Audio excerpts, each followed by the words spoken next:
Looks like the light is green.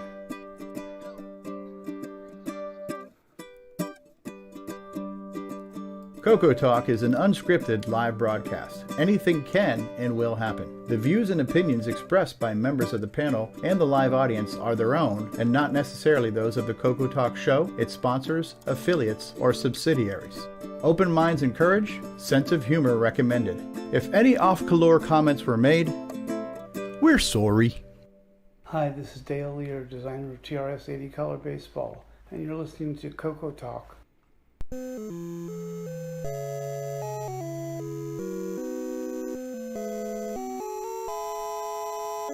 What is going on with the restream today?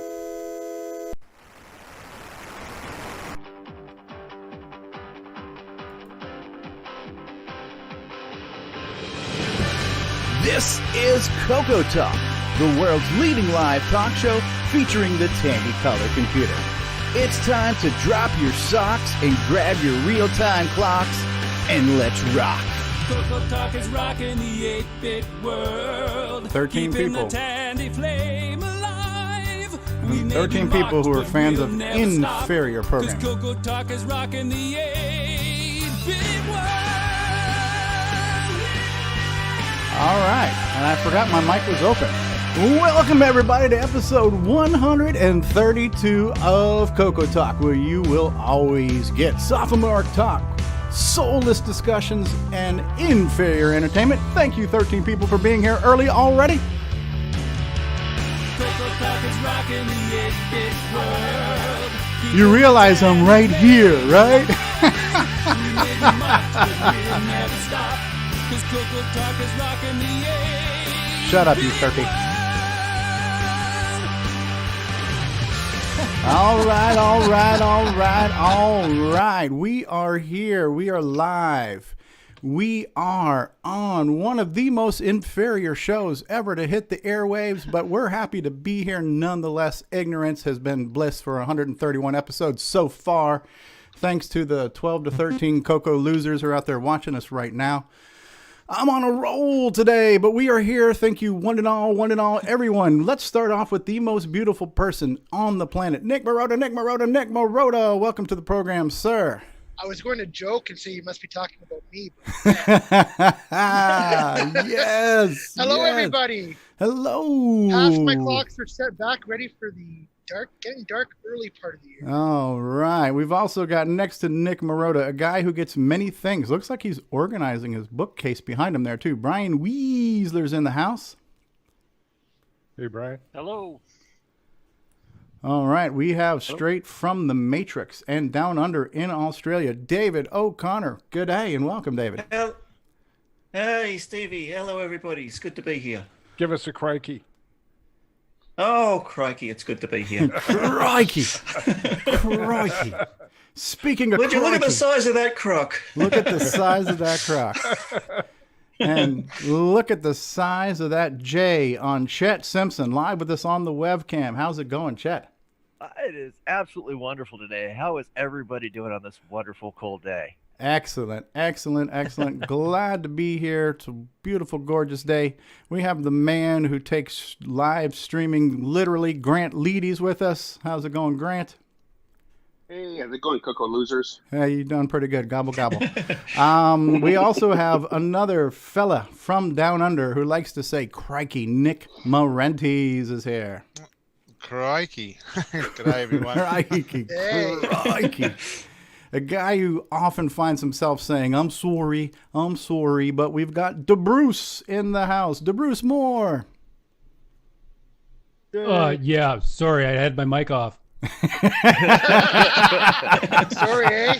Sorry, he's sorry. Put down your timmies. We're sorry. Put down your timmies, Bruce. We Canadians all know what your sorry means, though. Yeah, we're sorry. A guy who's never sorry. David Ladd's with us, David. David, are you enthusiastic today? Oh, yes, I'm all ready. How are you all? Are we all ready for the podcast today? Oh, yeah. Are you? Today's going to be an exciting day. We are hoping Let's for... get going. Yes, David, we're hoping for the most inferior entertainment at all ever delivered today. Speaking of inferior, L. Curtis Boyle's with us. How's it going, eh?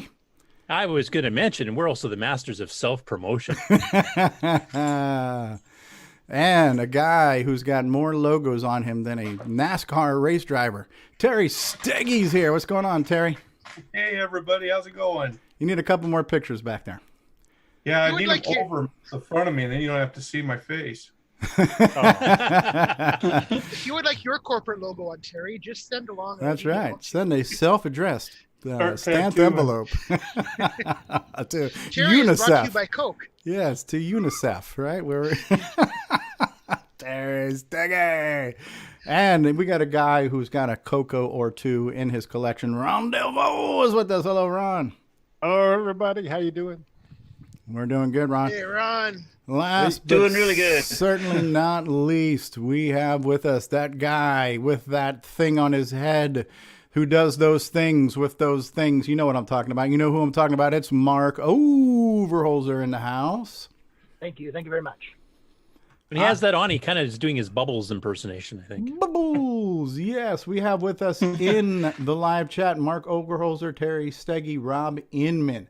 This is great. Rob Inman was trolling us before we went live. Halloween may be over, but the nightmare that is CoCoTALK never ends. That is very much in the vein of Jim Brain.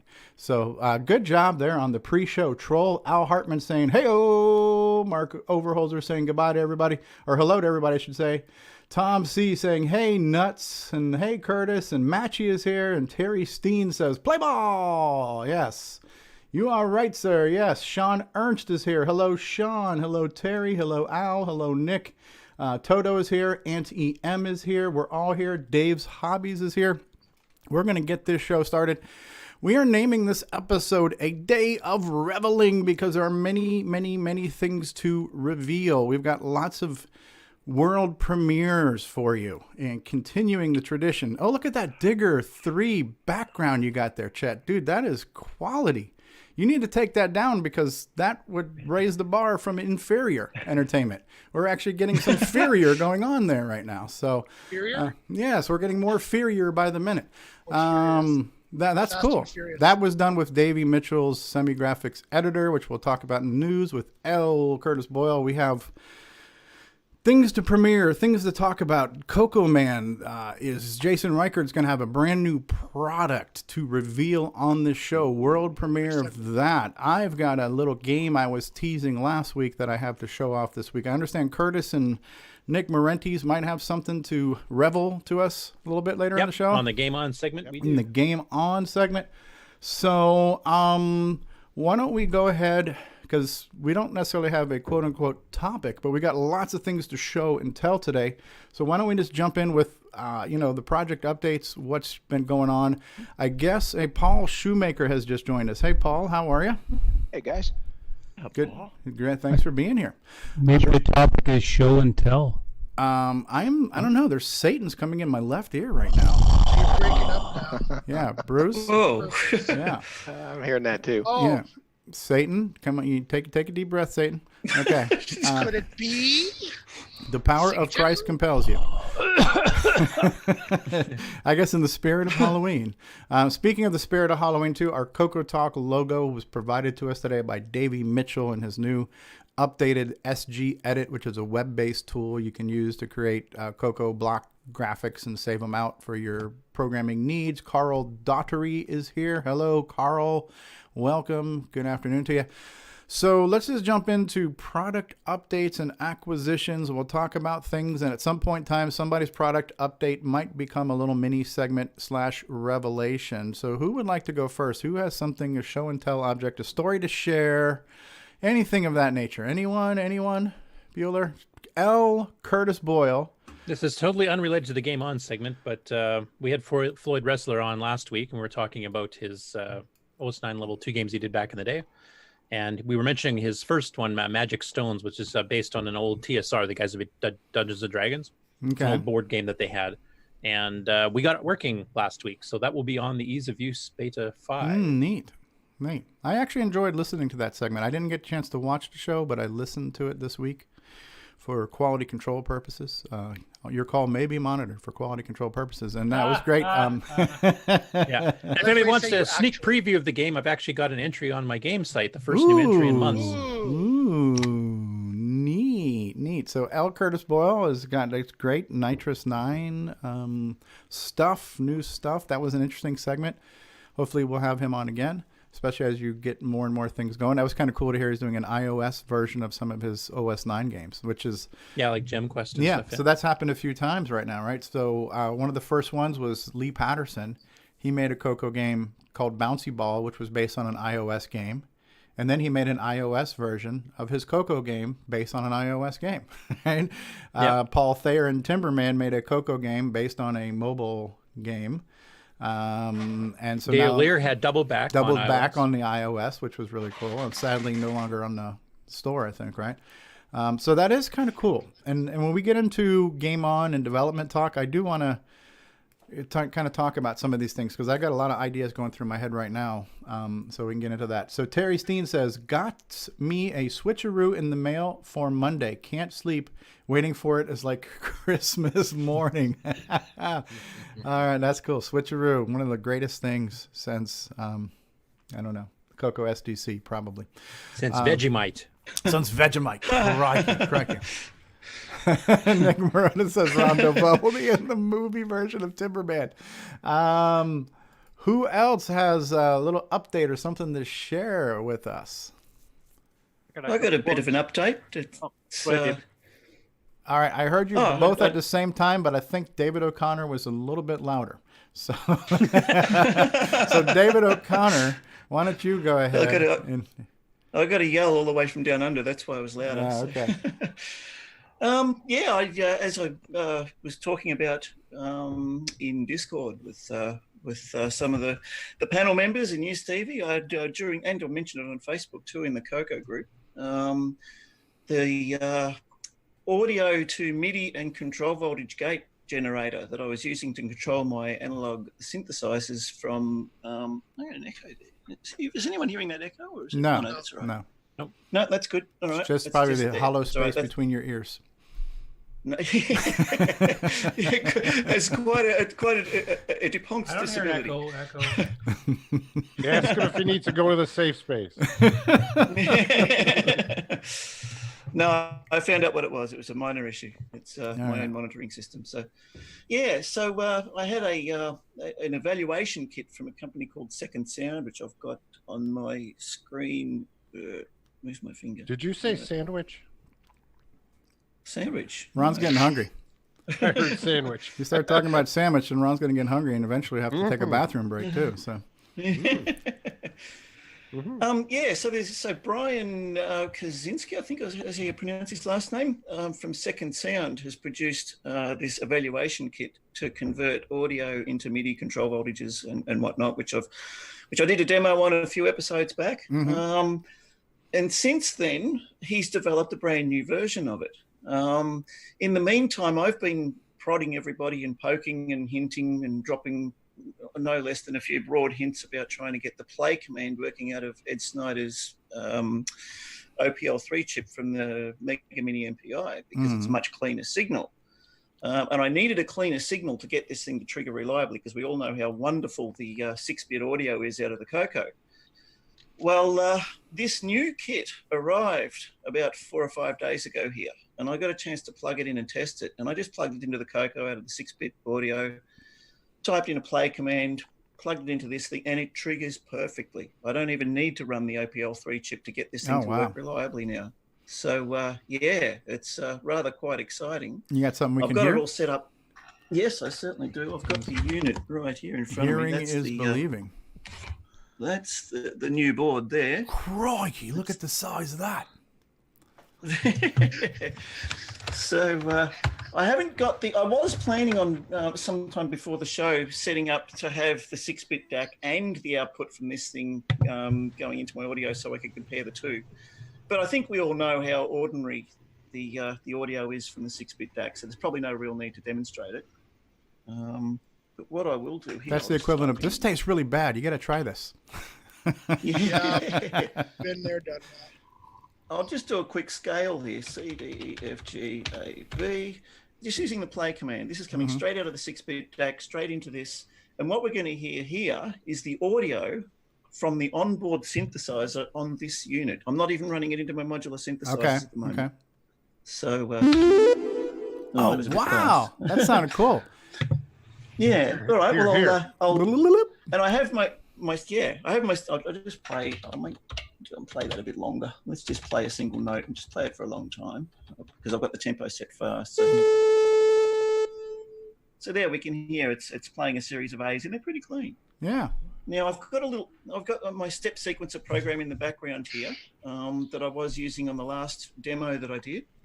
Now this is coming directly out of the synthesizer on this board. So if I just run this.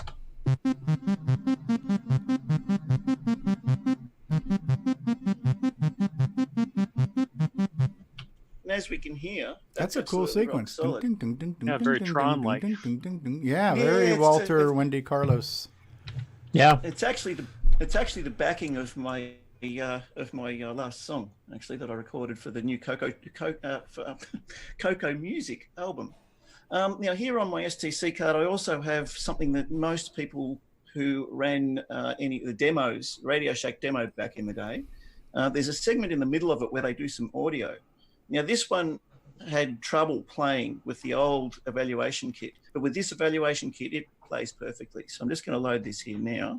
We'll have a listen to this. This is from the Radio Shack Extended Color Basic demo. Okay. And just run that now.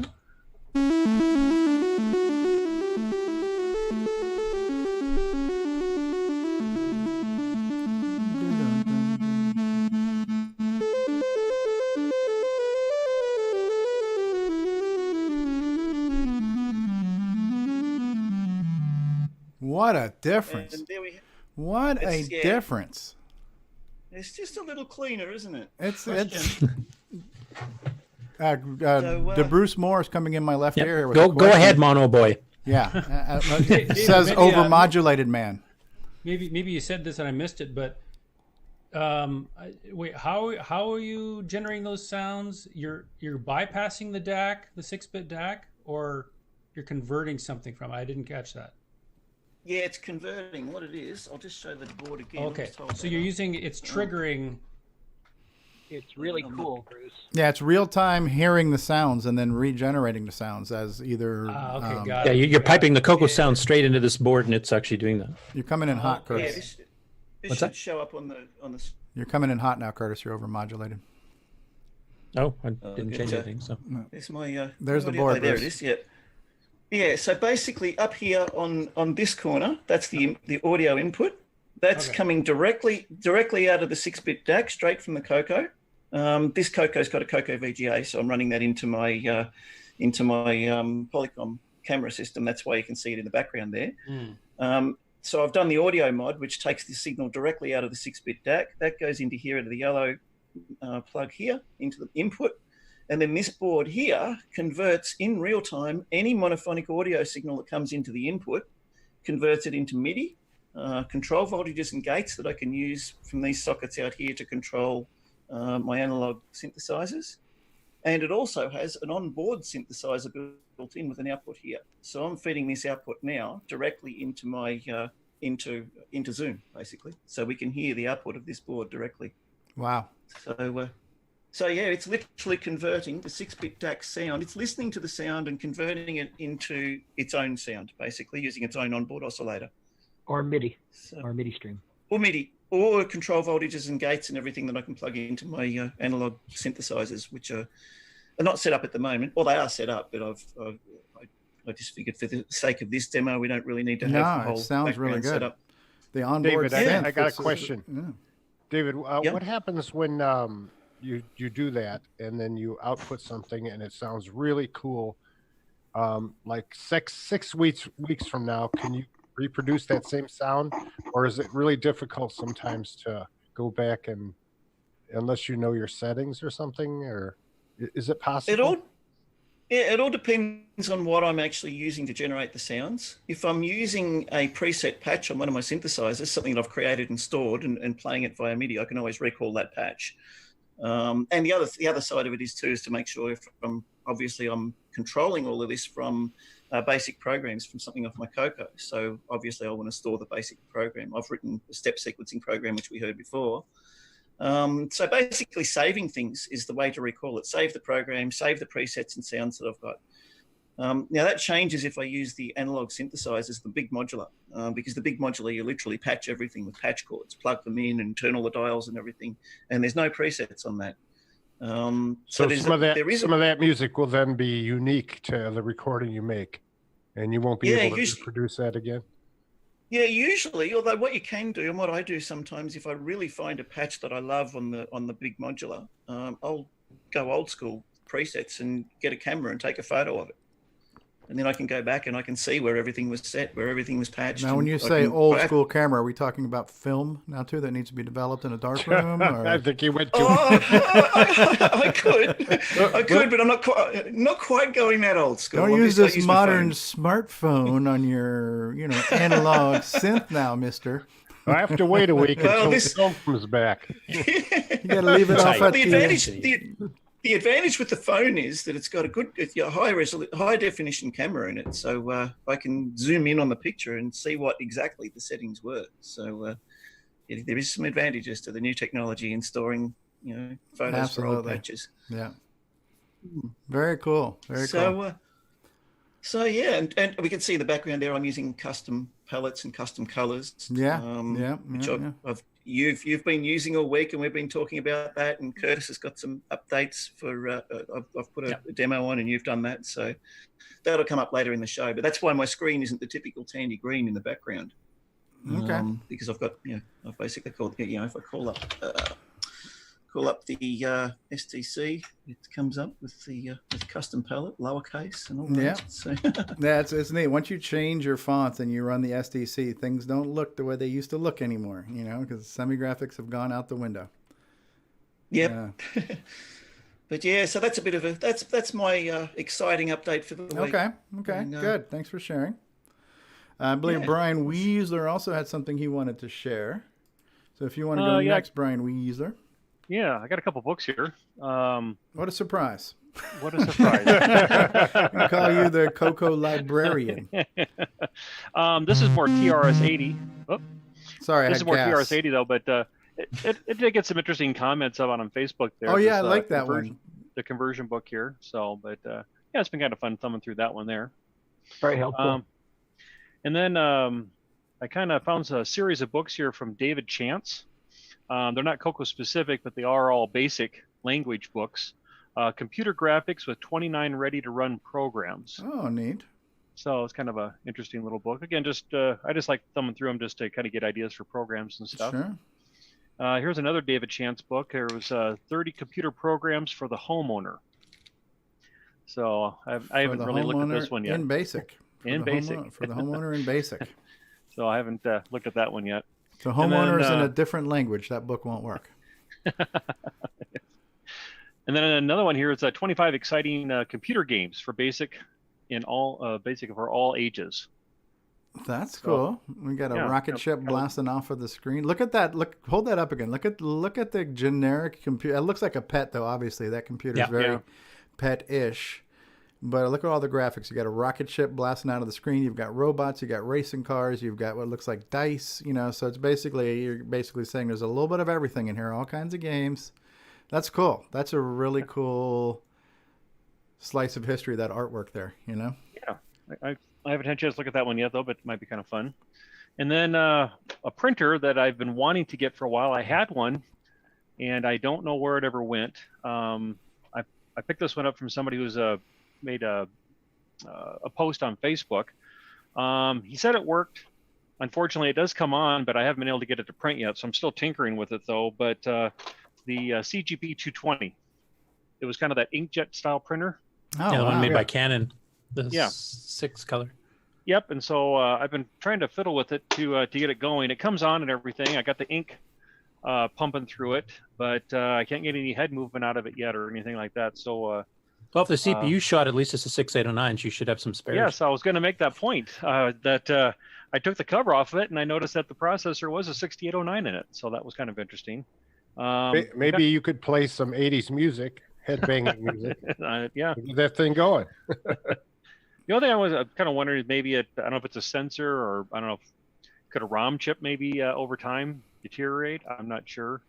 I wouldn't think it would be, but I don't know. It just turns on. All I get is lights. No movement. No, it doesn't even try to move. There's a test pattern. Does that work? That's built into the ROM?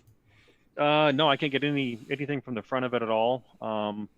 There is a little green lever. Some people shared some comments. There is a green lever on it that you're supposed to use to kind of pump the ink. Yeah, you push down to pump, and then you have to push it up to actually get it to print. Yeah. When you push it up, it actually when you push it down, there's a cover that goes over to the print head. So as you're pumping the ink from the well through the print head, it takes that ink and goes to kind of like a waste container, I guess if you want to call it that. And so when you lift up on the lever, as you indicated, that cover moves away from the print head, making it free to move from left to right. But I don't get anything yet. So been doing some checking with it, but it's kind of a little back burner project right now. So the other thing that I've been working on is Brian, before you get too far, I want to make sure this question that came through on Facebook is possibly pertaining to one of your books, but this came from Mike Miller on Facebook. He was saying, does it contain Hammurabi? Now, is that a game? Is that like a famous type-in game from the 80s or something? Yeah, it's a famous basic text game from the 70s, actually. Game from the 70s. So he's asking, did one of those books of type-in games contain one that's called Hammurabi? If I'm pronouncing that name correctly, I'm not sure. I don't know, but I will. I'll make a little note to myself here, and as I'm thumbing through it. Okay. That's either the one that you have to move the rocks around, or it's one where you're traveling. It's he's spelling it as Hammurabi.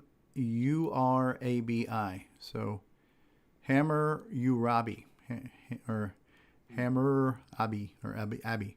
It's Hammer Time. It's Hammer Time. Yeah. So Mike is saying in the basic games book, he's wanting to know is there a game called Hammurabi? So maybe you can check on that and maybe let him know. Okay. And then he's now posting. Fred is posting a Wikipedia link to Hammurabi. Okay. Brian. Very good. Brian, you have an awesome setup back there. Show us all your different computers you have. Oh, well, I got over my left shoulder right here is my Color Computer 3 set up, and then over my right shoulder is my Color Computer 2, which I recently installed the CoCoVGA into. Nice. And then over here, a little bit farther to my left here is my Coco 1 with drive and everything. I want to put a VGA into that one. I don't have a monitor for that one yet. And then is that like an HJL or Mark Data keyboard there? It looks like you had a third-party keyboard. Looks like stock to me. This one here, yeah, it's a square chiclet type keyboard. Oh, just from this angle here, it looked like a nice full-stroke keyboard. Oh, okay. My eyes deceived me from a distance here. Okay. Must be those new glasses. Yeah. And then I'm using the top of it for some book storage and extra things that I have. So cool. From my mild addiction I have of acquiring things. So. And welcome to the Enablers Anonymous here. So. And then the only other thing I've been working on lately, though, has been that Coco 3 that I posted about a month or so ago that looked like it came out of the bottom of a trash can. And I've been slowly cleaning it up.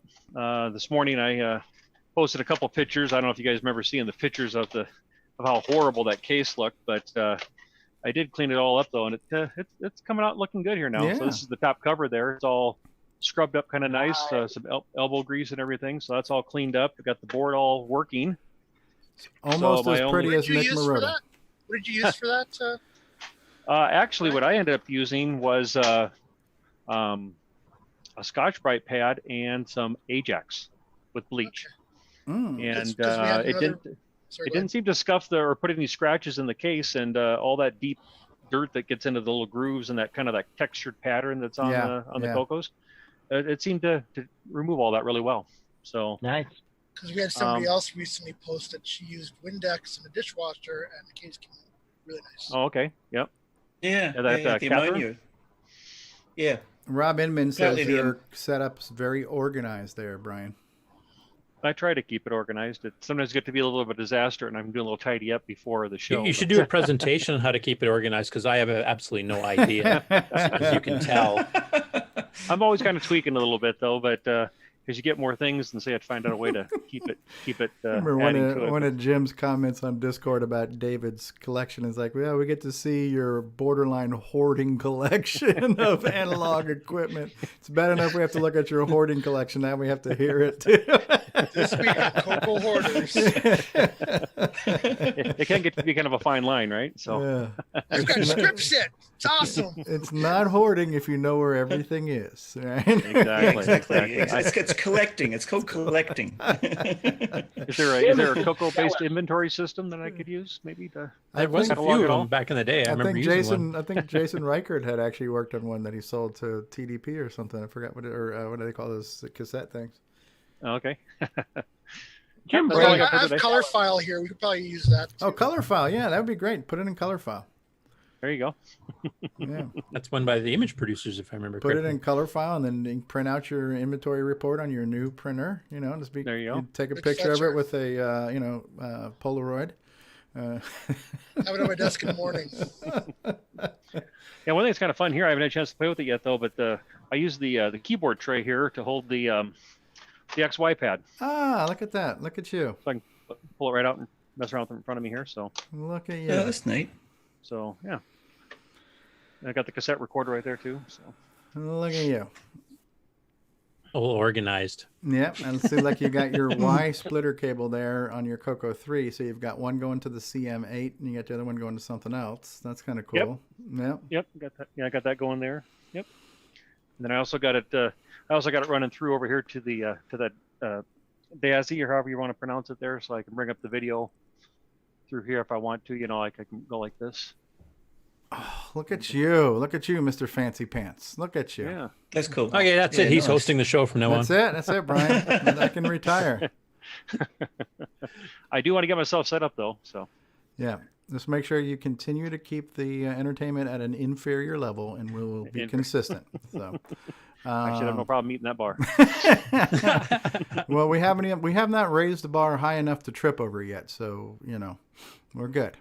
I'm having trouble trying to limbo dance under the bar there. So. Cool. Who else has an update, acquisition, show and tell project to share? Who wants to share their feelings? Oh, wait a second. Jason, the Coco Man Reichert is here. We need to stop the presses right now, because if I'm not mistaken, oh, maybe not. Are you driving, Jason, the Coco Man? I'm gonna pull off here and stop for this one. Are you going to be able to show and tell, or do we need to show maybe that YouTube video, or how? We can do a little bit of each. Okay. Well, so this is such an important announcement that Jason the Coco Man Reichert is going to pull over. We're stopping the presses. We're stopping the vehicle. Yeah, the flashing lights and siren has nothing to do with it, so don't worry, folks. All we need Who's that man in uniform at your window there, Jason? What? All we need is a really loud drum roll right now. Where's Rob? Give me X clone already. All right, so now what I need to do then... You should mention that Facebook post that was kind of coincidence with... Which one was that? Oh, there was a Facebook post that D. Bruce Moore posted earlier. Where Bruce was saying, I really wish I had... Wouldn't it be great if... Yeah. If only... Go ahead, Jason. I say it, and 1 week later, Jason delivers. I'm just blown away. Well, don't spoil anything yet. We don't know what Jason's delivering yet. It has not been revealed. I don't have it yet, so I guess we'll see. I'm just delivering pizzas, actually. All right, so I'm good with that. Please. I'm hungry. Double pepperoni. I'm spotlighting on you, Jason, right now. So how do we want to do this? Do you want to verbally announce and then I will visually show the video, or should I show the video? Let's go ahead and verbally announce. And I do have one. I did bring one with me, so I have one to show, and then we can roll the footage. Rob Inman is asking, will it be an Australian themed product? Absolutely. I think at this point I cannot avoid. It's not the crikey, although I'll have to put that on the list of possible names. And there was a name that Rob Inman, I think it was Rob, suggested to me. It was about 12 miles long, and I'm like, yeah, no, I don't think I can afford that kind of label.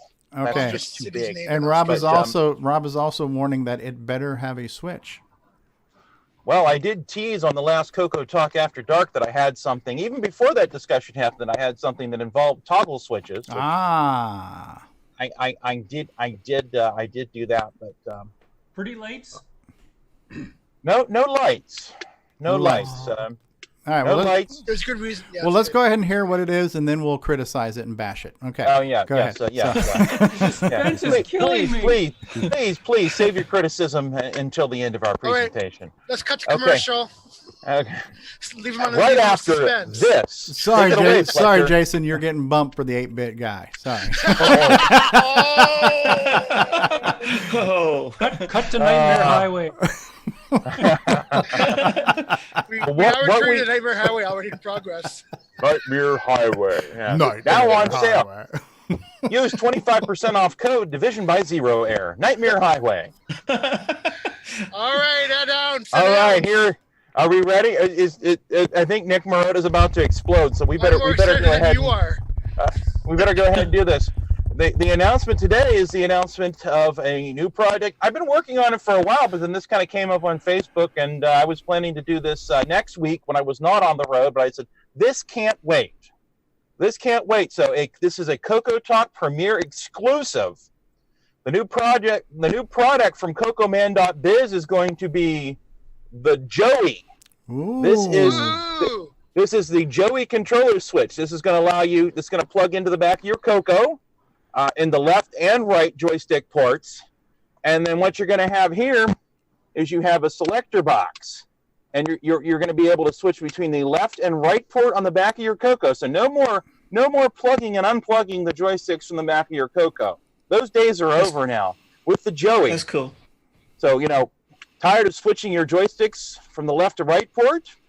Where do they plug in? There's got to be a better way. To the back There's of the Coco. got to be a better way. Yeah. And and there the they Joey. are. And then here's the other cool part. Not only can you have one controller, you can have two. And that's what the other toggle's for, is a switch between your left and right ports here on the bottom. So if you had, for example, the dark joystick of attractiveness and a deluxe joystick, you could then switch between the two of those.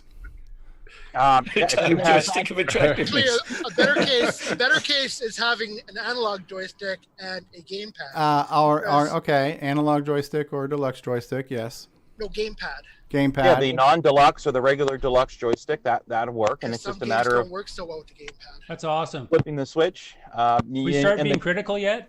No, let him finish. Let him finish. And then, let him, Please wait. Please hold your criticism until the end of our presentation. yes, let him finish. Thank you. Let him finish blowing the bubble before we pop it. First, if you cause a delay in this product, I'm gonna be really upset. It's not going to be staring available. at me. It's not going to be available in Canada if your name rhymes with Ik Naroda. That seems rather Creeping me out because it looks like it's staring at me. Does it come in a Don't white worry, case? I'll buy you. It's I'll buy staring you at one, us. Nick, and then I'll send it to you. I'm gonna take It that does. personally. It does not have a real time clock. It does not have a sound chip. But what it does do is solve a problem. And it's Solve two two problems. problems. Yeah, this is two in one. I've been hearing this for a while. I want to be able to switch between the right and left. Done. Then I hear, well, I have a mouse, or I have a trackball, or I have a deluxe joystick or a non-deluxe joystick, and I want to be able to switch between the two. I'm like, that's easy. Done. So, and I even have labels printed. Joey It's the Joey. controller switch. Look at that output Is there port. a possibility, given that you've got two inputs and you've got two outputs on it, is there a possibility to put a third switch on it and have it selected between normal 2 in to 2 out, so you can run two joysticks into the normal two ports? If you want to do that, you're going to have to buy a second Joey. Good move. Marketing I think two toggle switches are enough. I'm trying to keep it as simple as possible. It get too. How did you come up with that name? Well, I kind of went, Joey is kind of like joystick, and I had some Joey, and I got to keep with the Australian sounding names, so I went ahead and did that. So And look at the joy it's given Nick. No, if I may. All right, everybody, this is going to be the demo. Sorry, I have a video too. Sorry about that. So when we're ready, I have a demo video. Yes. In that thread where Bruce asked the question, we also had the other question of, it'd be great if I could plug in my digital stick and my analog stick and switch between them. Could somebody please make some sort of pass?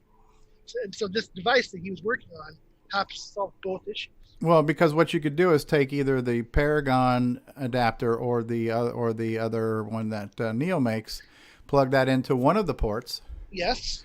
And then The switch joystick between digital and adapter analog of your choice. Yes.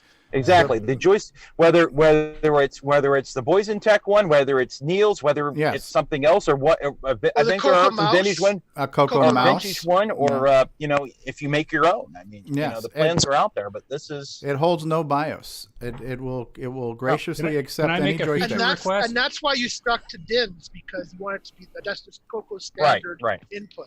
So rather than try and put like a DB9 or something, you stuck to DIN. That way, it's the most flexible. Can they come in white so I can screw them down with a couple of lag screws on my computer? They're going to come in any color you like as long as it's black. I'm so excited about this. Yes. Do you have a price that you're looking at? Bruce, if you slow it down, I'm going to be really. Let me ask you this got now. an idea. Now the case is black. Is it also attractive? Could They're we call already that ready a to go. Black Beauty case? I'm calling this is a Joey case. It is an attractive black case that your joystick adapter is in. It is a beauty. It is a beauty. That's a beauty. It is a beauty. I have 2 comments. I only hear it on one side of my head though. So. Oh, so I can only make one? Sorry. Yeah, go ahead. No, go ahead. Hey, Bruce. Well, a Joey, that's a baby kangaroo, right? Yes. Right. And it usually rides around in its mother's pouch. So like there's 2 kangaroos in one. In one pouch. So I got real deep on that one. He got deep. That was a deep thought by DeBruce Moore. Okay. Now, I was being silly about the lights after, but it would be really cool if there was an LED that lit up on the side that this.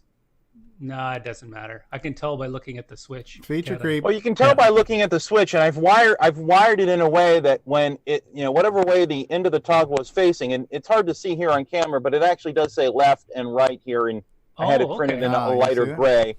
Yeah. So, but it is there, and so you can just switch. All right. And it's wired in a way where whatever side the end of that toggle is leaning towards, that is the port you are using. Okay, perfect. Okay, I do have a question. I don't know if you've had a chance to test it yet, but does it work with the high-res joystick interface?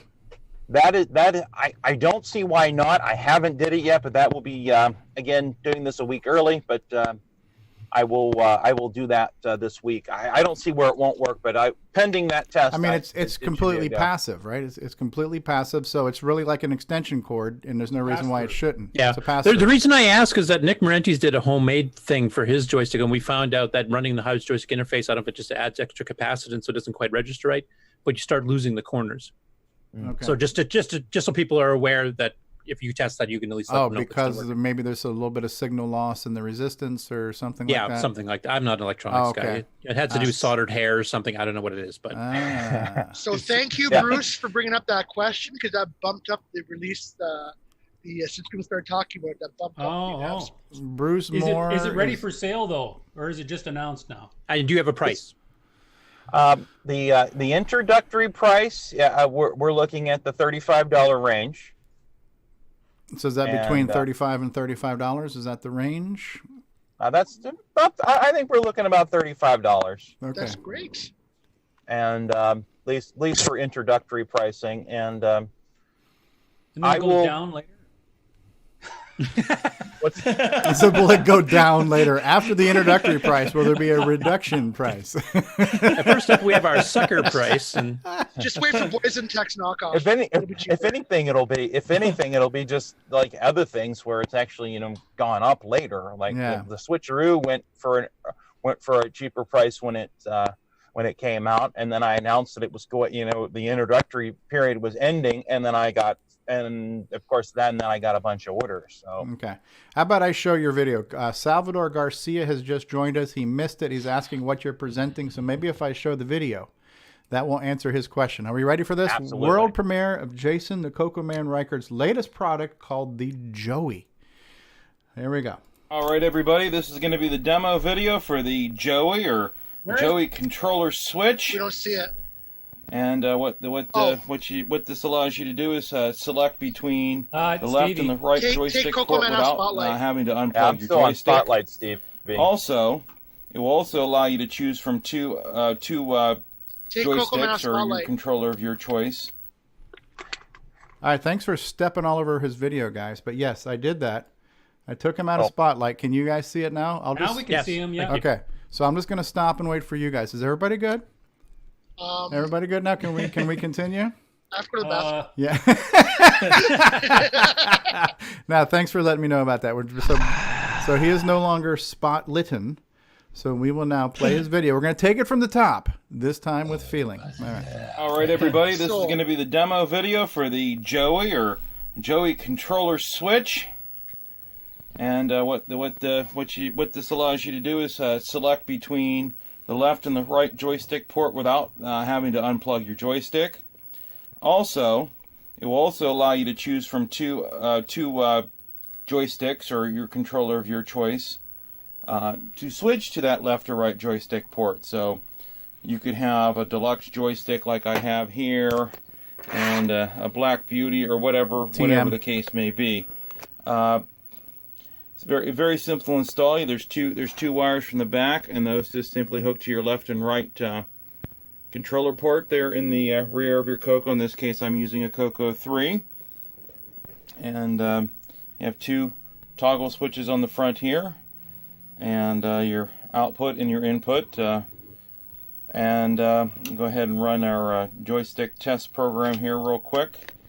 And you can see that right now we are on the left joystick port, and we have the deluxe joystick. Selected. So we're on the left port, so we can easily move. Just a little joystick program I have, a test program I wrote in BASIC. There's button 1. There's button 2. I like how they even show up red and black like the actual buttons. We can go ahead and switch to the right port. Red button, black there's button. Button 1, button 2. There's our coordinates there in BASIC. And then I can actually go ahead and switch to this Black Beauty joystick here. And see now that I'm using that there. And it does show button 1, since that's all this one supports. And then we can switch back to the left port instantly with the toggle switch.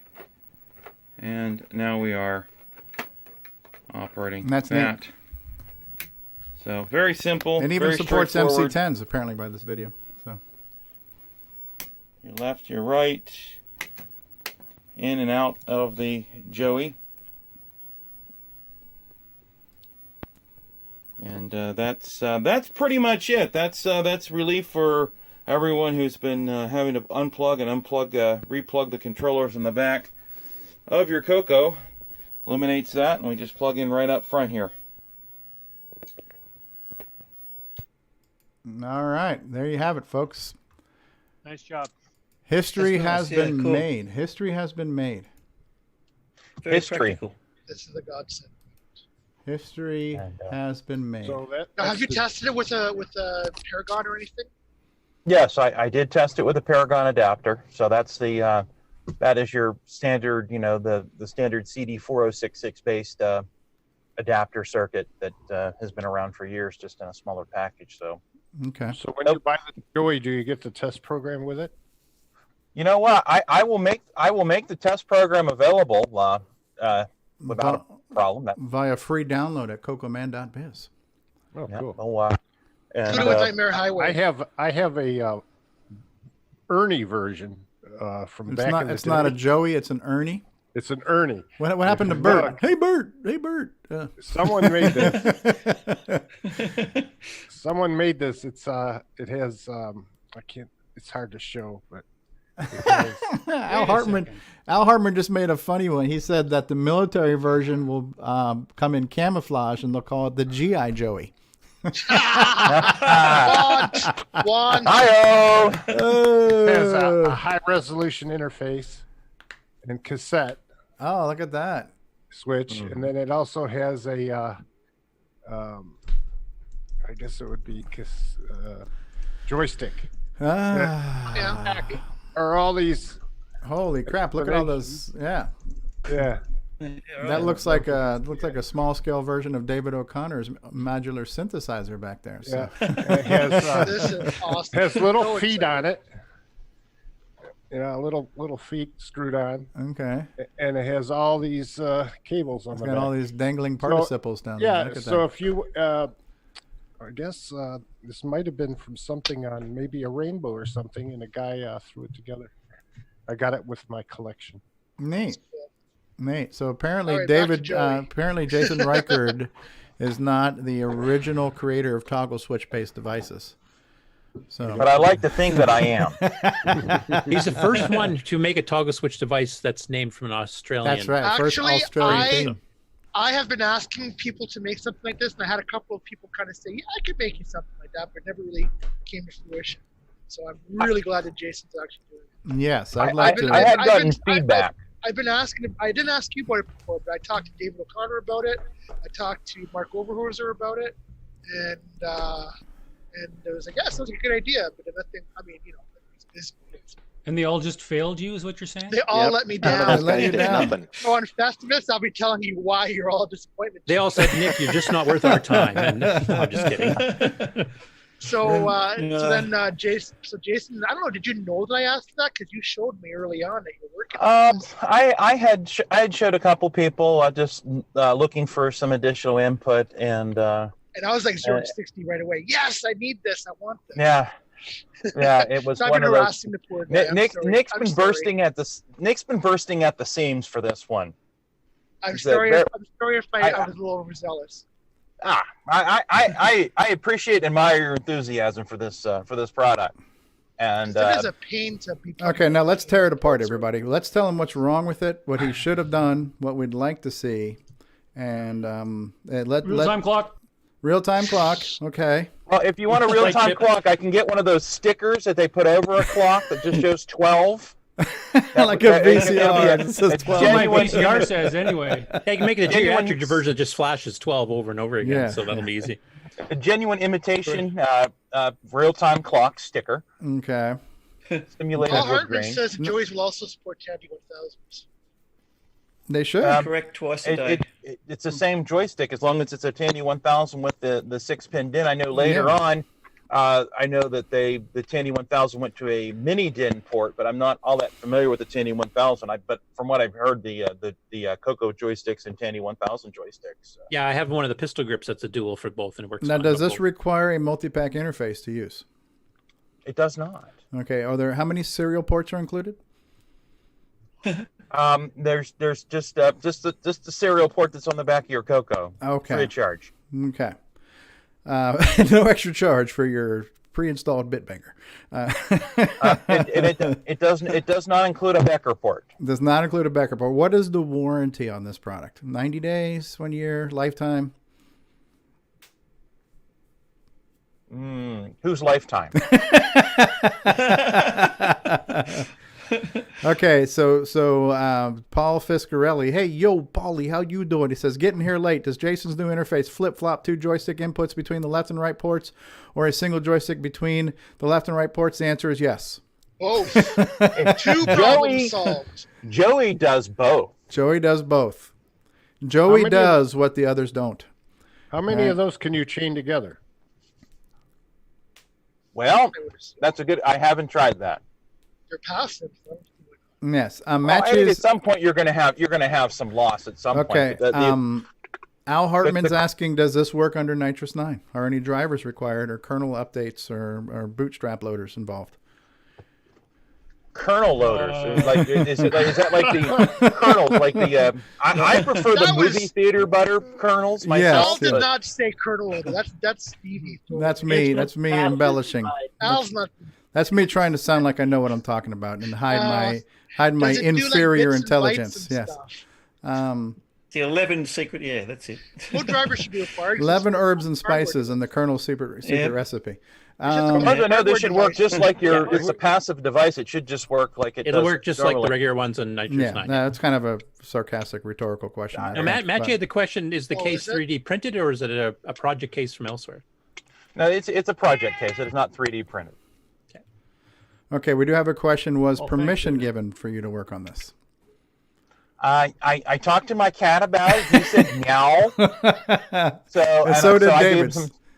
I said I gave him some treats. I just figured it was okay at that point. Okay. Can Al we make it Hartman, not work under nitrous 9? is there anything we can do? Can we put a Nitrous 9 prohibitor chip in there? Yes. An We're inhibitor sorry, we only chip. run with real operating systems. Yeah. Sorry, this is a bare metal device. We can't handle your bloated, trying to bug Curtis, your CIO. bloated It's just, modular construction. That'll be the Nick Marentes version of it. Yeah. Just tease This me, device Curtis.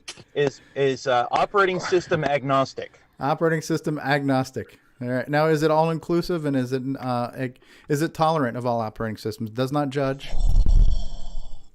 How much extra do you charge for the label so we know which one's the left and the right port? Now, do you have inverted labels for those in Australia? So your left and right is proportionate to their. And I'll just have to put the label one upside down, I guess. I only need the left side. And, make sure you spell left and right the proper English way. Yes, with a U. Well, that's Luft. That's a good point, Bruce. If you only want to use it for the left, the switching of a digital pad and an analog stick, just use the left or right.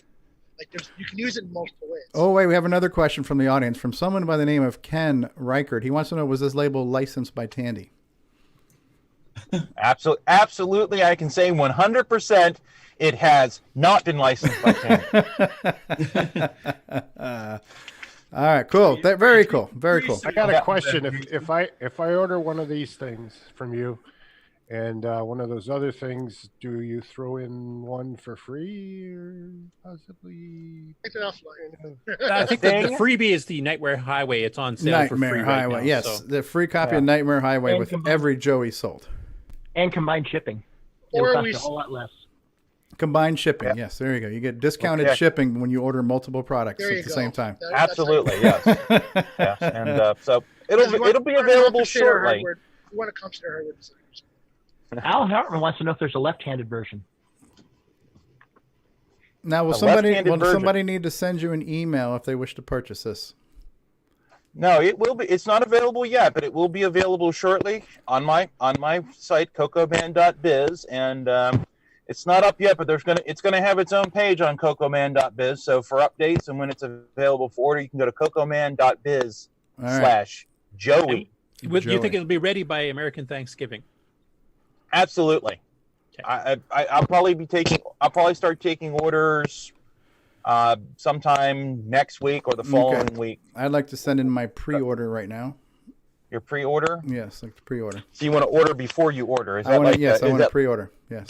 Would you like any appetizers while you wait? I would. Yeah, I'm basically saying I'm fixing to get ready to order. Get some pizza So- flingers. We'll just put Stevie on hold for about a week with some nice music playing in the background.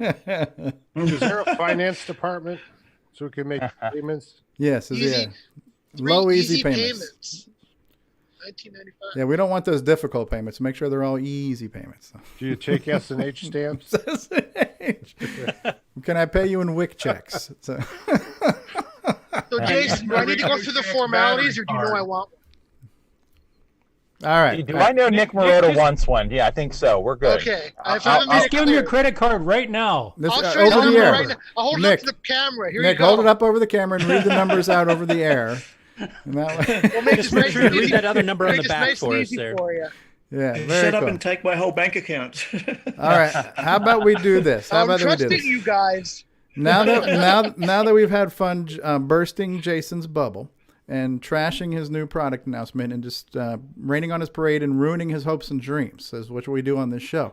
How How about we take a quick commercial break? I think we have a new Coco Thoughts. I'm hoping that Samuel Gimes has been able to dig a little deeper into his gray matter. We'll come back. We got more things to talk about. We have Terry Steggy has got something he wants to show off there. Today is a day of reveling. We'll be reveling all kinds of things all throughout the day. So there's more to revel in just a bit. So let's kick it off with some Coco Thoughts. And then we'll take it from there. We did hear last week the Unlucky 13 version of Coco Thoughts. Let's see what else Samuel Gimes has been up to. And now, Coco Thoughts by Samuel Gimes. Every time an MC-10 is lost, a door closes.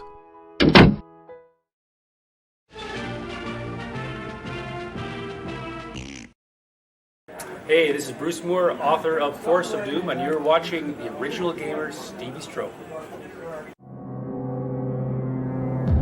Only the bravest souls enter. Only the most cunning return. Defeat innumerable monsters to ransom the king's scepter, stolen by the evil wizard. Your sword, shield, and wits are your only allies. Pray you find a magical inn as your only respite in the forest of doom. For the tiny color computer 1, 2, and 3. November 2017. If you dare.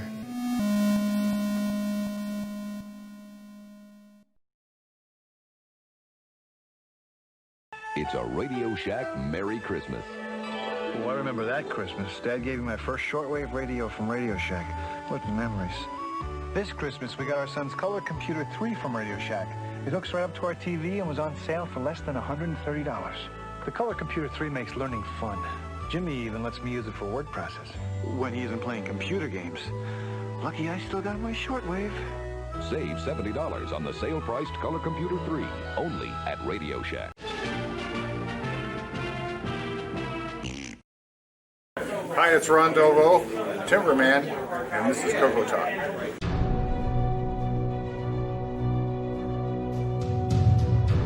In a world where RGB produces black and white video, one cable can make a difference.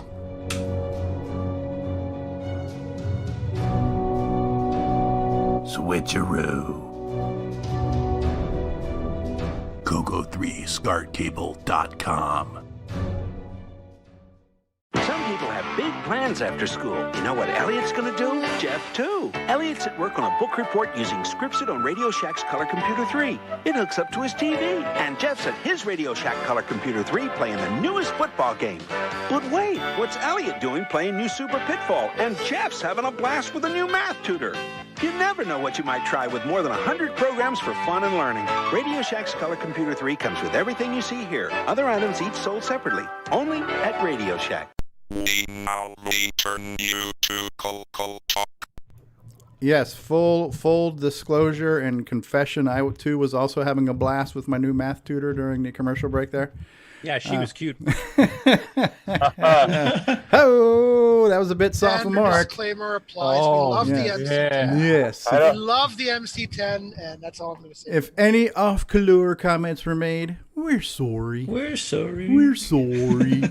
Now, how are you going to top that? How are you going to top the Joey? I don't think the Joey can't be topped. This mic should drop. retire right now. Mic drop. Yeah, we should just go ahead and end the show now. Press the button. Press the button. Roll credits. Push the button, Frank. Yeah. Good night, everybody. Good night, everybody. Thank I you. think we can have a couple of Try the products that could fish. be used with the Joeys. What we have to start. I'm glad. I'm just glad I did. I'm glad I did my introduction before the Joey, because it would have been a real letdown after that. That's a tough act to follow, right Boy, there. I'd hate to be talking after him. Yeah, boy, man. Is it compatible with the Gimme X? Only if you plug it in through the Becker port. All right. Who else had something to share? Project update.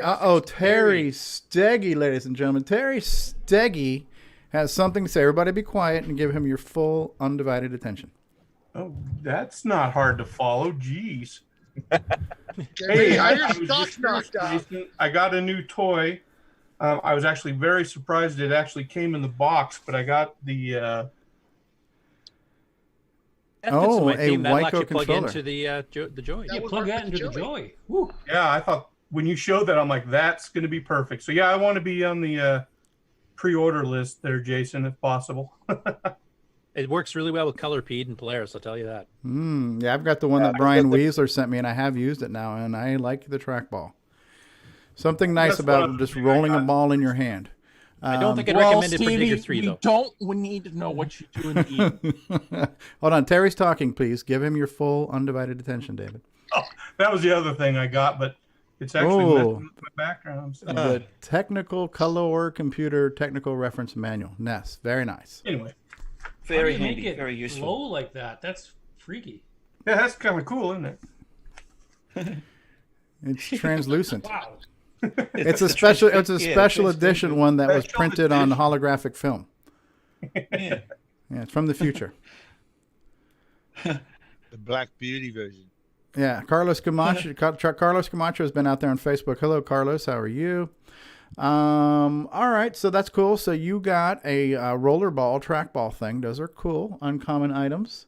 Who else has got a show and tell product acquisition announcement? Something to share, something to reveal. I do. Okay, DeBruce. See, can I share? I got a screen share to do. Okay, hold on. I will stop sharing so you can put share. the screen in the right channel for us? Yeah, put the screen on the right side so it counterbalances your left. I don't know what's going to happen, but okay. So. Oh, it's Joey and Coco. Oh. Now, I got a little bone to pick here because I think I used Joey first for a Coco product. Oh, that's right. Nobody checked with me. I believe toes were stepped on and feathers have been ruffled. I think Jason should spread his wings and fly in a direction. I think Jason needs to send Joey here a one for his Coco. Royalty. He needs some cross licensing deal like that. It was the name Joey licensed from DeBruce by any chance there, Jason? I didn't even think of that. Well, I'll just blame Nick Marotta for no good reason. Okay. Now, mind you, Bruce, you have to make sure. Did you register your trademark in Australia? You know that might have been an issue. Good point. Yeah, good point. All right, so this is Joey and Coco episode 1. Oh yeah. Now I showed Joey and Coco before. I've got a new one, but just for those who aren't up to speed on it, this is the very first Joey and Coco, and this is Joey here getting a early Christmas present from his dad. He thinks it's Lego and he opens it up and it's a color computer. And then if we just kind of keep rolling here, I've got this on joey.gracenote.ca if you want to catch them all. Then he hooks it all up and he says, now what? And his dad off screen says, program it. And he's like, what? You have to write your own game? And then the computer talks to him. He says, Pong's nothing, kid. I got a 6809. So the kid's freaking out here, Joey. Then he tells his dad that the computer was talking to him. And by the way, you're asking about the Ernie and Bert and all that? Yeah. Earlier? Yeah. Well, if you look closely, you see this is Bert when he's lost most of his hair is Joey's dad. Oh, and then Joey looks a little bit like Ernie. Calvin or Ernie, kind of a crossover. Yeah. I think Uncle Ernie's going to come visit at some point. So the Coco here is not going to reveal his personality when Dad's around, obviously. So that was number 3. Okay, and here is the one that I finished up this morning. Another revel here. We're reveling something. Joey and Coco. So for those who don't have video, in the first panel we have Joey standing there holding a long piece of paper and talking to Coco, and he says, so if I type in this stuff, I'll have a game? And Coco replies, yeah, but watch out for syntax errors. And right beside the Coco is a jar with a coin jar, I guess, and it says upgrades on it. So next panel we've got Joey saying syntax, but he spells it S-I-N. Syntax, is that some kind of penance? Coco says, yep. everyone, you put a buck in this jar. Every time you have, that's your syntax, huh? Your tax for sinning. Okay. And then Joey goes on to say, I suppose you're going to say it's for my own good. And Coco replies, better get a paper out, kid. Better get a paper out, kid. Yeah. I have an observation there. Oh yeah, what's that? Yeah, it looks like he's got toilet paper, and it looks like the roll of toilet paper says upgrades on it. The sharp eyes of Ron Delvaux miss few things. In I this see world. it. I keep That staring might just at be it. a roll of paper for the TP10 printer because that's kind of Oh, cool, too, so. there you go. Hmm. Sitting Now sideways. you've seen it, you can't unsee it. Yeah, exactly. yeah. Exactly. Right. Okay. Anyway, so that's my new So that's the latest. That's the latest issue of Joey and Coco: The Ongoing Adventures of Joey and Coco, a new comic strip by DeBruce Moore. So another revel today. We're reveling lots of things. Well done. Reveling. That is one of many revelings that have happened today on today's show, and we're not done reveling. We'll have more things to revel as the show goes on. Who else has a product update, an acquisition, something they want to share, something they want to show, something they want to tell? Anyone? Anyone? Chet, did you have something that you wanted to share with us today? Unfortunately, I do not. I was unable to finish cutting the video yesterday. But, Okay. So. Well, you've given us a couple of great weeks in a row of quality content. You've added lots of... Did you want to tease for next week what you're planning on showing? Yeah, actually, well, the problem was that when I started going through and doing this stuff for the demo on converting or using tiled for creating content for games, I found out that I actually ended up covering a lot more than I had really anticipated as far as like interfacing stuff to the program and being able to actually access certain information within the map file, as well as all the information that converts over. So it's actually a little bit more an in-depth description is really kind of necessary to kind of get how some of that conversion is done and how it applies within the game. So when I started doing the content, I decided to start recording some of it. And it really does turn out that there's a lot more there that you get out of it from using that. I mean, especially when you start making changes in your code. So I'm going to try to cover some of that within the video. I mean, you're looking at anywhere from 5 to 7 minutes of good content for that. So it's quite good. Excellent. Okay, looking forward to it. Superior entertainment coming soon from Chet Simpson. Carlos Camacho also mentioned that he has found one of the most rarest books. He mentioned this a while ago. He found one of the rarest books because I know Brian Wheeler is a fan of collecting rare books. So there's a book that's called the CoCoVGA History Book that Carlos Camacho came across. I believe there's only one copy ever produced in history. And he says it's almost been completely restored. He will be releasing it soon. Salvador Garcia says, here's my revel. Peacetime is over. Back to the battlefield for me. Catch you all later. So I guess Salvador has to go. So you see you later, Salvador Garcia. Thanks for stopping by, Salvador. All right. So, but Chet, we appreciate you coming on here these past couple of weeks and really sharing with us a lot of the inner workings of what you're going on. I think a lot of your goals are very ambitious to provide all this documentation and how to write codes and not have to reinvent a wheel and all that kind of stuff. So that's very cool.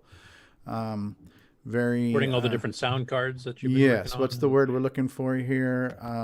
Philanthropic of you, extremely philanthropic of you to provide this charity to us all. So yeah, we've reveled in his reveals. We've reveled in your revelations.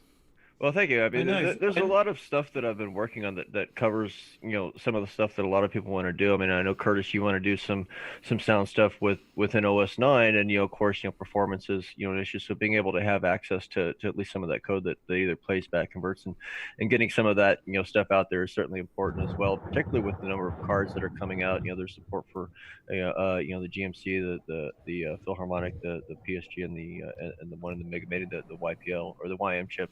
So there's a lot of stuff there, and there's a lot of differences between those cards that you want to take into account. So trying to get some of that information out there that I'm collecting for Digger. There's no reason for me to really sit on it because it doesn't really do me much good.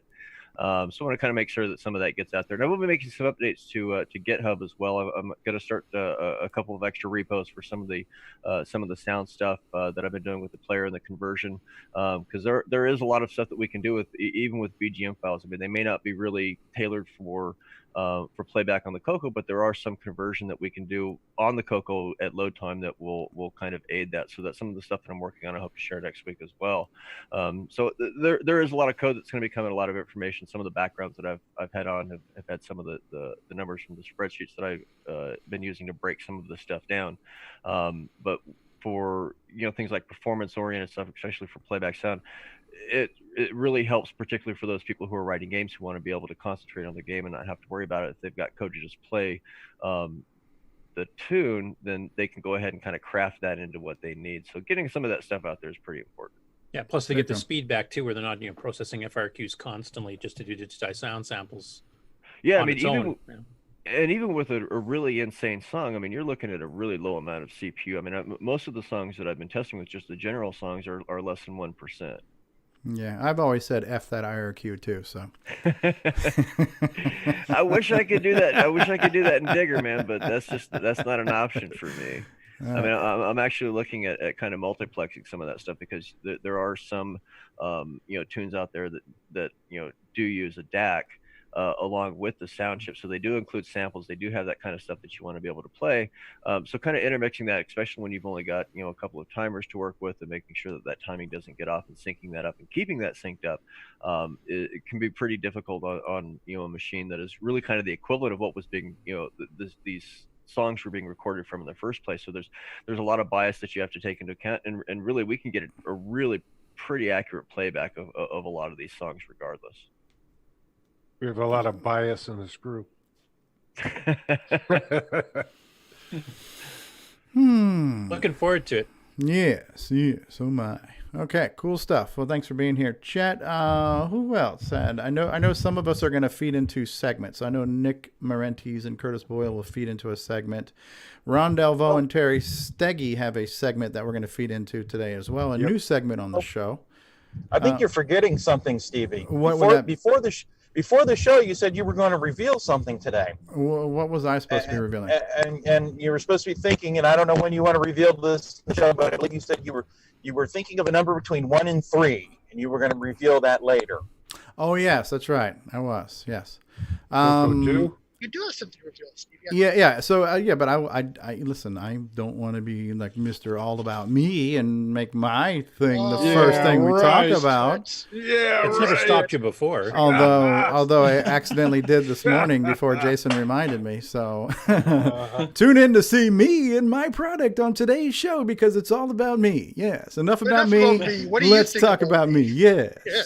Nick and I will do ours. We'll segue into the Game On segment at the end of the news, because it's kind of some of the stuff in the news. So we'll do that as one combo package. So if you guys want to do your stuff first, go right ahead. Okay. Stevie's actually not like that. He's the opposite. Okay. So here's the setup, right?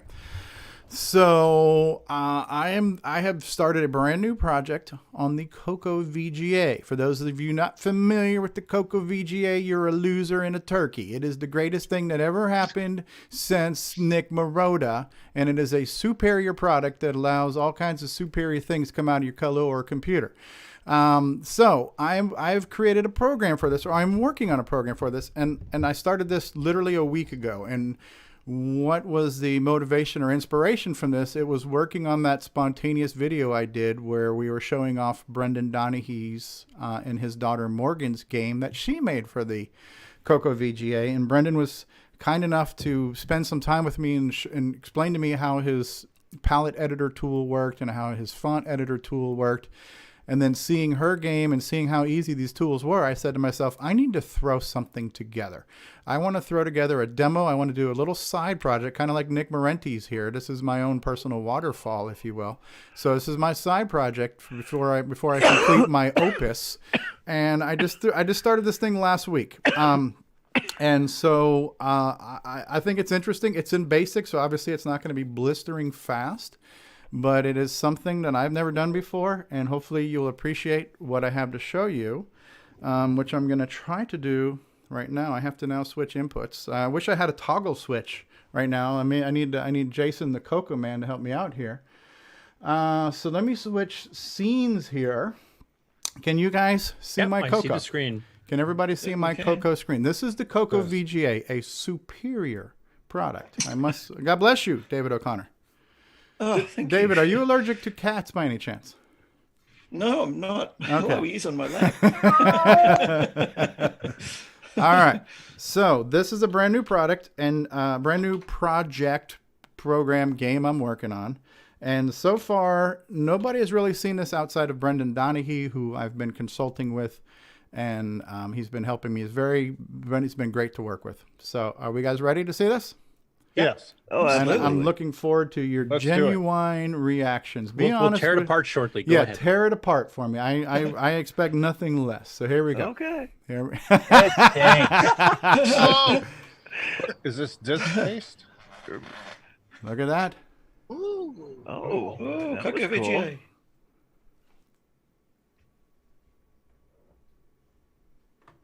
Kabam. Kabam. I like that name. I like your bold font there too. Yeah, that's cool. All right, here we go. This is my favorite part here. Here's the story. Villains are bombing the city. Catch the bombs. There are mystery drops that will offer prizes. Extra lives. Flashlights will freeze the villain. Alarms will call the police and put the bomber behind bars. Catch all the crooks and be a hero. Be careful. The mystery drops could also blow you up. And here's the backstory. A recent survey found there weren't enough Coco games with bomb themes or titles, so this game addresses that need. You're welcome. All right. So are we ready to see the world premiere of Kabam for the CoCoVGA? Yes. And Sure. here, This looks cool so far. I'm getting kind of scared now with all this bomb stuff, though. and here we go. All right. So here's my bucket, my barrel, if you will. Here's the villain bouncing back and forth, and he's now dropping bombs. And this uses the analog joystick. It's a dark joystick of a high level of attractiveness. I can already The An easier Death Star term. I wish joystick. someone would coin an easier term for that. And I am now going to catch a bomb, hopefully. Yes, I caught a that's gonna be bomb. hard. I caught a Three bomb. more. I caught a bomb. I caught a bomb. Uh-oh. And I caught another bomb. Now, does this play well with a trackball? I haven't tried it yet. All right, so I'm going to let the bombs fall so you can see my fireball animation. You see that? Hey, that's Animated cool, yeah. fireball, right? So now we switch to it. cool. So this is basically all it does right now. But what I'm showing off is I've got different villains. I've actually drawn up 32 of these different faces. So there are 32 different villains. I like that he's dropping onions now. Hey, Ron's going to get hungry and need a bathroom break. So come on. So Looks like a calculator going back and forth. yeah, maybe that one does. So this is it. This is the game. Now you notice my font is the numbers are like LCD numbers, right? Oh, and yeah. I'd come up with that ironically probably the same time that David O'Connor came up with his. But I just hadn't shown anybody yet. So this is the game right now. It's going to keep doing this forever. There's a lot more that you haven't seen yet because it hasn't been implemented yet. I have got different style of bombs, different color bombs. So this could be Santa Claus dropping his sacks. It could be, yeah. And I remember. I remember the first time my sack dropped. Yes, so my voice got deeper. Yeah, normally we don't have Ron giving those kinds of comments. We're progressing into After Dark. So it's a clone of the Atari 2600 game Kaboom, and I've changed the name to avoid licensing fees. I've called it Kabam. No licensing was involved whatsoever. But I thought about this, and I thought, well, Kaboom is really, you just keep catching bombs forever. So I have a spin on it. Number one, there's different types of bombs. Number two, there's going to be a mystery drop. When you get the mystery drop, you might get a flashlight. And when you have a flashlight, your catcher will turn from the barrel to the flashlight, and then your bomber will stop bombing for a period of time. So he'll stop moving, and that'll give you a moment to try to catch some of the bombs and catch up on things so you can freeze it. And then the other thing is Kaboom doesn't really have an end. The only way you just die. So I thought of the idea of your mystery drop might also have like an alarm bell. When you ring the alarm bell, a police officer will come up there and put the bomber behind bars. So you can actually catch the villain and move on to the next round. And each round will have a different colored villain and different colored bombs. And so it's really going to showcase these 9 different colors we can get on the Coco screen. And there's one color that's missing from here. Is there a color here you haven't seen at all yet? Turquoise. That color would be green.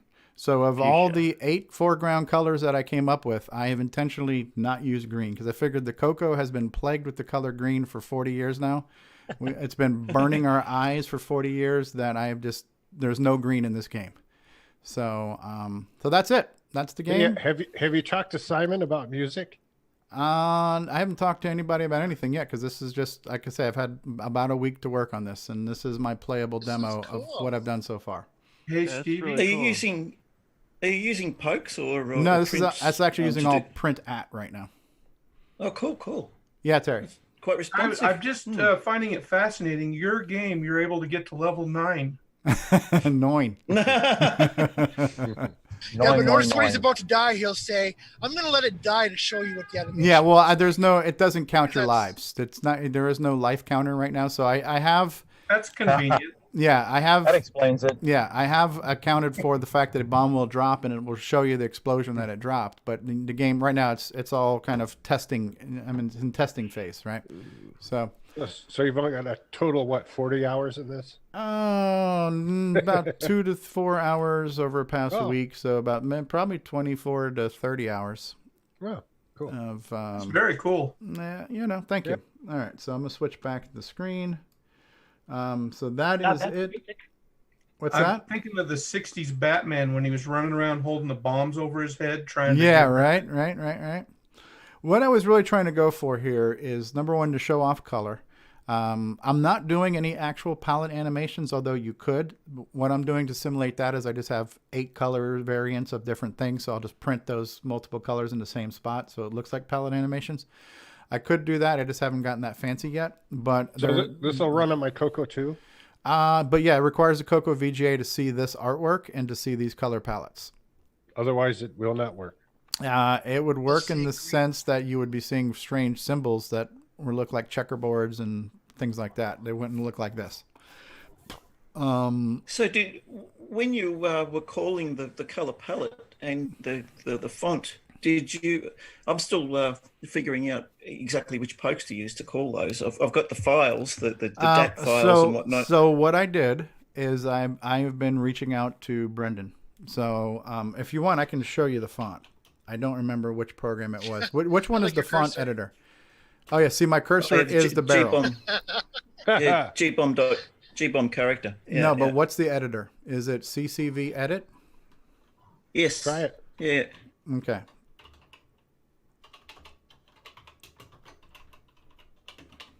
So I will show what is CCV conf, and then my thing is called GBomb. So it's run CCV. No, that's not the font. What the hell is CCV edit? CCV edit dot base. You didn't put the dot base at the end of it. Oh no, you run. Okay. It's a bin. That's the reason. Okay, so let's just do that. So yeah. Lodem CCV edit. Actually, let's do this. Let's run CCV conf first. And what this one is, this is the one that I created my palette with, right? So when I go to load and I type in GBomb, these are my palettes. And so when I show you my palettes and I go to text and then I go to palette, these are the colors I'm using right now. So the color green is kind of peachy, right? So color 1 was the green color in the semi-graphics mode. So I replaced that, right? And I've got kind of a steel blue. I've got some pinks, some purples. I was just playing around. I wanted, and so the blue is not as dark. Like the Coco's blue is kind of a deep, like almost navy blue. So I brightened up the blue. I brightened up the red. And then I replaced the colors I didn't like. Because you want to see them on black, right? And you want to see them on a black background. The other thing I do when I show you my fonts here in just a second, I'm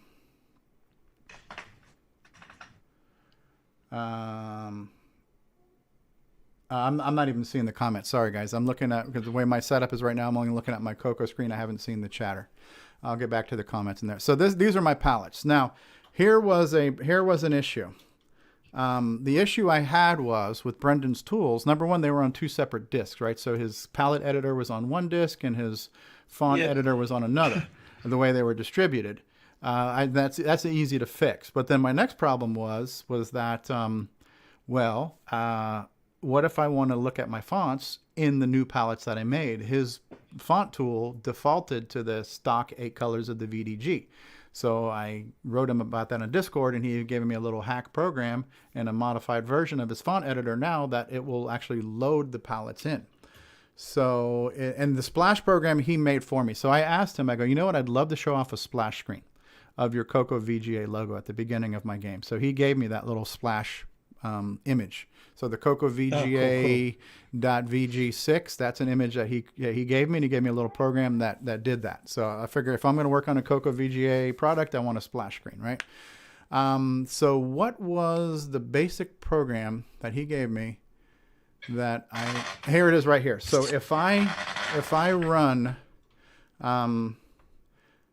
actually if I just do this, I think, so here it is. I have to run VG6 PAL CP. All right. So what that's going to do, oh, frick me. I don't know what's going on here. Run VG, run. Oh, you need a quote. Yeah. VG6 PAL. You got 2 6s in there. PAL. God damn it. Coco keyboard. Okay. Critic. Okay. Oh, you know what? Yeah. I might have changed. Yeah, I changed it. Error. How many times have we done that? Okay. So save what a very easy to remember and type in file name, right? So when I run this, what this will do is this is going to go ahead and load my palettes. And then what I can do is I just do this. I type in, and he even has it on the screen here. So I do loadm ccv edit :exec. And then what that does is this program has loaded my palettes up into a graphical area of where his program works. And now I can see my fonts in my palettes. And his tool did not originally do this. So, that's cool. So by me just pestering him, you know, kind of like the Nick Marotta philosophy, when you complain loud enough about having to plug in joysticks, somebody will shut you up, right? The old squeaky wheel gets the grease. So and it wasn't complaining; it was collaborating. I'd like to think, but yeah, Brendan's been really great. He's been very thing. So this is the normal inverted font, right? Actually, this is the wrong. Okay, so now I have to go to load. This is the standard Coco font right now, but in my palette. So this is inverted text, right? These are the normal, and this is your normal text. This is what it would normally look like. This would be your green background, right? Because I made the background color kind of that teal color. So this is the normal font, but let me go ahead and hit load, and my font is called G-Bomb. And then it's from drive 0. I hit enter, and now here are my fonts. So what I did was I fixed some of the letters that I didn't like, because some of the letters were kind of skinny, right? Like you remember the S in the Coco, the S was kind of a straight diagonal line. So I made a few things kind of curvy. Some things were thinner than others, like the letter I was thinner. It wasn't as wide. So I tried to make things a little bit more symmetrical. I made the asterisk look less like a diamond, a little bit more like an asterisk. I made the quotes a little bit curved instead of straight up and down. Yeah, right. I made the apostrophe more like an apostrophe. The comma I actually made curved, and I lowered the comma a pixel so it actually will be beneath the text. You know, things like that. So this is the inverse set. I then copied, wait a second, this is still the wrong set. This is the wrong set. Okay, what did I load? Did I load G-Bomb? This isn't my most recent one because of my current fonts. What I did basically is I took all the inverse text, I copied, here it is, I'm down here lower. So I copied the invert, this is now the normal text. So the normal text is inverted as well. And then I took the inverted stuff and I made all of them bold. So whenever I want a bold font, I'll do the lowercase. So what would have been like the black on green. So the lowercase fonts now are basically bold fonts. So I just took all the same letters and made them a little thicker so I could get bold text on the screen instead of inverted text. That's just what I thought I would do, right?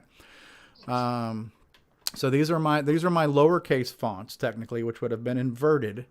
These are my uppercase fonts, which now are just slightly improved versions of the Coco fonts. And then I took the liberty to, when I was trying to tweak the numbers, I just wasn't happy with how they were coming out with the space that the Coco used. So I said, screw it, I'm going to make them digital, right? They're going to look like the old LCD stuff. So those are those. And then we start to get into some of the graphics, right? So initially I got pretty ambitious too with my bombs, where I've got the wick facing left and right, and I wanted to do 2-cell animation. So as the bomb was falling, it looked like the wick was flickering left and right.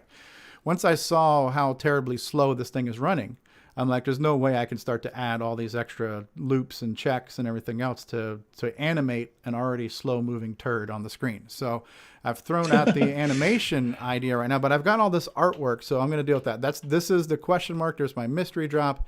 This is the flashlight, as you can all tell by the stunning detail in those graphics. This is actually a dynamite stick as well, and I have one wick facing left, and these are some of my villain faces. This is a heart, which you would get for extra life. This is about, and you have 8x12 pixels. You have no idea how hard it is to draw anything. What is that?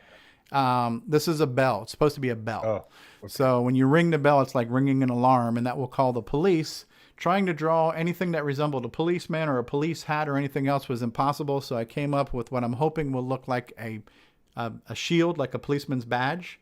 So this is supposed to be like a shield with a star on it, if you can really stretch your imagination.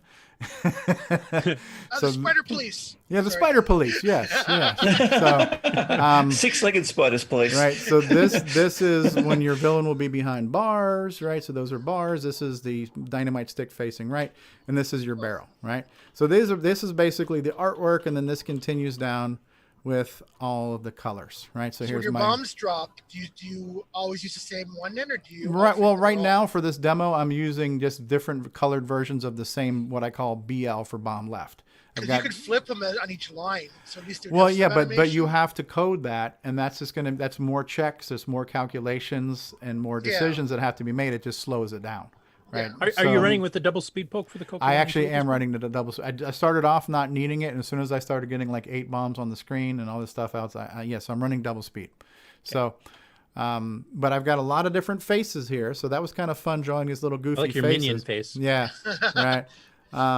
And so this is basically the same stuff, because you can copy and paste and stuff like that. So, I'm going to probably revisit my bombs and everything else because I'm going to throw away the whole idea of animating it right now, at least in the basic version.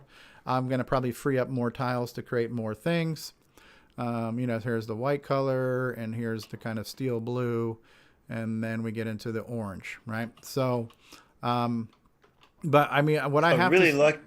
Go ahead. Really like that editor with your color palette. I'm gonna have to get a copy of that. So version. to me these were things that really needed to be together, like the ability to change your palette and then modify your font on the same disk were important. But even furthermore, once you change your palette, I want to see my font in that palette, and the tool was not originally doing that. But as soon as I asked for it, he gave it to me.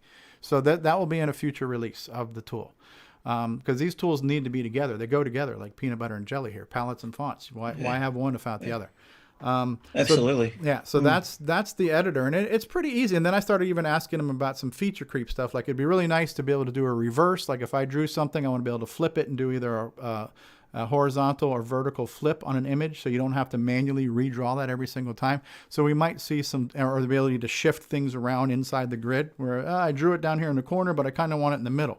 Wouldn't it be nice just to shift that grid and not have to manually redraw every pixel, right? Yeah, the icon editor that we've been using in Nitrous 9 that has those features. Yeah, it's quite handy. So some of those features might make their way into it. And listen, I understand. I don't expect him to cater to my needs, but I am also just providing some input and some suggestion. And so far, it's been a great collaboration using the tools and making some suggestions and getting some of these changes implemented. So Brendan has been very gracious in that respect. So that's the good thing is there too, that you're requesting stuff like this, and that it just so happens that we both got into this in the same week. Right, and, right. Your video with Morgan and Brendan, that's what inspired me to dig more in depth into it. And just so happens that we were doing our digital font at the same time and didn't even realize. But because you're doing all this and you're asking Brendan for these extra features and everything, and I'm using it at the same time, and there's bound to be others who are going to be inspired as well. And these tools, like combining the fonts and the palettes together, that's something that we can all use. So it's not just something for your own use. It's right. benefit Yeah. the I whole mean, community. obviously right now this is a very self-serving, selfish request because I'm working on a project, but these are definitely workflow enhancements. If you're going to use the tools and you're going to be developing, the simpler you can make your life to do that when you have to keep switching back and forth, the better off it is, you know.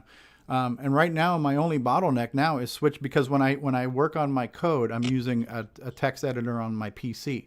So I have to keep spitting out the SD card between the PC and the Coco back and forth, back and forth, back and forth. So now I'm contemplating either doing a drive wire thing or possibly getting one of the Wi-Fi SD cards so I can edit the program that's on the SD card on my computer and then save it and then try it out on the computer. So that's my last bottleneck. I've got over some of my other kind of workflow challenges of you know, bitmap editing and color tweaking. Those have been greatly streamlined, but now actually making a change, testing the change on the real hardware, that's slowing me down a little bit. And these are first world problems. I got to take my SD card out of my computer. I got to plug it into my Coco SDC. It's taking me 2 whole minutes to test my change. You know, so yes. I have to say too, I'm jealous that Brendan is actually able to turn around and give you these mods so quick, whereas if I request something out of Nitrous 9 out of me, it's months down. Yeah, unlike that cheap Canadian labor up there on the EOU project. Us Americans, we get her done. Sounds like you got to call the ambulance.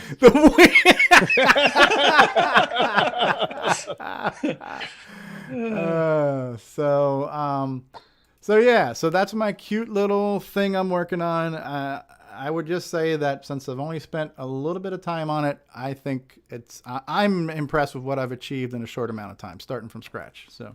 And it's good to promote the CoCoVGA. I mean, he sold over 100 of them so far. It can fix up dragons as well, so that, you know, it reaches across the pond to our fellows in the UK. And there's a lot of untapped potential in there. I mean, he's got that 16 color mode that you can use for 128 by 96 graphics that the CoCoVGA splash screen's done in. So you can actually get almost Coco 3 level stuff. Right. Yeah, it's pretty cool. So where can we get this game? Well, I will be, when it's done, it'll be available free for everybody. But in the short term, for those of you who have a CoCoVGA. Wow, you're undercutting Nightmare Highway? I am going to, actually, it's going to be, buy one free, get another one free. So, two for none is going to be the price. Ken's got competition. Which would you rather not pay for? Yeah. So if you buy your first free copy, the second one's also free.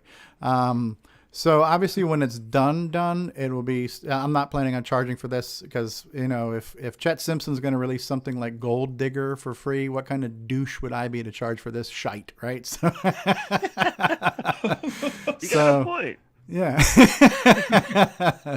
when you have a superior product already out there, it does not make sense to charge for an inferior one. So, geez, that makes me wonder. Like, should I be charging negative for this night? Like, you should be paying us. Paying us to beta test your shite there. But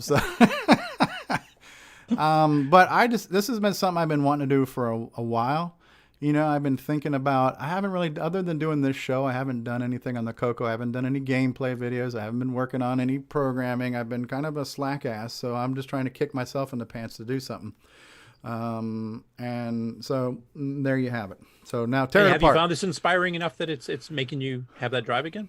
Oh, absolutely. I've been spending 3 hours a night working on this. The first night after I worked with Brendan and Morgan to look at her game, I was up to almost 3 a.m. just hammering out the first round of graphics for this, because it is a slow process using the Coco keyboard, moving one block at a time to set and reset pixels. So it's not, you know, the tool runs on the Coco. It's a great tool, don't get me wrong, but it's a little bit time consuming generating the characters.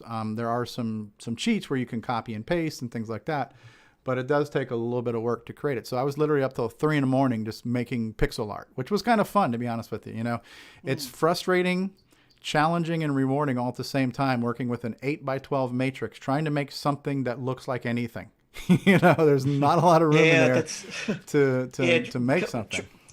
So trying to come up with a lowercase font was a real challenge. It was trying to get the font looking. You'll see in my demo later on. There's a few things that weren't quite right. A couple of letters are taller than other letters and stuff like that. And you think you get it right, and then you load it up, and you think that looks really good, and then you type another combination of another sentence with a different word, and all of a sudden the next 2 characters don't look quite right next to each other. Well, I had that problem like generating fonts using the draw command. You know, just getting them to line up and look right and stuff too. So, Maybe you need Ed's keyboard on your machine. You never know. You know, I'm actually thinking about. I am thinking I want to get that Wi-Fi SD card, just so I'm tapped into it and I don't have to swap. I mean, again, these are just kind of workflow. Yeah, just stream it right to the Coco SDC and Yep. load it instantly. Yeah. Yep. So I think that's going to be a little bit quicker than DriveWire. Although I have talked to Ron Klein about how him and Rick Adams are using DriveWire to update disks on the real Coco from the Raspberry Pi. That is a solution. But since I'm already have a PC with my editor already here, why bring another piece of equipment into the fold if I don't have to? So if I can just work directly on the disk image on the SD card, not have to swap it, I can test quicker. You know, so yeah. But it's been fun and it's been inspiring, and you know, and part of it too was that's kind of why I got off my ass. It took me a year to get the Steve Bjork assembly videos done, but I got them done because I told myself and I told other people on this show and on the internet that, hey, I want to get into programming. I want to learn assembly. I want to do this stuff. So I'm making these steps towards getting there. So this is a side project that's going to hopefully lead to more projects, including assembly. Cool. So very cool. It's cool. Very cool. And now enough about me. Let's talk about me. Make sure when you get the little Wi-Fi card that you get the version 3 or the version 4. Well, I was going to hit you up when I'm ready to do that, Mark, because Okay. you are my trusted advisor and confidant when it comes to all matters Wi-Fi SD. Yeah, and David's the over-exuberant version of the same thing. So yeah. Depends on how much drama you need in your life. All right, so I wasn't looking at the chat. What did we miss in the live chat while I was babbling and staring at my Coco screen? Salvador Garcia, okay. Don't go chasing waterfalls, man. Matchy was saying thank you to Chet for the tools that he's going to be releasing and the knowledge he's going to be sharing. Rob Inman, is this game safe to bring through airport security? Ken Reichert says, it seems you had an active vision with this game. Wink. Yes, the game will be hard with so many items in play at once. It's easy. It's not easy being green, Ken Reichert says. Will this work with the Joey? And I certainly hope that it will.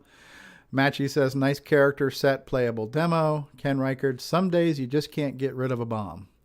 That's the Batman reference. Yeah. Batman movie from 1966. Okay, and then Rob Inman, the CoCoVGA, works with most color computers 1 and 2 and Dragons. Go to CoCoVGA.com for more information. Tax tag and title not included. Price and participation may vary. I'm hoping I have a socketed VDM in my Coco, or a VDG for that matter. Yes, so I hope your VDM and your VDG are both socketed, Nick. May your I VDG will be mention socketed. I will mention something else too. I don't know if you've been following in Discord, but Per Surratt and Yes. Brendan have been going back and forth. They're doing some updates. There's actually a firmware update for the CoCoVGA coming out too. Yes. I have involved with been. that, so. I have been a fly on the wall there. Brendan and I have been, kind of back and forth. I've been asking him questions and whining about things, and he's been giving me stuff to shut me up. So that's been fun. And I definitely want to thank Morgan for giving me the inspiration for this, because Morgan had a bomb game. And I was kind of half joking when I was playing it, and I go, there just aren't enough games about bombs on the Coco, right? So, so I was like, all right, I'm going to make a bomb game just because. In Nitrous 9, we have a different version of that. We just have all the games actually bomb. They crash. We misunderstood the theme you guys were going for, so I could redo them all. We're sorry. We're sorry. All right, so that's my revel. Do we want to maybe take a break, and then do you want to do news first? You're saying, Curtis, and then well, I think they should do the Ron and the Ron, yes. All right, Ron and Terry show first, then Ron we'll do the and news, Terry and then we'll do show. Game On. So here we go. We have a new logo graphic. Let me do like what she said, and I'm going to make it big here for just a second.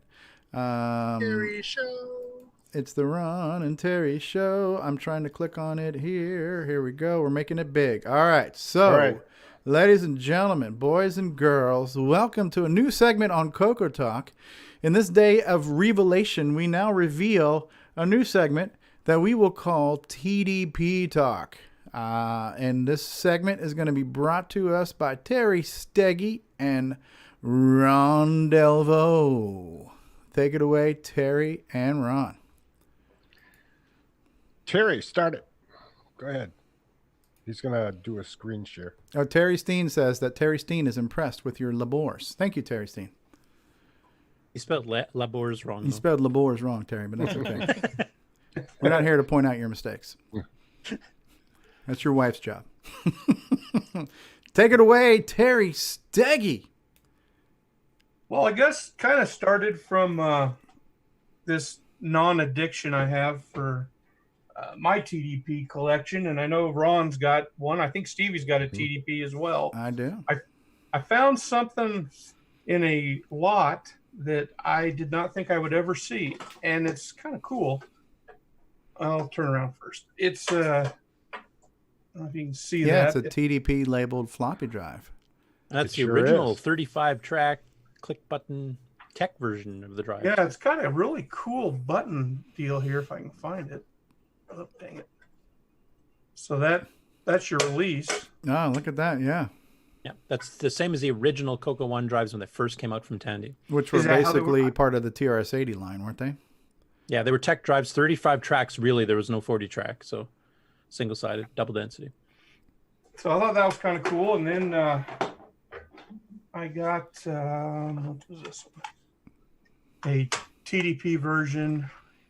Bust Out. Bust Out. And Bust Out was actually bundled with TDPs, I think both from Spectrum and a couple other companies too for a while. That was kind of the freebie they threw into the joysticks as a bundle. You got to talk again so your camera will become active, Terry. Oh, sorry about that. And then the other one was Project Nebula. With the TDP label. TDP, and then I've got, basically, I've got a boxed version of a TDP, and I know Ron, is yours boxed as well? No, or? I do not have a box. No, did not get one with my. So why don't you tell us a little bit about, here's the box. So what, for those of you who are not familiar with when we're talking about a TDP, why don't you tell us a little bit about what that is, Terry? We didn't see the whole box. Hold the box up fully. Oh, sorry. We need to see it. You need to see the full box. The whole box, nothing but the box there. TDP Electronics System 100 personal computer. It's fragile. It must be from France. Yeah. But that's the box anyway. And this is a rare computer. We don't see these listed, on eBay. You're not going to find one very often. If you do find one, grab it. Yeah, definitely snag it. I don't know how many people know how, rare it is, especially all these extras that he has. Yeah, they were basically only sold in 82, 83, I think, weren't they? Mm-hmm. Yep. What is the backstory to this product line, Terry and or Ron? So back in 81 and 82, Tandy came up with it. They distributed it through RCA, and I believe it was sold in some Kmart's and maybe Montgomery Wards. What I found anyway. Yep. It's a 16K extended basic. It's basically a Tandy 1. Or Coco 1, sorry. Mm-hmm. Yeah, F-board Coco 1. It says in a slightly different case. It's kind of like the forerunner to what the Coco 2 would be with that kind of ventilation grill in the back of the case there. That's exactly right. They basically took this design, and it does also have, I think it's the first version with the melted style keyboard, which I think it had Chiclety. The Chiclety one was, because this was basically a rebranded Coco 1. Yeah, the Chiclet one started it, and then they added later versions like mine, which is the melted. Oh, keyboard. it did have a melty. Oh, that's cool. Mm-hmm. Yep, there was 2 versions of it. Right. Neat. Mine must be a later version. Yeah, this one, the serial number on mine is 443. Okay. Is the case the same size? It looks a little longer or deeper, or whatever you want to say. I don't know if it's No, it's the same. You could probably take the bottom of the System 100 and put a Coco top on it, and it would fit. Okay. It's the only. When you're talking about the case, you're talking about the actual shell itself, not the cardboard carton, right? Okay. Shell. Yeah. Okay. And I do have a Black Beauty here with the TDP logo. It is a dark colored joystick of attractive significance. And that's based on the original Black Beauty with the silver metal handle that screws on and off. And here is the original with no Tandy on it, if you can see. Has no Tandy at Yes. all. So Yeah. somebody put left and right It's on only it. a left. And then here is the Radio Shack version. Ah, so there's a generic one, there's a Radio Shack one, and there's a TDP And then there's one. a Tandy. Yep. Right, and the Radio Shack versions of those sticks, we had the plastic sticks and the metal screw-on sticks. So there was a couple of generations of the Radio Shack. Yeah, metal were first, and then the plastic ones came. We'll call these the classic joysticks, the original classic joysticks from Radio Shack. Classic beauty. Classic beauty. There Timeless. was a Timeless beauty. There was a TDP version that did not have the silver as well. Okay, so was there a silver TDP version as well? Yeah, the one Ron just showed was, yeah. Okay, so we had the variants there. So we had the plastic stick and the metal stick on both the Radio Shack branded sticks and the TDP branded sticks. And basically this is an OEM. This is basically Tandy's, this is Radio Shack selling a Tandy computer, Radio Shack computer outside of the Radio Shack store. So it's the same machine, rebranded for the general public to try to capture a market. Like a Sears or, like you say, Montgomery Ward or wherever they were selling Ataris and TIs and these generic retail outlets. Look at that. You've got, was that a serial cable or a cassette cable there, Terry? That's cassette cable, and I don't know if you can read or not, but they all start with a different category. You know, we normally have 25 and 26 dash, whatever. These are all starting with like 10 dash whatever. Okay, that's interesting. And then they did sell some things actually in Radio Shack under the TDP brand. A voltage spike protector. Okay. It's kind of a weird number too. It actually had a 10G300 was its catalog number, but it keeps all your spikes intact, so they come through unhindered.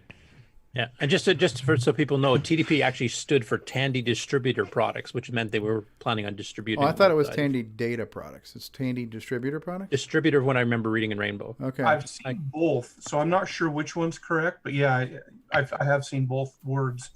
Okay. Somebody say Radio Shack was not very happy about this development. Well, the Radio Shack store owners and franchise owners, I'm sure they weren't, because this is basically now Radio Shack selling a product that's competing with the Radio Shack stores. So yeah, I would imagine if I was a store manager or a franchisee or store owner, I wouldn't take too kindly to, that was the one thing about Radio Shack is you can come here and get something you can't get anywhere else. You can get an Archer radio, a realistic stereo, or a TRS-80 computer. And now that company that we're all loyal to is going behind our backs and selling our crap under a different name. That is kind of a douche move if you think about it. So, well, that, and I think they were trying to do it as a different, basically revenue stream, but they were tying it into the warranty system that they already had for the Tandys. Okay. So I think that was one of their ploys, but I don't think a whole lot were created. Right. So from a collector's point of view, this should be on your wish list.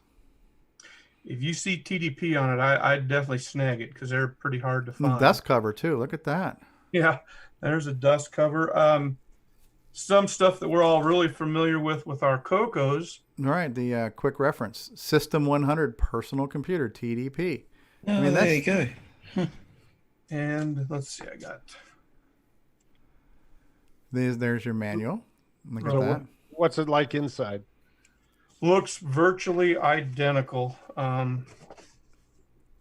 Personal computer one, operations medal. That's Let's not see, the. we don't open the other one. It actually has the guy we all know and Coco love. guy. Yeah. It's in Coco Basic, I assume. Say something, Terry, so we can see it on the big screen. Oh, I'm sorry. I keep forgetting to do that. That's the guy we all know and love. Yeah. And it's back to the sketch of a regular Coco too. It doesn't have the vents. Yeah. They're not going to redo the artwork. No, they're not. They're going to redo the cover, but they're not going to redo the artwork, right? So no. That's really cool because honestly, the only thing I even knew about was just the TDP 100 itself as a computer. I didn't realize they made all these rebranded cartridges and accessories. What is that, a modem? Like a modem 300 or whatever? Yep, it's a modem, Model 1 modem. I'm sorry. Model, Modem 1, System 100, Modem 1. All right, I'm going to just keep you spotlight for right now, Terry, so you're always on screen. Sorry. Okay, now that's good. Okay, System 100 Modem 1. That's pretty cool. Look at that. You got a serial port and a DIN port. You got all kinds of stuff going on there, huh? And then there's of the games, they have just a little bit different packaging. I think there was 13 total that I found. Ron and I have a Facebook page that we started. So if anybody's got anything that they've found that's not on our tandydataproducts.com is what I've called it. Sorry, Curtis, that's the one I went with. But please let us know. We'd love to kind of keep this as an archive. I've reached out to Tony Pedraza. Thank you. At Glenside Computer Club. He's going to kind of talk to different people, maybe some of the people that have been around a while, and see if they've got a line on it. Oddly enough, most of the information I found on the cartridges is on a Atari forum that I was kind of surprised that they actually had some pictures even in the boxes, and pretty cool stuff. So anyway, anybody finds something, I'd love to have a picture and maybe a catalog number off of it. Yeah, didn't you start a website too for this? Yeah, that's what I was saying. I did the tandydataproducts.com. Okay. I may have to see about getting Tandy distribution, or is that what you called it, Curtis? Yeah, that's what I believe it when they announced it in Rainbow. I don't have to check. It's like Was early 83 or late 82. TDP100.com not available? That would have been the easiest one. It's kind of funny. They have TDP 100, there's TDP S100, and then TDP System 100 are the main words that they used in advertising that I've found. I don't have the pull up. Rob Inman had found a really cool, I think it was a Hot Coco article or advertisement showing some of these. I think he had it on Discord a couple days ago. But anyway, Ron, go ahead. Yeah, the only thing I'd have to say is they're rare. We don't see them around much, and if you find one, grab it, or if you can chalk them down in the price. A lot of people don't even know they're rare, probably. I don't know. Maybe they just think they're a Radio Shack color computer. But, the CoCoVGA fit right into it perfectly. Yep. If he's able to share his screen, why don't you show the Facebook, Terry? The Facebook, do you have that up? I don't even know how to do that, honestly. I'll see if I can find it real quick then. Okay. Sorry. All right. So they're all based on the F-board Coco 1, yeah? Yes. Right. Rob Inman says Color Computer Magazine from 1983. Lots of TDP mentions. Yep. Spectrum Projects used to resell them too with bundles with joysticks and Bust Out and a few other things Tandy too. So Data there's quite a few Products, ads for that as well. TDP. Things I'm seeing online are saying Tandy Data Products, Wikipedia, CoCopedia, other sites. Okay, so I'm going to post this in the chat so people can get to it. So even if it's not Tandy Data Products, you might want to leave it anyway because that's what people see. Yeah, I'll see if for next week if I can dig out my old Rainbow ad, because I remember the ad, it was in the pipeline column. So let me if I just switch over here to the left screen again. Because I'd never think to type in Tandy distribution. Yeah, so here's the group. Yeah, that's a big long. And I posted the link to this group in the live chat. So if you're watching us live, you will hopefully get that link. If I did it right, did it come through? I don't see it. Let's try it again. Let's paste that.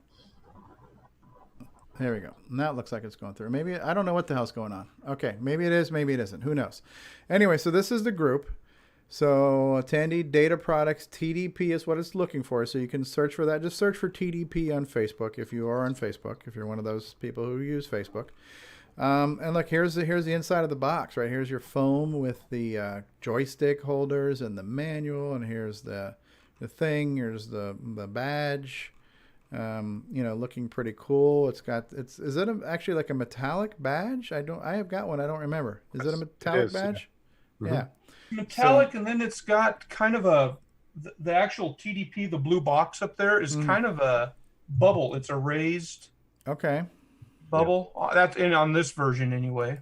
Yeah. So and then here you're showing off some of the joysticks for it, right? Here's the TDP joysticks themselves. Here's a pretty good close-up of that, TDP Electronics. Actually, if we look at TDP Electronics, we can't really see it too good, but I was trying to see if I could see the fine print to see what TDP stood for on the manual, but it's not looking like this. We'll have Terry look TDP at- Electronics System 100 personal computer. This is the box. This is the carton it came in. Probably the same size as a Coco box, right? Yep. What's written right down the bottom there? Is there anything mentioning it right down the bottom in that fine print, or is it? It's kind of hard to read. Everything on this A shows division of Tandy Corp. Fort. Okay. Oh yeah, just the standard. Manufactured in the USA by TDP Electronics, a division of Tandy Corp. Fort Worth, Texas. Okay, USA or something. So yeah, it doesn't really tell you what TDP stands for necessarily. So here's a cool looking at some of the cartridges, right? So we got Microbes, Polaris. It shows the difference between a Radio silver. Shack. Yeah. Yeah, the blue blue versus would be silver. what you Yeah. want, not the silver. Yeah, the blue box, like I've never seen before, right? And yeah, it's really neat. So There's one accessory, and I've got it listed on the website as well, the Tandy Data Products website. They actually had a X-Pad for it, graphics tablet. okay, so here on your website, which is tandydataproducts.com, you've got listed included in the box with catalog numbers. You've got sold separately. You've got Tandy repackaged game cartridges. You've got pictures. I like the logo there. That looks pretty cool. And so what's that going to be under? Gear Shop or Facebook group? Facebook group will then take you. Okay. So if we go Your back, shop is bling. Bling. clothes. Okay. So there is somewhere. I'm in the Facebook group now. Did I miss the pictures? I don't have them all up on the website yet. I just got this thing out and started trying to get some good pictures of it. So I'm going to make a separate page that's kind of a. Oh yeah, here you can see that it's kind of a raised bubble. Right. Oh yeah. Badge there. Yeah. Well, you can see. You can look at Ron Delvaux's bubble. Ron's bubble is bulging right now.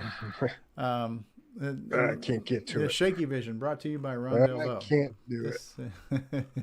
This episode of TDP is brought to you by Ricketts.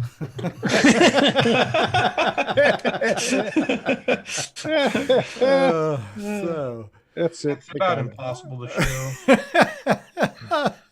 Oh yeah, you can see it there a bit. Oh, except I found the original rainbow that announced the TDP 100 was September 1982 in the pipeline column, but it doesn't mention what TDP stands for. It just mentions that they were planning on selling it, outside of Radio Shacks. I'm sure it's data. Okay, doesn't matter. We know what it is. It's a Coco of a different color, right? Or data. You say data, I say data, because I put the emphasis on the wrong syllable. But Aggie in. No, that's cool. So if you're a collector and you're into collecting Cocos and you want to have a Coco 1, 2, and 3 on your wish list, other than MC10, which I know is in the top of everyone's list, maybe a TDP 100 might be on your Coco collecting wish list. Obviously, another one would be like a video text terminal. Those are uncommon. That is a cousin of the Coco. That's actually the father of the Coco, the video Are those text worth terminal. anything? If you're a collector, absolutely. I saw one listed. And there's a couple versions of video text. There's the silver video text that Tandy released that looked just like a Coco, and there was a teal colored one. It's like an Ag Vision video text terminal. That's probably even less common. So if you're into collecting variants and rare and odd Coco unicorn things, TDP 100 is going to make your list, and then possibly a video text / Ag Vision thing might be on your list too. Very cool. I have a spare video text if anybody wants one, and I do have an Ag Vision, but not a spare. Okay. Well, that's very, very philanthropic of you, sir, to offer that up to the community. Terry is one of the nicest guys you've ever met. He is, but I feel compelled to insult him for some reason. Terry, you're a turkey. So Well, thank you. bless your heart, Terry. Bless It's your because heart. of my turkey gobbler here. And we are coming up on Warm. It's Thanksgiving. freaking cold here today. Very cool. So that's a new segment. TDP. Anybody want to chime in on TDP talk? Thoughts, questions? I'll throw in one little tidbit here because I just was trying to find the reference. It might have been in Hot or Color Computer News or some other magazine about the distributor versus data. I'll see if you can find it for next week. But in the, what issue is this here? The November 1982 Rainbow, they mentioned that if you got a TDP, that was the very first release of the F-board. That actually came out before the F-board came in the Coco 1. Ah. So if you bought a TDP at the time, you got ahead of the curve. Interesting. Oh, wow. So my personal TDP story is I obviously became aware of it once I got into collecting real Cocos. I'm not sure. I don't remember if I was aware of it when it was a thing, but I certainly became aware of it when I got back into Coco, and it's probably in the Boise book where I probably saw it. I don't know how I became aware of it, but it was high on my wish list. So it was a couple years ago at Coco Fest. Steve Noskowitz came, and this is the guy who made the Coco laser thing and all kinds of stuff. And he was basically had a ton of hardware that he wanted to get rid of. And he came in on Sunday, the last day of Coco Fest, and he kind of just came in and he wanted to get rid of his stuff in the auction. So and at first he was selling stuff at a table, and then he was going to, whatever he didn't sell, he was going to, donate to the auction. And so before he'd even set up on the table, he's like, yeah, I got this, I got that. I saw he had a TDP 100. I go, oh, that's neat. I'm like, man, I'd like to have that. What do you want for it? And he's thinking, he goes, oh, I don't know. Would you give me $20 for it? And I'm like, boing, here you go. So I got my TDP 100 for $20. So that is a deal. Wow. That is a steal and a deal. And I had flu that year, but I was able just to squeeze it in my suitcase between my clothes because that's about all I could bring back. And then even more interestingly was when I got it home, it didn't work. And I couldn't figure out why it didn't work. It had in it, in the slot where the extended basic ROM went, the custom ROM that drove his laser machine that did the laser light show. So I pulled that ROM out and just stole an extended basic ROM from a different Coco I had on a shelf, and I got it to be able to boot. And mine was modified. It was upgraded to 64K. It's got a composite mod with the black and white and color output and audio output. And this year I had Brendan add CoCoVGA to it. And what I didn't know at the time was there was a problem with the composite mod where the audio is just not coming, or the audio is not coming out well. It's missing things. So my audio mod is a hack job that's got some issues. So what I did then is what I just showed you guys, my CoCoVGA, I removed my CoCoVGA from my TDP where Brendan installed it, and I just moved it to my white Coco 1, which also has an F board, and it snaps right in. It's the same spot, same little holes right there, and the VDG is already socketed. So it was really easy for me to transplant my CoCoVGA, and now my next project, which I haven't done yet because I was working on bringing you this fabulous reveal today for the game, but I actually bought a soldering iron, and I'm going to solder in my own audio mod to my white Coco 1. So I've never soldered anything. I'm hoping I won't burn my hair, but I'm about ready to partake my first hardware hack by soldering on the audio mod to my white Coco 1, and then I'll be able to wish you luck. Thank you. Bless your heart, Curtis Boyle. So that's my TDP story. When I got my TDP, it also had a composite mod on there, and it didn't work well. It was like just black and white. So right at the time that CoCoVGA come out, I thought, well, there's the fix for that. Yeah. Awesome. Good idea. Yeah, CoCoVGA is really neat. If you don't take advantage of any of the extra features, you're still going to get really clean output with artifacting and the ability to, you can just press the button and change the color of the Coco font anyways. You can just cycle through some colors just by pressing a couple of key presses. So if that's all you did, it's still worth the money. But the fact that you can do so much more with the fonts and the palettes and the extra graphics modes, I think Tetris running in the background on mine, that's CoCoVGA, and if I press the buttons now, you can change, you turn on the scan lines, turn on the artifacting options. Yeah, you can hang on, if I just go back to where is it? Hang on, let me get it there. Press that, you can reverse the colors, change the background, change the border, turn off the border. This is all just from simply pressing buttons on the back. It's not even, you don't even have to address it via software to do that. Right. It's cool. So yeah, the CoCoVGA is a really neat product, obviously, and so my whole thought was this: is my nostalgia for the Coco has always been the Coco 1. That's what I owned. I owned big, bulky Cocos. I never owned a Coco 2. I barely owned a Coco 3. So as I'm getting back into developing, I want to develop things for the Coco 1. And now the CoCoVGA gives us a chance to have Coco 3-esque visuals on a Coco 1. So that's like, to me, that's an added bonus, you know? So it's a fun toy to play with. There's still life in the Coco 1. Yeah, yeah, breathing new life. That's pretty much exactly my background too, Stevie. I mean, I never actually had a Coco 3 in the day at all. And my Coco, what's running there in the background is my original Coco 1. So having the Coco 3 here is pretty cool, and I'm keen to. I've got the book. Should be arriving any day now. The extended basic book with the extra commands. So that's a whole new learning thing for me, and that's exciting. But like you said, my original passion is the original Coco 1. That's a Tandy TRS-80 color computer is the Coco 1 for me. Yeah.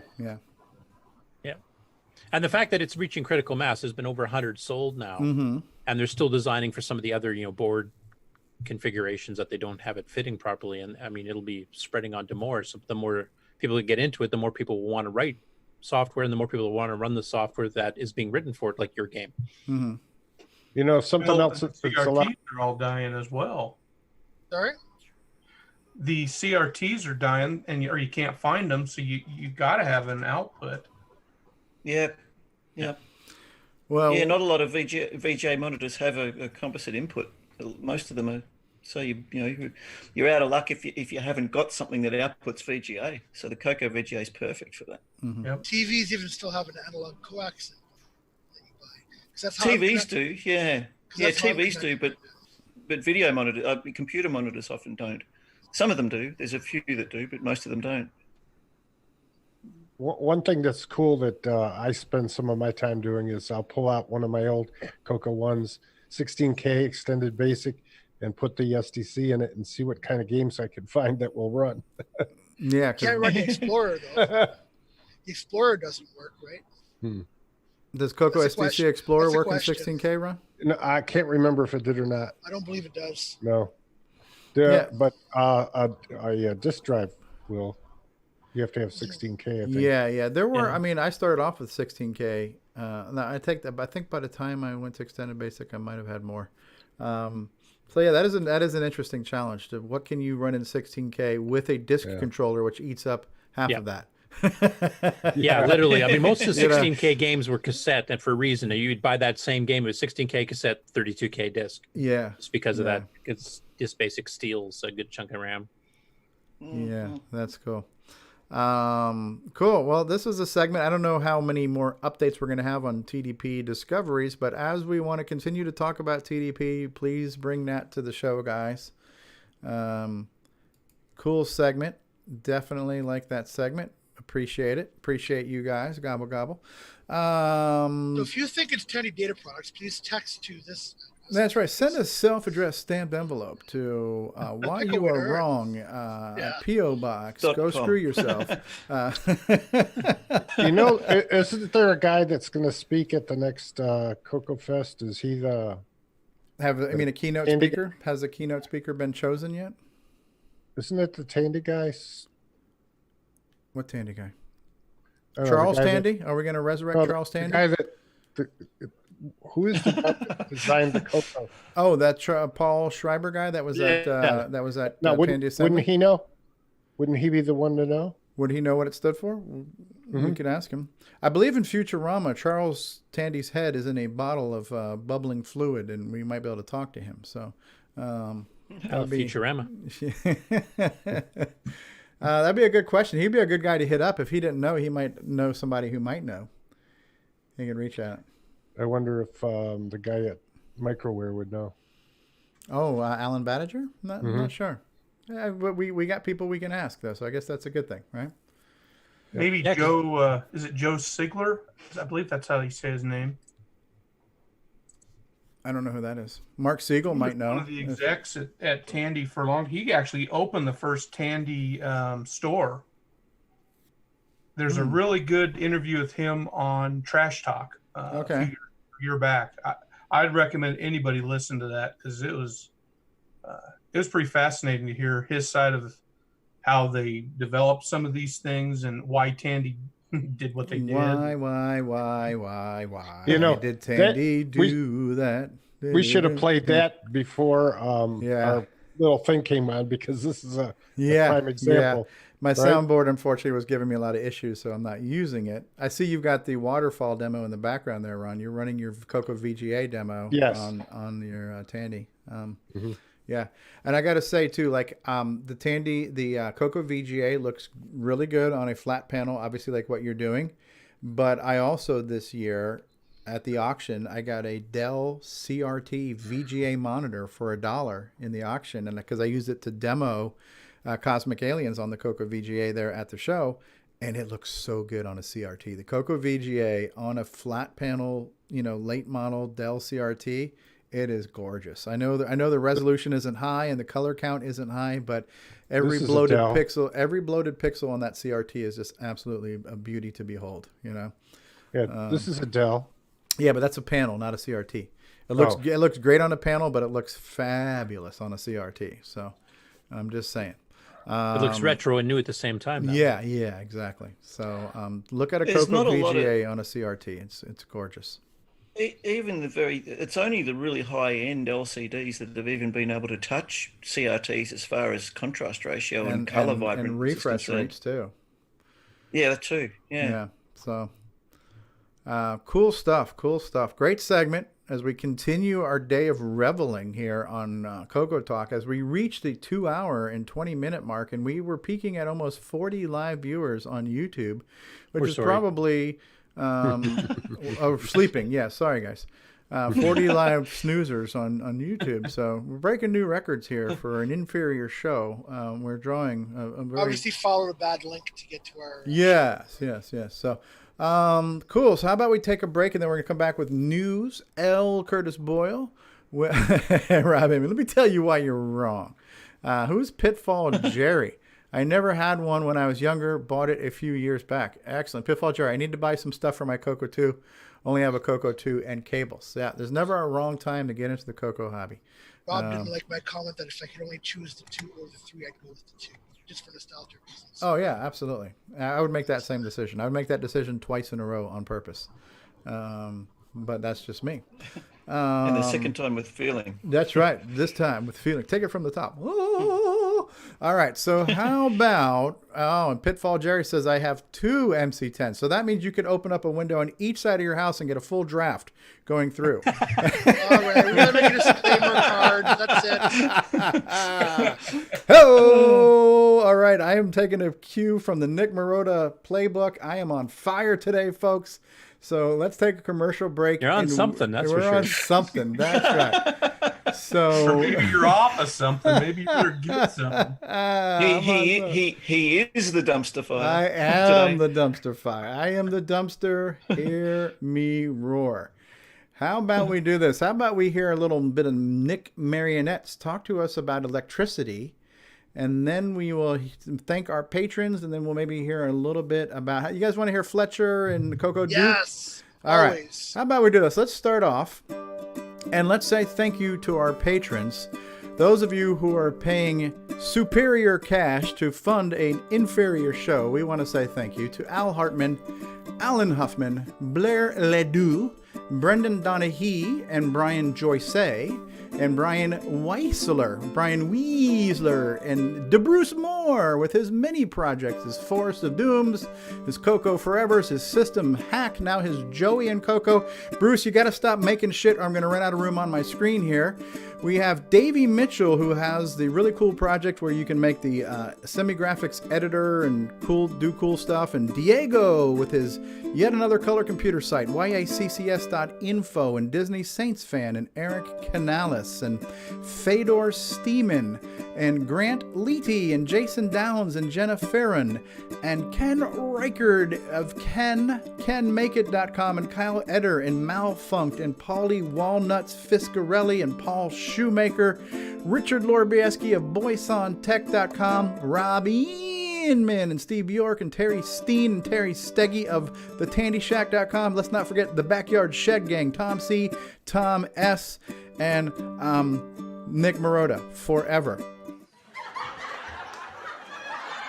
Nick Marionettes on electricity. Crikey! Electricity's a fad. The biggest market is with open flame. Brought to you by Nitrous 9, Ease of Use Edition. Hi, this is Curtis Boyle, part of the CoCoTALK crew of people. Hey everybody, this is Bill Noble, co-author of Nitrous 9. You are listening to CoCoTALK Live, the leading live CoCoTALK show. G'day, mates. This is Nick Marionettes, author of such color computer titles as Donut Disaster, Rupert Rhymes, and Rockstar Pilot. And I am here today to tell you about the world's most fabulous operating system, OS 9. OS 9 and its current incarnation, Nitrous 9, is the most advanced operating system ever created. And what makes it so good? Ease of use. I find OS 9 so incredibly intuitive that I haven't once cracked open the user manual. And yet I've been able to create such incredible games faster than the time it takes to sing Waltzing Matilda. Using OS 9, I expect my next game, Funstar, will be done this weekend and distributed exclusively on ROM cartridge. OS 9 forever. Any resemblance to actual events to persons living or dead is purely coincidental. Radio Shack has a great gift idea for the whole family. Fast action TV games, and they're on sale. Get this 6-game model for $29.95 or the 4-game model for $21.95. With rising entertainment costs, that's a real bargain. You play hockey, tennis, squash, and more. Easy to hook up and great family fun that lasts all year long. The sale price TV games. Only at Radio Shack, a Tandy company. Hi there, this is Mark Overholzer, and you're watching CoCoTALK, the world's leading weekly talk show where you can join in. Hey, come watch us and see what's happening in the world of Coco. CoCoTALK is brought to you in part by Placeblex Dietary Supplement. Placeblex, we think it works, so will you.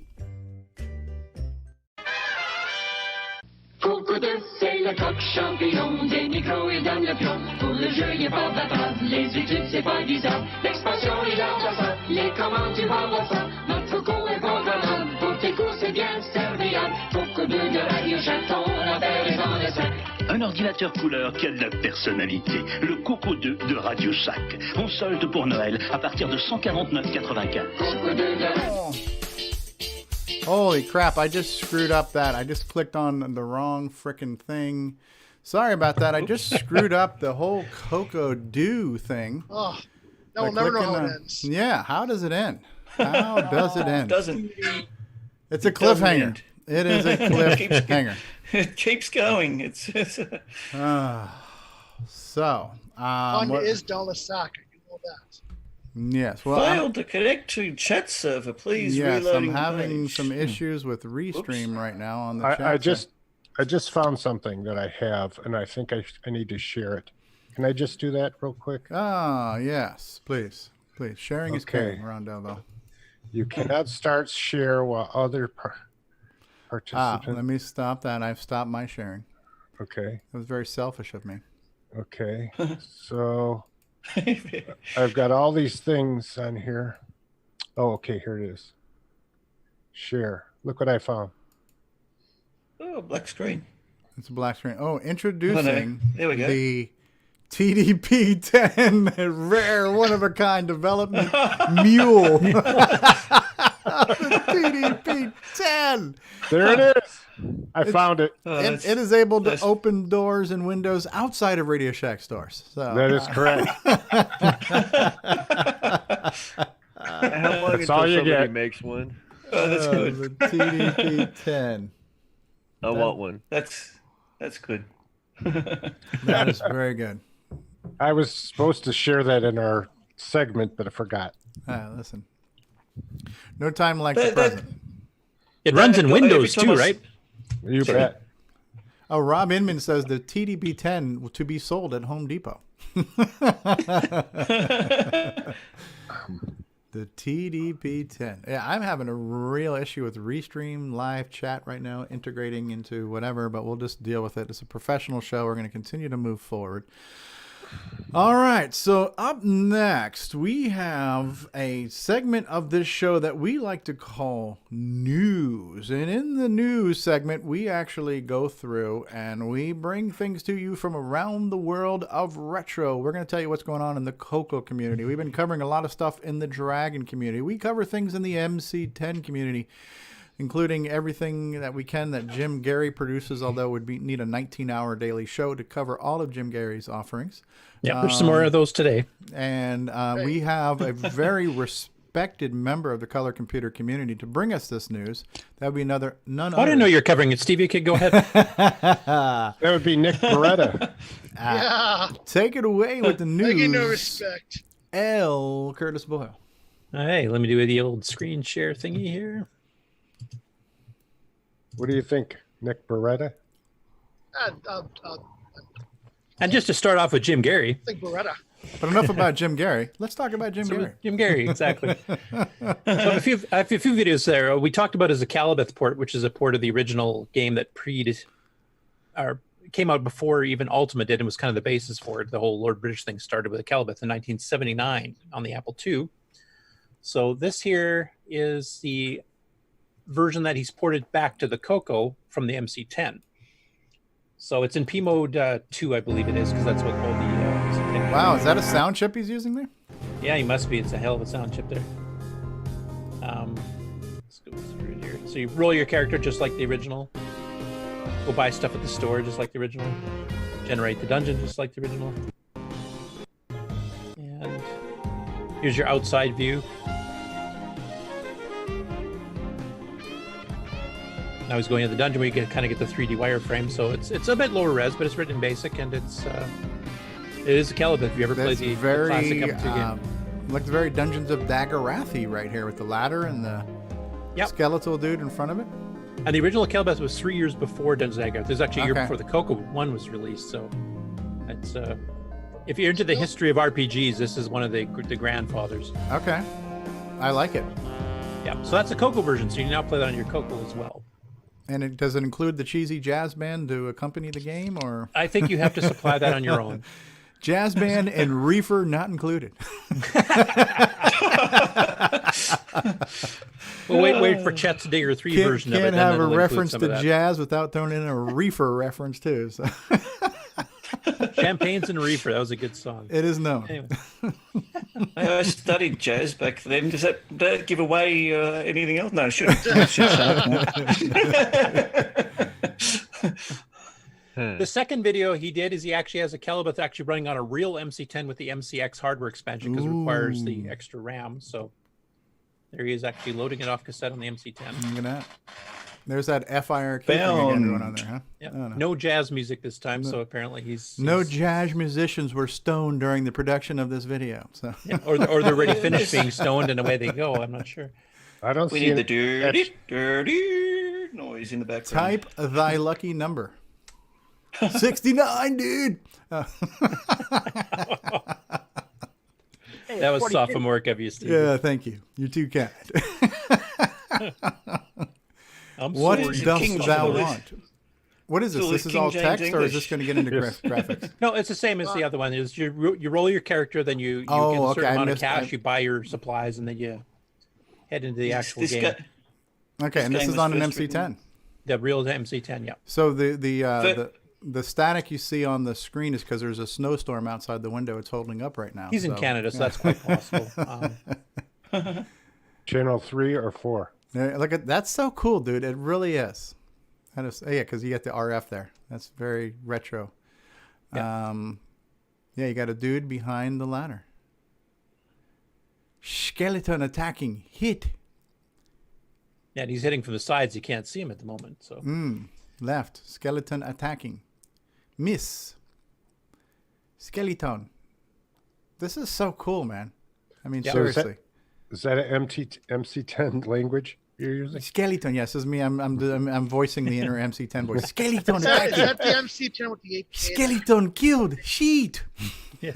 As I've mentioned before, Calibeth for me is one of the ones I really remember as a kid, because I played this in elementary school when we first got the Apple II, and somebody pirated a copy of it in '79. Oh, absolutely. If I knew how to make a game like that would be a game I would want to make. But Jim Garry's already done it, so I'm looking forward to trying it out.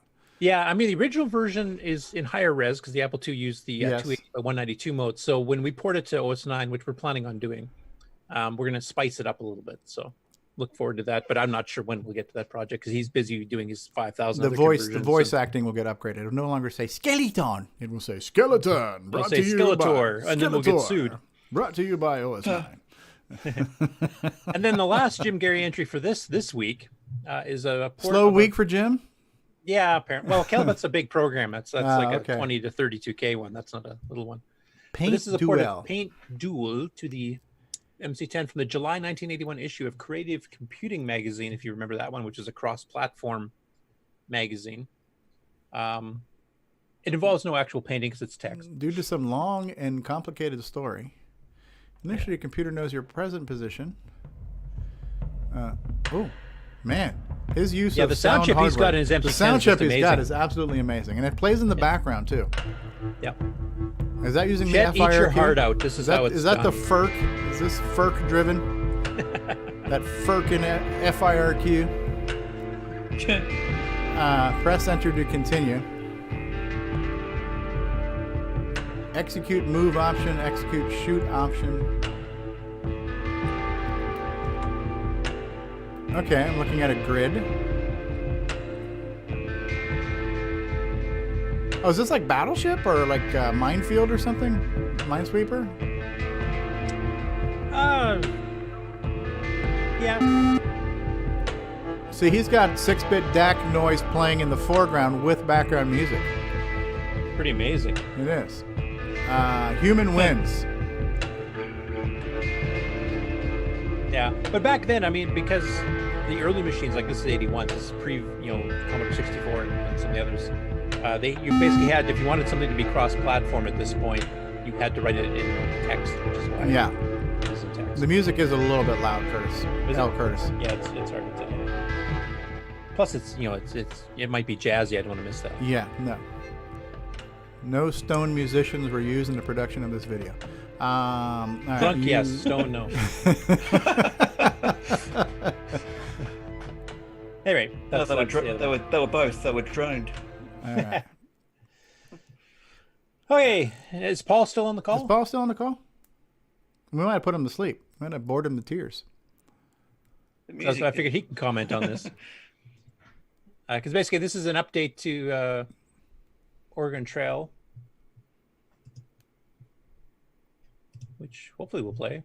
I know you don't get to ask this often, but make it big. Hey guys, it's Paul. I was working a little bit more this evening on some of the graphics routines for Oregon Trail. Yeah, I got the wagon animation going, so slowly but surely. Oh no! Oh, sorry, Stevie. And that's what I did. You just saw there what happened after I died. I did something to my pants. So. That falls under too much information. Yes, but Stevie likes squishing in it. So what? Can I borrow an MC10? I got to open the window right away. Open up a window. Hand me an MC10 stat. You don't clean it; it's gonna burn. You need a TDP 10 for that. That's right. Short video from Chet Simpson. Yeah. Chet, did you want to do a preamble to this video before I play it? No, actually, just well, this is one of the key apps that I've been using to test some of the performance issues. This is actually a brute force attempt or a brute force method of just feeding information to it, no IRQ, nothing handling it. And so you'll see as it plays along throughout the sequence how quick or actually how infrequent it's actually writing to the chip. So why don't you go ahead and give it a play? Okay.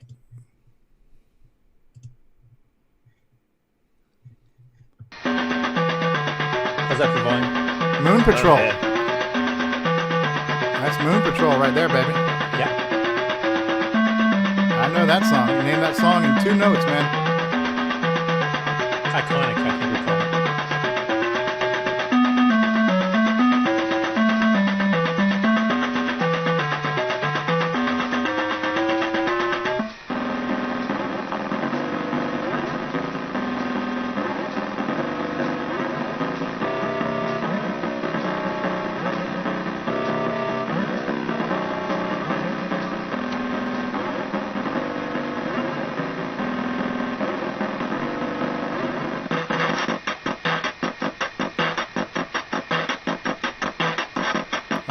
Sorry, I have to do something to my pants again when this is over. So. Yeah, there you go. I was really hoping that was going to end soon. I forgot how long and how annoying the very end of it was. So yeah, you'll see some contrast there between the different types of songs and the complexity of them. Where you start increasing the complexity, you see a bit more, a few more rights. And I've actually made some improvements to this, where it's kind of a bar graph looking thing. Yeah, so there is a difference that has to be taken into account. So even if you've got the same song, it might the demands might be different across the different sound cards. So making sure that that's taken into account for the games and is particularly important, at least for me. So that was just one of the things I've been working on in dealing with the sounds and measuring their some of the performances. What sound chip was that being played on? That is the SN chip that's in the GMC. Okay, Game Master cartridge chip. Yes. And that sounded pretty damn good. Sounded good. Yeah. Yeah. Did. Yeah, both of those were converted VGM files.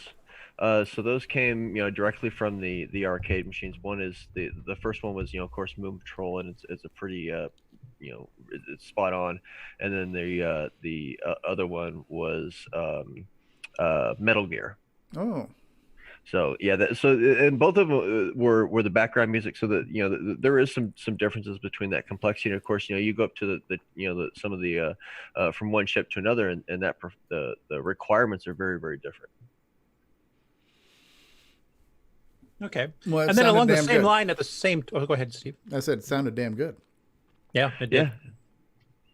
Along the same lines, Todd Wallace, Lord Dragon in Discord, he's been learning all this kind of stuff too. Actually, he was asking Chet a lot of questions here. His own simple OPL music-based player too, which he actually has a little video and sound for it as well. It's using the CCT format that Ed Snyder did, which is similar to VGM but kind of customized for the Coco, so it's kind of pre-processed, so a little bit less overhead. You don't have to convert it on the fly type thing. Now he said, as he has here, he doesn't have it fully working properly here, right? But it still sounds cool. So I'll play a little clip of that. Just when you're done, make sure you don't do anything to your pants, Curtis. Yeah. Hey guys, I have done it. I have created my very own Coco Chiptunes player. Okay, I didn't really do it. Ed Snyder did it, but I'm making my own version for fun. Actually, the point is eventually to make an OS 9 player, because Ed Snyder is currently only runs in BASIC. But anyway, to show this off, I want to do something interesting with the screen while it's playing the music. So I figured I would just change the background palette from green to black back and forth. And something really trippy happens, I guess, because of the VSync and all that. It was supposed to be green when it's sending actual play commands and black during the pauses in the music. And pretty interesting things happen. So let's just, on this, I just enter a direct path to the file on the SD card. So he seems to have a good grasp on Coco filing systems. With his disk tools and all that kind of stuff, Oh, yeah. Okay. Check it out. Trippy.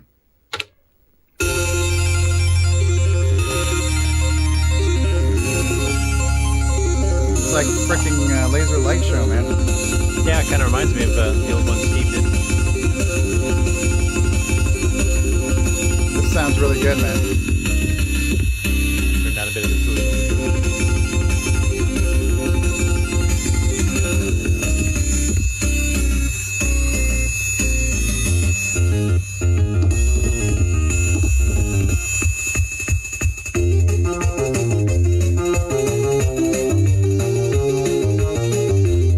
Actually, it's the first time I've heard it with headphones on, and then it sounds a lot better than. Oh yeah, you can hear the bass and everything, man. It's freaking yeah, nice. absolutely. Same, yeah.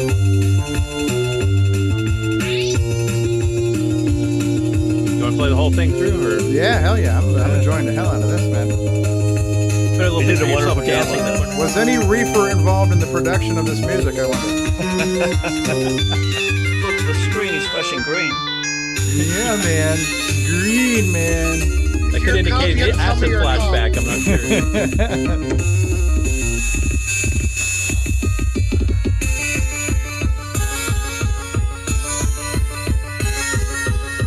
I like the fact that his Mega Mini is already completely full. You gotta have more than 4 slots. David Ladd will tell you that. David Ladd was right. Yeah, David Ladd speaks the truth, the uncomfortable truths that we all must face one day in our lives. You can see in the reflection he was in his underwear. Are you serious? No. Rondo, that's you got a sharp eye there, Ron. What are you looking for exactly? He said that this Lord Dragon music would sound good in the background of Gunstar. It would. I'm just going to throw in my 2 cents on this because I know there's been a lot of talk about sound chips and everything else. The first video that we heard with Chet Simpson playing some, and by the way, VGM stands for video game music, right? So that's kind of like a standard format of files you can grab off the internets and whatnot. Right? Is that true, Chet? Yes, it is. So we heard Chet's songs played on a different chip, which is the GMC, and they sounded, in my opinion, sounded really good. I like the way the GMC sounds. I'm a fan of it. And then we have this chip, and there's different people who like different chips or have different philosophies or things like that. I think they're all cool. I like this. This sounded really good. I don't think there's such a thing as a bad sound chip. Any sound chip is going to sound better than what the Coco originally had, and any way it's implemented is going to be a benefit to a Coco game or utility. So it's all good. I think, and this is just my opinion, and I'm not trashing any products, I think this chip here sounds too good for the Coco. You know what I mean? Oh, Stevie, let me tell you why you're wrong. Tell me why I'm wrong. You know what I mean? When I hear this, I'm thinking this takes me right to the Sound Blaster. This takes me to the 90s. This takes me to MS-DOS. This takes me beyond the Coco.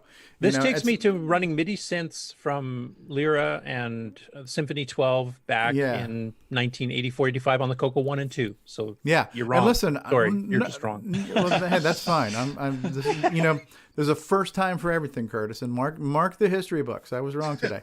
No, I mean it's great.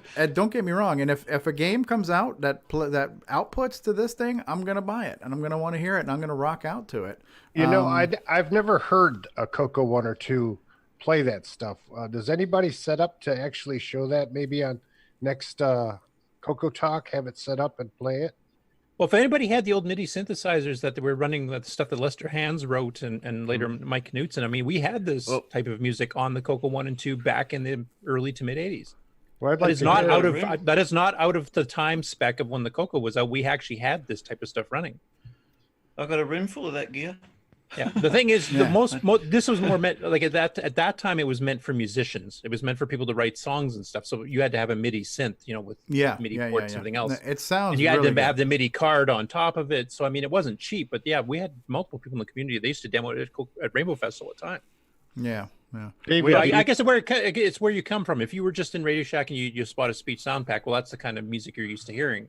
Right. Because you were buying stuff for games, and that's what was cheaper, and that's what they sold for games. But yeah, the professional musicians at the time were using this kind of stuff. Yeah. David, can you demo that stuff?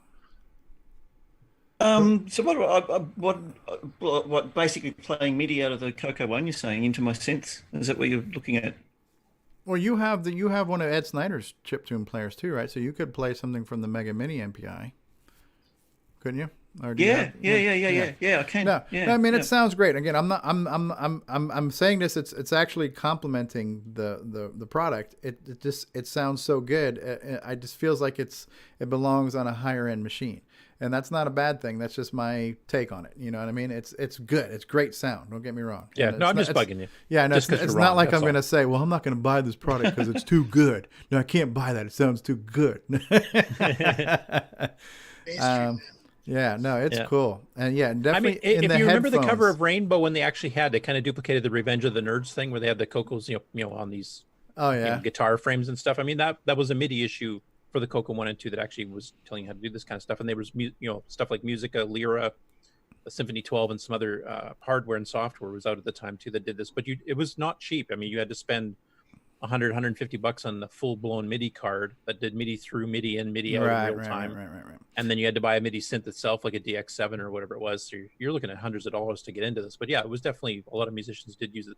I'd love to get Bill Pierce on, because I believe he did some of that stuff back in the day. Right. Well, I think the first one that hit the PC was the Ad-Lib. The Ad-Lib was just the synthesizer. So it was just a Yamaha chip on a card. And that's all you got. And I remember a lot of the Sierra Online games took advantage of that. And I was like, my ears were in heaven, because I was, I originally heard the Sierra Online games on the Tandy 1000, and they sounded great. I had no complaints about that. Man, this is so much better than normal PC music. This is better than anything I heard on my Coco. This is great. I was in love with the Tandy sound. When the Ad-Lib sound came out, that was like heaven, That was like next level audio on a PC, so. And I'm trying to remember, did the Ad-Lib come out on the PC first or on the Apple first? Because there was an Apple Ad-Lib too. Honestly, I don't know which came first. I think it was the PC first.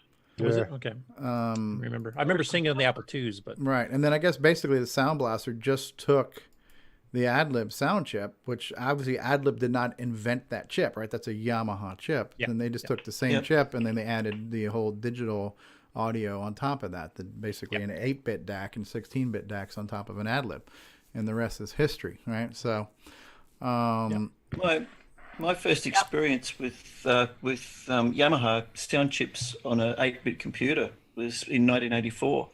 It was on the Yamaha CX5M. It was a dedicated music computer. Right. And I believe that chip is also what was in the Sega Genesis. It's in a lot of arcade machines. I know Sega used that a lot in a lot of their stuff, and it sounds really good. I mean, I'm complaining that it sounds too good. That's a terrible thing to come. These are first world problems, right? So, but I do want to I want to give some props to the GMC, because it is a capable chip, and we heard Chet Simpson pump some music into it, and it still sounds good. So, they're all. I definitely want to make sure we give love and props to all the different sound solutions out there, because they're all good sounding, and no matter which one you have, it's going to sound better than a Coco ever sounded before. So. Yeah, and the best thing of all these sound chips, of course, is that it takes so much less CPU time, because you can do decent sound on the Coco. We had Musica, Lyra, and some others that you could play decent sound on the 6-bit DAC. But if you wanted it to sound really good, that's all you could do. You had no time to do graphics and AI or anything else. And all of these sound chips will allow background playing with the CPU. Chet mentioned before, you're taking 1 to 3% of the CPU, whereas current background sound and music stuff and sound effects is taking like 25, 50% or whatever. Wow, so huge you difference. Can make a game so much better, more time for graphics, more time for effects, etc. Yeah. And actually, the songs like the two that played in that I know that the Moon Patrol can be done in less than 1% on both the 6809 and 6309. So yeah, I mean the cards are very capable, and the requirements do vary. We had a successful run last weekend of the Philharmonic 12, which is a Symphony 12 compatible card. Jim Brain's done this up pretty good. First run off the bat, it worked. So we had some sound coming out. Sounded pretty good. I've got some tweaks to the player that I've got to make on it, but because it's got those 4 chips on it, you have a PIA that you have to communicate through, so you've got a little more requirements. So it does take a little more time for that particular chip, and same thing for the speech and sound, because you have to communicate through a microcontroller. But the other chips, it's pretty much a straight write and a wait, so it's pretty quick. So you've got a lot of performance that are coming out of those, and of course the sounds will vary. But the nice thing is there is a middle ground where you can actually go from one card to another pretty easily. That's cool. Yeah, and even the ones that you do have to talk to a microcontroller PI, there's still not infinitely, but still a ton more time back to the Coco compared to having to do it all through the DAC manually. Oh, absolutely, and it's going to be it gives the game developers and the game designers so much more option to in what they can do, because they're not using all of that time just for sound. So it really does help. The future of Coco entertainment, is bright, right? Future is wide open. Because this is sound cards. Blinding, right? We may have to invest in some reefer to fully enjoy all this music, but let's go over to Chet's house. I'm gonna rate me a jazz game. Yeah, man. Chet already said he won't share, so pick us up, Chet. Jeff's a selfish guy. I'm not in any condition to pick anybody up. What are you talking about? You won't share either. I never said that. I never said I Puff would puff either. give, man. It's puff puff give. That's how it goes, man. I'm gonna write an adventure game called Revenge of the here, Bong. man. That's what I'm doing. Dave's not Dave's here. not here, man. Dave's not here, man. Open up, open up, open up, open up. It's Dave. I got the stuff. Dave's not here, man. Oh, about that. Cheech and Chong done it in its original Australian accent. That would be a good game. That'd be a good sequel to Donut Dilemma. Hey man. Hey man, did you get papers with your Coco too, man? Donut sure they're vegetarian. Donut dilemma. Angelo's got the munchies. Yeah, the instructions come wrapped in a zigzag wrapper. That sounds good. Okay, so what are we looking at here? L. Curtis Check Board. your Back local laws. back to serious discussions here. Yeah. Let's get back on track with our serious discussions. Slightly now, less everyone. Come on. sophomoric. All right, snap two. Serious. Get serious. Focus. Serious. Okay, Amigos Retro Gaming, who just started their Coco Games podcast a month and a half ago, have actually put out quite a bit of content this week here. The first one is done by the guy who's nicknamed Boat. That's John Schaller. And he has a little video on YouTube, 6 minutes long, of how to set up the Coco to run in MAME. So he tells you like how to do the ROMs and hi everybody. how does everything Boat up here. here I'm not play the whole with a thing. I'll quick just kind of fast forward. He actually and tells you how to set up the Mess Mess UI UI is as a well, way so it's a to lot easier run to classic use. computers from a. So he does a nice But we're not description, shows done you yet. exactly what We to do. actually need to This will be handy. check. So I'm not going to play the whole Click on thing that. because I mean, a lot of us already have this installed, but Folder. definitely check it out. And So why don't we pick a real? if you classic? haven't set up How- MAME before, it's actually a nice Yeah. way to get it set up. It is a bit Windows specific because of the Mess UI. I don't believe that's been ported to Linux or Mac OS 10, but if you have a Windows machine, it's a good one to check out. Isn't that what's in Coco Pie? Yes. Yes. So it is Linux. Well, Mess UI is not in Coco Pie though. Mess UI is not, but MAME is. MAME itself is, yeah. Yeah. Okay. Pie. Pie. Now, all that reefer makes me want pie. What happened to Sirius? What happened to Sirius? Get back to Still 15 seconds. Don't make me say drugs are bad, okay? And drugs are bad. They're so bad, they're good, man. Come on, man. Ron does that too good. I know, man. Ronnie Chong. Yeah, he sounds is like here Tommy with- Chong, yeah. Ronnie Chong is with us. Man. Timberman is ablaze. Timber Chong, we're going to call Timber him now. Chong, man. Chopping down that tree, man. It's so green. I'm going to smoke it. I'm just smoothing, man. Oh, okay, there goes our family-friendly rating. All right, back to the serious part of our show. Yeah. So here's the second official Coco Gaming Show podcast. And I should mention, too, they announced that they now have enough Patreons because they have these different levels of Patreon level for donations and stuff. They're now doing a bi-weekly Coco Game Show. And if they get past another certain point, it'll become weekly. Oh. So Really? I believe if we put up a Patreon to stop putting out our show on a weekly basis, we'd probably get more money. Make it stop! Make it stop! It'll be from one Jim specific Brain group, but know. you're right. So they're raising Jim money. Brain know that They're we're doing raising that. money to produce more content. We could probably raise money to throw out less. The stop content. Jim will be our biggest contributor. Yes. Yeah. Anyway, the second one, and they said that the type of theme that they're using for doing these shows is they basically pick 2 games at a time for each show, and they go into a bit of history of it and show some video demos of it. So this month or bi-weekly episode, I guess I should say, is Downland and Xenix. Now that's 2 shows in a row where they've kind of done a Coco 1-2 game and a Coco 3 game. I don't know if they're going to keep that up or if they're just randomly picking. They have pre-announced that the next episode is going to be what was it, Thexter and Time Bandit. Interesting combination of games there. Oh, what's the one that David Ladd did? Did he do that one? Where David Ladd Ladd's kept done dying? several. No, where he kept Well, dying. that was That's really several too. Really was that Yeah. was that the Predator? Yeah. Really? Did he do that one? Really, So I won't Stevie? play it. You guys go Really? watch it. It's a half-hour show, but they go through the game and describing stuff too. They actually did a shout out to my webpage for games too, which was nice of them. So Bet they like that's this why one. I'm pimping them here now. I gotta Really? return the favor. Really, Curtis? Nice Really? guys, one of them was hanging out here last week. Yeah, Yeah, Aaron's actually been on in the chat here a few times. I know they're doing a live stream of some RPG gaming right now, so I don't think they're on right now, but they're a friendly bunch. I'm hoping to get at least one of them out to Coco Fest this year. Yeah, I mean, absolutely. As soon as I saw that they started doing gaming stuff, that kind of kicked me into pants too. I got to do some more Coco gaming stuff, So when you see people out there doing stuff, it kind of inspires you to want to get back into doing Coco stuff, So, yeah, and one fascinating I found too, like out of the two co-hosts here, Aaron on the right and John on the left. John never had a Coco back in the day. Aaron had one. That's what his first home computer was. And Aaron actually has a Coco 3, which he's been using to do all the demos here. And he also had an old Coco 2 that he picked up that he doesn't use now that he's got the Coco 3. And John was intrigued enough after the first two shows. He said, "Can I have that Coco 2 of yours since you're not using it?" Yeah. So he's actually joining the hardware side of things, not just the emulator. Okay. So it'll be interesting. Yeah, and I like their artwork. I like the logo, the Coco show, and the color bars there. It kind of looks like one of your basic programming manuals and stuff. So yeah, kind of like you did in your earlier videos too, where you kind of had that retro Coco theme in the background. Yeah, that's cool. Obviously, they stole it from Alex. Listen, there's been no new idea in the past 400 years. You know what I mean? Everything is a recycling of something. So yeah, Black Beauty. So what else?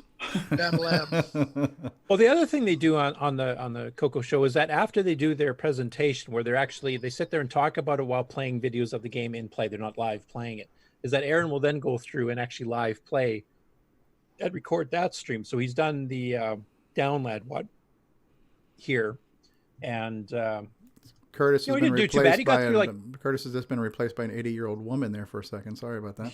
Yeah, sorry about that. I was horking up stuff. So because I'm 80 years old. He had the color set wrong here. He actually said after the fact, after he discovered that he actually prefers this color scheme. He likes the red caves. Yeah, I prefer the blue one myself. And the guy is a ginger at this point too. So we've got a ginger cave spelunker going through. Maybe his hair was red before he went bald. Maybe that's why. But yeah, he goes through the gameplay and he's playing on the real hardware, playing it live type thing. And he hasn't done one yet for Xenix. So apparently he's practiced playing Xenix. He's actually made it to the first boss. So I'm hoping that when they do post that, he can at least show that. We'll do it live. Yeah, looks good. Yeah, Downland is fun. And now that I have that new controller, I probably want to spend some time playing that again too. Yeah. And now for our weekly Pets Ass Gym 1 Dragon. More stuff. Dragon content. Yes. Now I will mention again, I'm picking just some of the better ones or ones that aren't too similar to other ones we've already seen. Oh, let me interrupt you real quick because you mentioned earlier that Per Surratt has been doing stuff in the CoCoVGA stuff. Mm-hmm. One of the things, if I'm reading the chatter correctly, he's been working on some of the loaders that take up less memory, like what Nick's original. Fedor. Well, Fedor started like the CoCoVGA version of the palette hacks for certain games, but that has the program in BASIC that has to load the executable, and then it doesn't quite run from the menu, And so I think Per has been trying to work on a very small framework palette utility where you can load up a couple of predefined color sets before you execute a Coco, P Mode 3 type game. So I think Per's been working on that. He's been doing a lot of interesting things in the CoCoVGA space as far as utilities and stuff like that. So yeah, I'm looking forward to when him and Brendan actually make the announcement because I know working back and forth, they found some sort of a glitch in the 64 column mode where it wouldn't keep the palettes when you switch over. Okay. So there's going to be a firmware update coming out to fix that, along with the software that Per's been doing for the palette launcher for Coco 1 and 2 games. Okay, sorry. So is this a RuPaul game? RuPaul? Drag Runner. Drag Road is on fire again. Yeah. It's just taking too many pep pills, I think, or something. Nick Beretta. All right, let's see it. Let's see the RuPaul game here.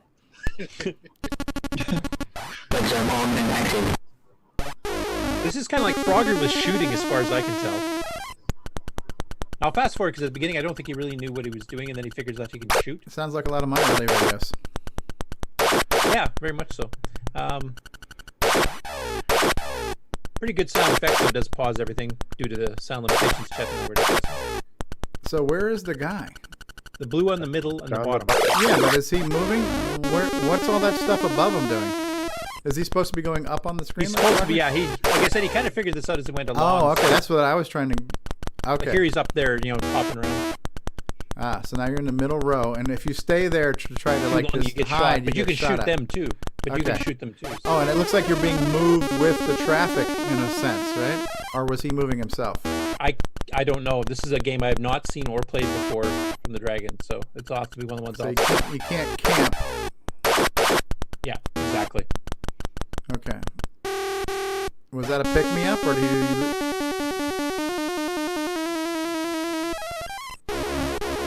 Pretty decent sound effects too. Yeah. So that's an interesting one. I'll have to see if I can find that one in the Dragon Archive and see if it works on the Coco without modification, because that's one I had not seen before. Interesting. And as I mentioned before, he's got a lot more videos up there. He's got a lot of base games, a lot of adventure games, but I mean, adventure games will look the same, so there's not much of a point unless there's something unique about it. So there's more than the ones I'm showing you guys each week. This one's called Fireball, and this is actually written in BASIC.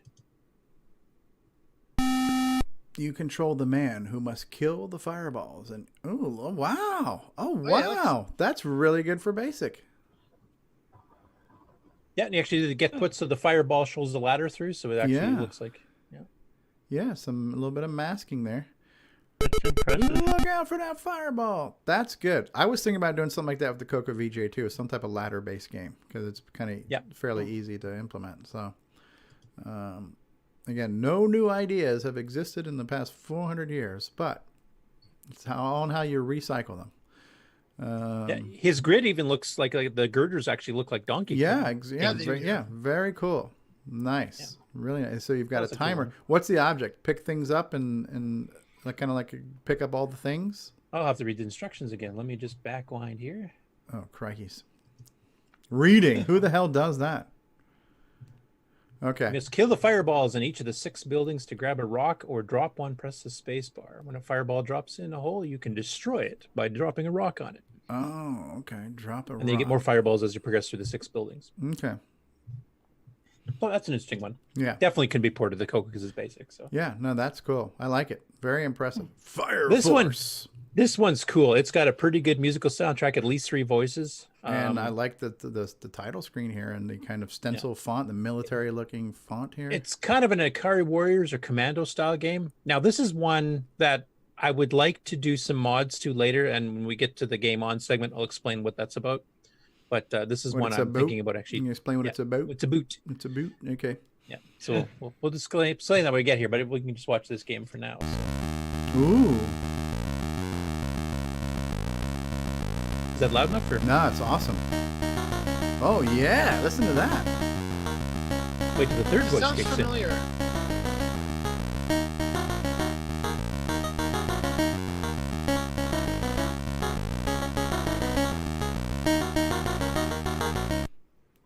Fire Force. Ooh, look at the special effects on this crap.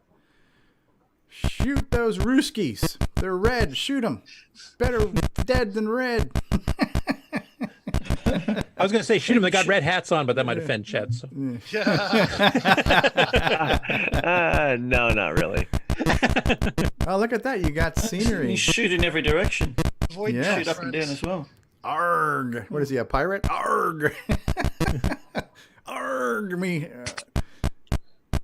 Yeah, that's cool. If he could stay alive long enough for us to see what the screen scrolls into. A lot really of dudes impressive. on the screen.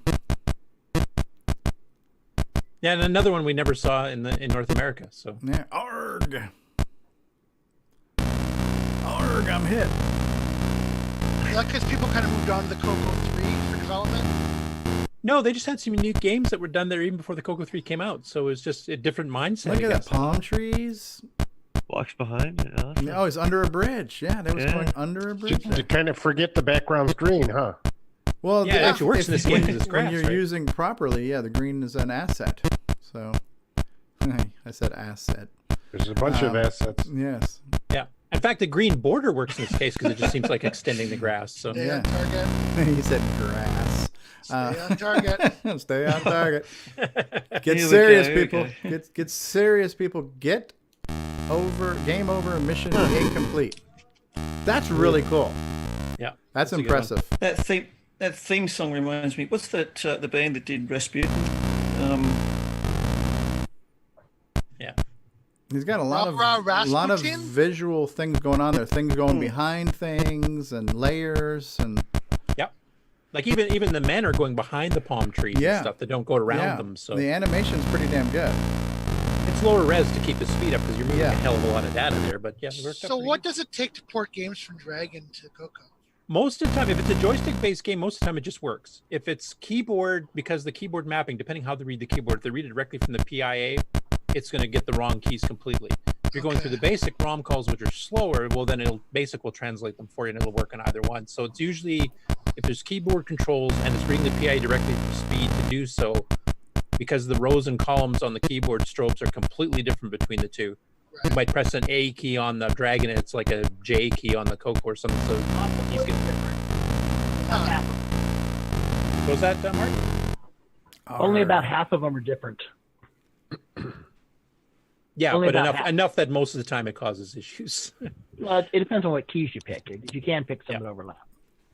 And the other thing is too, is because the keys map differently, is that you might have a cluster of keys in a certain area that make it easy to play the game from whatever keys it's designed for, and you have to like cross your fingers and twiddle your toes to get to the ones on the Coco because they're all over the place. So it's not too much of a change. You just have to go map that or change the reading of the keys for that, because the sound's exactly the same between the two, graphics are exactly the same between the two. CPU so there's not too much is the conversion same. needed. Are games actively being ported then? And are they collected somewhere? Like, there's like Bryce has been doing, Brian Palmer, he's actually been copying quite a few of them across, and I know some people had copied them across years ago because we did have some of them. There was a few that did come across the pond earlier on, but one thing that's always surprised me is that the Dragon people, like a lot of the Coco people, Spectral Associates, Tom Mix, Mictron, they sold their stuff in the UK a lot. I mean, they just rebranded, they did P-Mode 3 because there was no artifacting, but they just resold Donkey King and everything else, you know. For some reason, that didn't work the other way around. They could have had one distributor in North America who just resold Dragon stuff we never saw here. They would have made a killing. Absolutely. But they never did. They never sold anything up here, as far as I know. So tell Why me, did they do that? why did Dragon do that? Okay. Software by Micro Deal. Copyright 84. Yeah, this is the loading splash screen. Let's They say did a lot. NB illegal to copy. Hire or offer this tape for rental.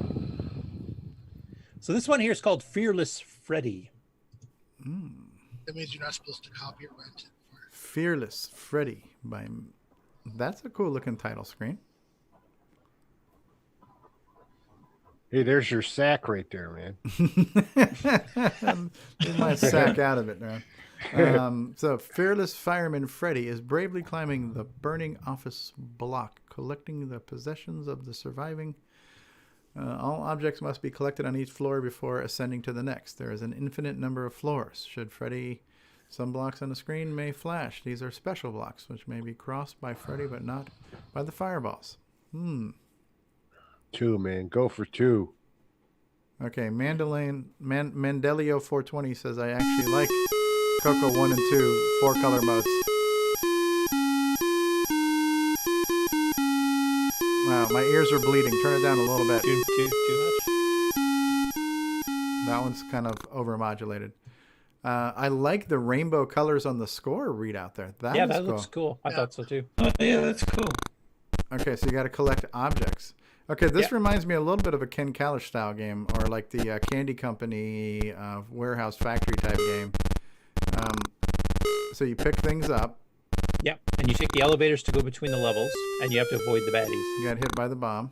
And if you fall in those flames, you die too. Okay, so that's like an unsafe zone. Yeah. And of course, different screens have different layouts of platforms and elevators.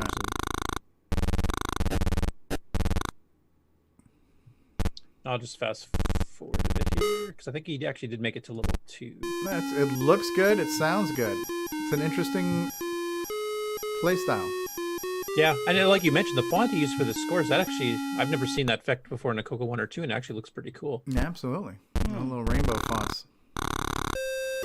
Don't burn your britches there, Fearless Freddy. The other thing is, too, the timer is actually a temperature gauge in this case. You know, how many degrees Celsius. Hot. It's getting hot. Oh, yeah.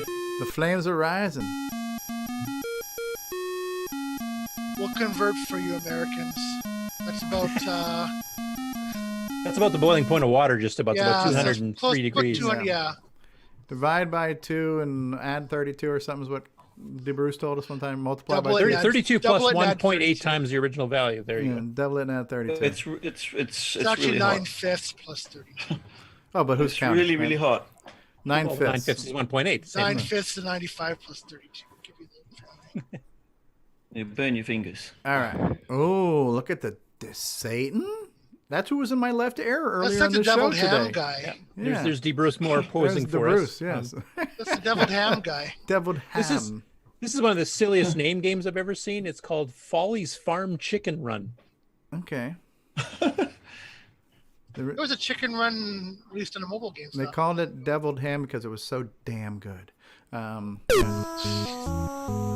little bit of multi-voice music. Is that too loud or quiet? Or... That's pretty good. Turn it. No. I mean, music is good. Music is good. Yeah, that's your classic Coco 4-voice organy sound. Yeah. Welcome to Chicken Run. Our farmers have constructed a chicken. No reefer was Stevie, you have to used take a in the speed rating. Yeah, no reefer was used in the making of this music. Are you sure? I'm positive because it would have sounded a lot better if reefer was involved. A lot more improvisation. All right. Lots of instructions. All right, Holy get cow. on to the game now. My impotence is catching up with me. So ADHD.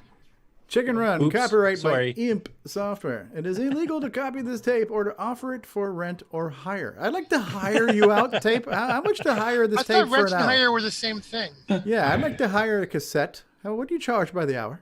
What are your rates? Hit the keys gently. Yes. All right, and this is now getting annoying. It was cute the first time. It's gone from cute to annoying. They should have shortened it. So the guy's climbing a ladder. There aren't enough games featuring ladders in Coco games, I've noticed too. It's So kind of I'll like have bombs. I'll have to address that. Yeah, it's kind of like bombs. You need a game with ladders and bombs. Ladders and bombs. So this is Bomb ladder. Bomb Ladder ladder. bomb. Bombladder.com. Ladder bomb. Ladder bomb dude. Lombetter. What the hell's going on? Who is who? Who's the chicken? Who's the guy on the ladder? What's going on? I need some I don't reefer know. to understand This game guy at doesn't this read point. directions either. He's kind of like you, so he sometimes has no You idea. got your chicken. You got your rooster. I think this game Fox is in the hen house. this game is making Ron Delvaux hungry, and he might need a potty break. It's a stoner game, man. Chet, what's happening? Chet, can you translate this to us, What's man? going on in the game, man? We It's can't a figure it out. stoner game. Those aren't eggs. That's crack. Those are That edibles. chicken was having a seizure. It wasn't laying eggs. It was having a seizure. Oh, there you go. See? And that all I makes have to perfect get you to sense. explain Eraserhead to me sometime. Chet's our translator. Sometimes I just stare at a blip on the middle of the screen and go crazy, man. Oh yeah, that dot man. Yeah, that's a chicken. Yeah, it's just a dot, man. Thank you, Ronnie Chong. Speaking of dots, we'll get some of those in the next game here. He's got the beard. That's right, man. All right, man. We have a new character on the show. A new character has evolved. Ronnie Chong. Why did Ronnie Candy do Chong, that, man. Yeah, Ronnie Chong. Yeah. Now we need his. We Why need a did Cheech. Candy do that? Yeah, we Cheech Marin. We need a Cheech for the show. Cheech Marentes. There we Cheech go. Marentis. We already had Chet. I don't know why we're not using him. That was your cute, Nick. Come on. Please input the name of your team. Not more than 11 He said letters. Marentes, not Murata. Cheech. So this is Football Manager, which of course is soccer for North America. So Oh, thanks for translate translating. that. Thanks. Yeah. There you go. Jim Chong. Now, when I first started running this, I thought it was just gonna be one of those text simulators because it's called Football Manager, something Yeah. you're like managing players and trading and all that kind of stuff. And there is a lot of that in there. Okay. Get to the good part. This is boring. All right. But then you actually have the gameplay actually represented too, it's which the I thought was foosball. It's the foosball, Bobby Boucher. Ball. So it kind of simulates the game. I don't know. I think it's interactive at this point as much as because it's a manager They're game. But kicking there's like the ball goal back. Look kicks. at that. And, They're kicking the ball. yeah, there's throw-ins if you kick it out of bounds and everything Look at else that. too. Oh so. man, that went far. That was. I thought it was a kick. rather Oh. interesting take because most of these managers type games were pretty text-based. Yeah. It's kind of like a Good handyman. And of course, he used that awesome, orangish yellow on dark red. Yeah, well, that's different. Goal kick. Throw in. Goal kick. Did that count as a goal kick when it didn't even make it into the goal? Well, goal kick in soccer is when it goes past the end. Oh, is that a thing? Without going in the actual goal itself. Oh, that's what it's called, a goal kick. That's not like a score then. Yeah, that's an out of bounds on the. An out of bounds. Edge. Okay. All right. Thanks for Like translating. I tried Besides, to it's kick a it into the throw goals, in but on. missed. Yeah. But anyway, it's pretty interesting. No, that is neat. You got your two different teams. Ooh, what is this? This is really good Coco graphics here. Oh, that's the guy with the thing, right? Yes. He's got the. You remember him, right? The lava Geiger lamps punk. and the round screen. Yeah. So what he did here is he found. Apparently, I remember seeing this because I know they sell Weetabix here in Canada, as I'm sure Nick and Bruce could attest to. Who? But apparently there was a tie-in Dragon game, and also for some of the other platforms of the time. I guess it was on the Acorn and a few others too, in Britain, of a Weetabix game. What is a Weetabix? Is that like a cereal. a cereal? Yeah. So like a It frosted tastes slightly mini wheat or better than something? Marmite, but Okay. Like Shreddies, right? Kind of like Shreddies would be. yeah, well, it's a Shredded bigger, wheat. it's a bigger Shredded thing. wheat. It almost looks like a small hash brown, is what they almost look like. Are they? Is that like we had wheat bix over here, and it was like they were like biscuits. Yeah, like, that exactly rectangular yeah. biscuit. Okay. Yeah. Fire it up. Fire up the hash. So this is called Weetabix versus the Here we go. Titchies. Exact. And actually, Weetabix Oh, itself put blimey, this it's out as a not promo, and green. you would buy I'm so much surprised by cereal, that. send in your Let's, box let's tops, zoom you in, get this free game and back. It's kind of a Space Invader-y sort of thing. Now, as far as I know, that never remember. It was happened a in North while America ago that I know. did Do it. you guys know of any? And in fact, let's look it up. It was. So ours was called wheat bix without the A. So it's probably exactly the same thing. I'm sure Ours had the A here in June Canada. 2018, It's still so it sold, was only a actually. year It was ago in now. Canada, eh? Yeah. So Wheat Bix, I'm eh? amazed that I actually remembered Wheat that he covered A, it. Bix. Wheat Avix. But, Wheat, eh? I grew up on wheat bix. Oh, what is it? Yeah, It's basically Space Invaders, I like but you have to pick up GPIs. your missiles before you can shoot them. tokens, or whether you just had to send off. But I think you had to actually pay something meant like No, you get to pick 4 the quid. missiles up and Come throw up them and at them. hurl them up. Probably Yeah, and that's postage awesome. as well. That's a nice different gameplay. Yeah, but this was on like multiple platforms on some of the machines sold. So is that a Where his Weetabix eyes guy? move when he Does he look like Apparently. looks left, Weetabix? he's looking where Yeah, he's the green going. things are Titchies, and Titchies, what he No, was he's talking doing it about on my might head be the there. nickname of an opposing cereal. So it's my strength. This is actually a stab at the competition. That's cool. Oh, I got one. Yeah, just send in your box tops. You eat like 3 boxes in a row, and then you send this in, and you got your free cassette with the game. That's You've cool. got to pick up these missiles that come out of the ground and then throw them at them. And like That's in getting Space faster. Invaders, it I gets say faster music, when there's the noise fewer is getting enemies. Faster. Yeah. Ooh, I like his shifty Sounds like he come eyes. down it. There Yep. we go. He actually Wait on turns the like when he left. turns, walks the other Yeah, direction. His neat eyes change week because his feet don't move. Versus as the narrator an points advertising out. campaign where Oh, I thought he was on a hoverboard. these Weetabix. I'm writing my own Oh, damn, I missed. backstory. There you go. They're made of Roads, where we're made of going, wheat. we don't need roads. Exactly. Having milk and, in my case, with an absolute. I can't remember if there's bucket anything load of special at sugar the on end of the top. screen here, so we'll see. Whey! Dunker's filled up with neat wheat energy. Press 5 to start the next titchy attack. Yeah, they Part of were a kind of healthy bobber breakfast. boys. They were skinheads. Drink your Ovaltine, kids. With dungarees That's and cool. Doc Martens and white t-shirts. And, I just thought it was neat because I've yeah, when never I was a heard of kid. a cereal promotion on a Absolutely. at the time. That's cool. I love the way that you throw the missile at them. That's cool. So we definitely need a Vegemite game where you just Vegemite it. Now you may remember Canadian Retro Things did his little MC10 where he had that 8K upgrade that was causing all kinds of problems. Oh, yeah. Yeah. He did his sequel. So he took it apart, and there's a ton of modifications to that board. There's wires all over the damn place, which I'll show here in a bit. But basically what he's decided, because this is a rather uniquely upgraded MC10, he's not going to do anything to change it. Okay. Even though it has video problems and everything else. What he's planning on doing is he's going to try to get a second MC10. He's going to keep this one as kind of a curiosity. Because somebody obviously went through a lot of trouble to That's a get good 8K strategy. running on it. It's a winning strategy. Yeah. So there you get to see the inside, and you get to see some of the custom wiring and stuff as he Very and he goes few- through and explains all the chips and what they are. And, None of them are socketed. oh, this is Tandy at its cheapest, right? Surface mount. Yeah. But it's a pretty interesting video kind of going through all the things Okay. there. Oh, look at this guy here. Look at this. This clown. one, David, do you have a preamble for this Oh. one you want to say? Yeah, a little bit. There was this was directly inspired by what Stevie was talking about earlier on with Morgan and Brendan Donaghy. I was actually just about to get into playing around with the CoCoVGA, and I spotted your video, Stevie, and I watched it through, and it had answers to the very things I was going to ask the questions about. Actually, was how to set the palettes and all that, and the memory address thing, storing at E00 and all the rest of it, and so that inspired me to have a bit of a play around with the CoCoVGA and put together this short little video. So It was helpful. Time for a little experimentation here. I've got one of my Coco ones here, 64K badge. with CoCoVGA Yeah, that's cool. installed. I've got it running on LCD monitor here through the Polycom system. Just so I've got a bit of picture-in-picture there, so you can see as I'm talking. Is that loud enough? Yeah. Yeah, so I've just been experimenting with some In my colour headphones, it's really palettes, quiet, but that's why I have to creating ask you guys, custom 'cause I know colour it's different palettes on for the Zoom. CoCoVGA and custom Dulcet fonts. tones of David. So I've created a little program here. If I just go here, do a directory listing. I like the red. We'll see there. Red on dark blue is Oh, interesting. look at your color numbers there. palette, and you can see my font. I've got an LCD. No, Stevie, had you numbers copyrighted on your the LCD font first? Or? I had not, Yeah. and I Did you didn't get get Stevie's Custom permission? Lowercase font. So if I my feathers have been ruffled. time it. Funny that we were working on the same thing at the same time without each other knowing. Yeah, birds of a Just feather. to make use of the palettes. I do like the red and dark blue, though. Yeah, Dark blue is my that's favorite neat. background for text. I use that all the time with Custom Coco 3. color palettes. Look at that. That's cool. It's like Collaborate.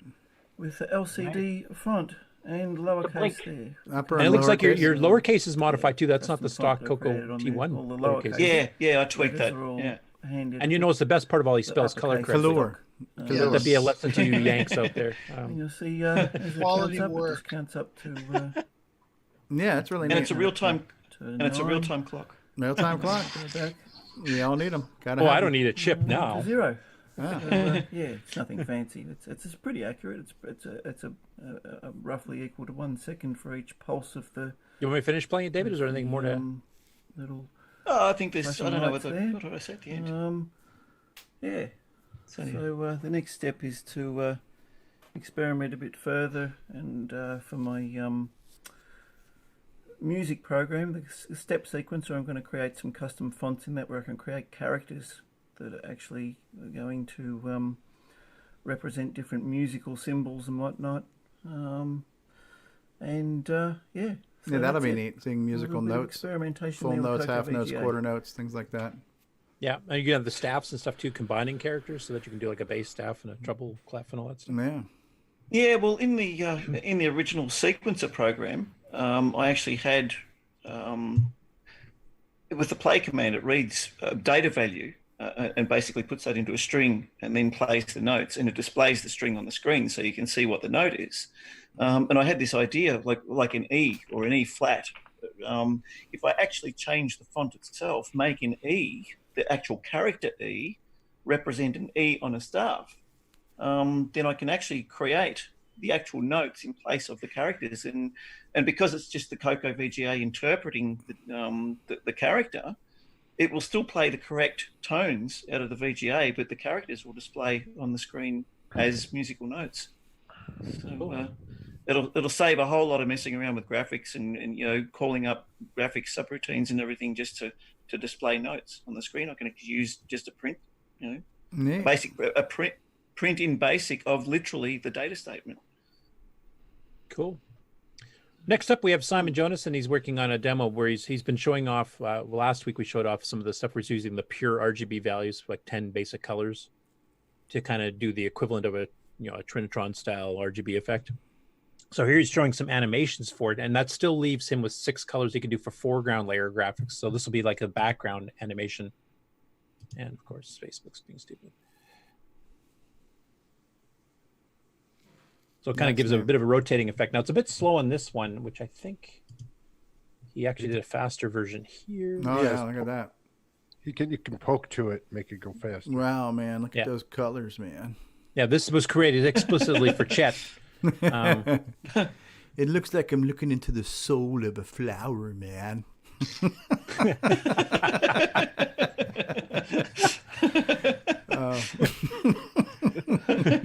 It feels like a dandelion or a bumblebee.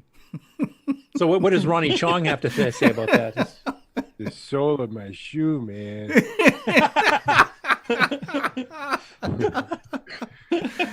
Welcome to CoCoTALK Stoner Edition, folks. It's not even April 20th. This one here is an update. James Jones had posted up that the Tandy Assembly Group has posted the keynote speech from Tandy Assembly this past year, which actually had Paul Schreiber up, who worked for Tandy during the heyday, and it was explaining some of the dumb decisions that Tandy made and some of the products that that went through some pretty bad turmoil, both in personnel, etc. It's a very, very interesting talk. If you haven't listened to it, I won't play it here because it's huge. But I'm very interested in seeing that. Yeah, it's one of the most interesting talks I think they've had. Okay, and they've had some other pretty good ones like Scott Adams, Adventure and Stuart Chaffee even. Wow, that's a tough act to follow. I would rank this one up near the top. I have not seen any of the streaming of this yet, but from what I understand, Randy Weaver had a really impressive setup, so I think the broadcast quality is going to be better than anything we've seen before. I mean, it was pretty understandable when I was doing it. I did a real hack job the one year I was there. I had a laptop with a webcam, and I tried to get a microphone close. I did the best I could with what I had, but it wasn't broadcast quality by any means. But from what I understand, Randy really brought the A game on the tech, on the AV tech to this, which is something. It would be a wish list of mine to have those kind of toys, So yeah, definitely worth a listen. If you're interested in anything Tira City, it doesn't have to be just Coco at this point. I mean, he covers a lot of stuff, and it's very interesting. Yeah. So I'm definitely just finding the time to want to watch these, but they're on my to-do list. Oh, next one I was reminded of this morning, Steve. So since you brought it up, did you want to say anything? Davey Mitchell, and by the way, Davey Mitchell, where is it? Oh, I don't have it here. I have it on my other screen. But yeah, so this is an SG edit. This tool's been around for a while. I think Simon Jonason started it, and then Davey Mitchell made some enhancements, and I guess he continues to refine it over time. And so if I just switch over to the CoCoTALK main here for just a second, you'll see he redid the CoCoTALK logo for us to make it kind of festive for the fall season with the pumpkin. You want me to stop the stream, or do you still have that on the I have it. So okay. Yeah, you can keep going. So yeah, no, it's neat. It's a neat tool. It's got all the symbols there. You can kind of do a block edit and create. I use this to create my Cosmic Aliens loader screen for my first P mode version of Cosmic Aliens. So I had used that. I think Chet Simpson used it. I'm not sure if this was a tool that a few other people had done to do some mock-up stuffs, but it's interesting. Yep. That one guy that was doing the graphical adventure game in low res. Yeah. He used this as well. Right. And so not only does it let you do like a full screen editor to plot out your graphics, but then it would output it for you you could copy and paste it as either code for assembly to load into assembly tables, or to create the data statements for you to have all the stuff to run it in a basic program. Oh, cool. That's cool. Yeah. Now, one other thing I'll mention, that because Rob Inman mentioned this in the comments to it, is that it actually works on the iPhone. Wow. I'm assuming it would work on Android too, then, if it's that standards compliant. So you can actually do it on your mobile device. Yeah, that's really cool. What's it? So it's browser. Let me try that again. It's browser based, yeah? Yes, it's browser based, and it gives you web page your that you go 32 by 16 grid of your standard CoCoVGA SG4 screen. Very cool. Yeah, Matchy's out there saying this was very useful. So. I can see that being useful. Yeah, absolutely. Yeah. So Simon Jonason had the original version, and then Davey Mitchell has been enhancing it and adding to it. So it's just been a great community project that has gotten better over time. Yep. It's even got experimental CoCoVGA support now too. So. Oh wow! I was just about to say, imagine combining that with CoCoVGA, and there you go. With the custom palettes and custom fonts, and put them in there. That would be amazing. Yeah. Yep. Yeah. And even having a 64 column, so you can design the higher res text modes as well. Yeah. So keep an eye out in the future. I think there's some more stuff coming by the sounds of it. Neat. And this one we already covered. I believe. We heard it firsthand from DeBruce, Joey, and Coco. Good stuff. Good stuff. Now next up is the part that's going to segue into the Game On segment. Yep. Is So Nick Marenti still here? OS 9. Nick is he Marenti's still awake? test. Is the question, of course. I'm sorry, I was sleeping. You woke him up. He had a nightmare. He heard OS 9 in his sleep. I reckon. Gunstar and OS 9. That's what we're all playing. Anyway, so I'll let you do the sequence to introduce for it. it. I'm looking for it. Stay on target. Stay on target. We have a game on intro. Here we go. All right. All right, everybody, get ready for a game on segment where we talk coding, development, hardware, software, gaming, and all kinds of other cool stuff. We're going to hear some cool stuff from L. Curtis Boyle and Nick Marenti. Take it away, guys. Okay, Dick, did you want to go first? Or do you want me to go first? Well, they said cool stuff, so I'll go second. And then Save the best for last, what you're telling me. Okay, gotcha. Yeah. You're always number 2 to me. Yes. Okay. In my case, because of a lot of stuff that's been happening the last couple of weeks, I haven't been able to get back into Nitrous 9 because when I get into that, that's a fairly large project. I have to concentrate on it and kind of not do anything else Coco related. And I knew this last 2 weeks I just would not have the time to do that. So I've been doing the little side project that takes not as much time. I can jump back into it pretty well at any moment. So one thing that's always intrigued me is that we have the 609 processor, which has native mode and has extra instructions, and it has block memory moves and everything else that we used in Nitrous 9 a ton. But the chip is fully compatible with the Coco 1, 2, Dragon TDP, for example. It also runs cooler, so it's even better to have in your machine to keep it running cool in the first place. But nobody's really done much with it for the Coco 1, 2 level machine. I mean, we did Nitrous 9 level 1, which now scrolls twice as fast. And if you have a CoCoVGA, that's actually been enhanced for 609 as well. So it runs about 3 times faster if you're scrolling a text screen. We optimize, screen clearing for graphics and a few other things too. So it actually runs pretty decent. But as far as, RS-DOS stuff, not much of anything has been done for the Coco 1 and 2. And I thought that's a shame. And I know Nick and I have talked privately that when he gets onto some of his next games after Gunstar is complete, he wanted to possibly go back and do a Coco 1 and 2 game. And I said, well, since Gunstar required a 609 and you finally, after 20 years, have learned what it actually can do for you, maybe do that for the Coco 1 and 2. And the reason I think this is a really good idea, aside from what we just said for performance-wise, is that a lot of the Coco 2s, the earlier Coco 2s and almost all the Coco 1s had socketed chips. So putting a 609 to one of these machines is simply unplug the chip and plug a new one in. There's no soldering and trying to remove a 40, pin chip, manually with a soldering iron. So it's a lot easier to do the upgrade as well. So I decided as kind of a proof of concept just to see how easy it was to take, not like Nick will work on, writing new games and hopefully some other people will too. But I would like to just take some of the older games that, had some speed issues, let's say, or would be better if they ran faster, and see if I could just do quick patches to them. I'm not going to rewrite the whole game, disassemble the whole thing. So I actually did 3 sample games that are being released today. Ooh. They're up on my website to download already. Wow. See, So I didn't even know this. I feel like I'm on the outer fringes of our friendship here, Curtis. No. Curtis teased this to me, but I wanted to make it a surprise. So that's how you recover from that. And you held on all this time. Yeah, and that's awesome. No, that is awesome. Yeah. So basically, there's 2 levels to this. You can just patch it to run in native mode, which gives you about a 10 to 15, 20%, depending on the mix of instructions, speed increase. And the game by Tomix called Touchstone is the one we did that on. I was going to try to get actual TFMs in there, but the guy who wrote that, and we talked about before, he's a guy that unfortunately has passed away since, and he lived in Brazil, I believe it was.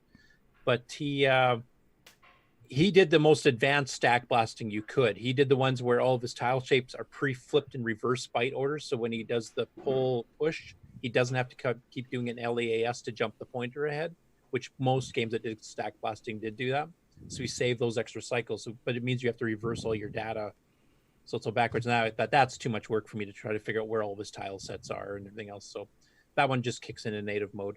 So the speed up on there is about the 10 to 50%, but it is noticeable, especially on the horizontal scrolling as you're walking across. And I'll show you videos of these in a minute or two.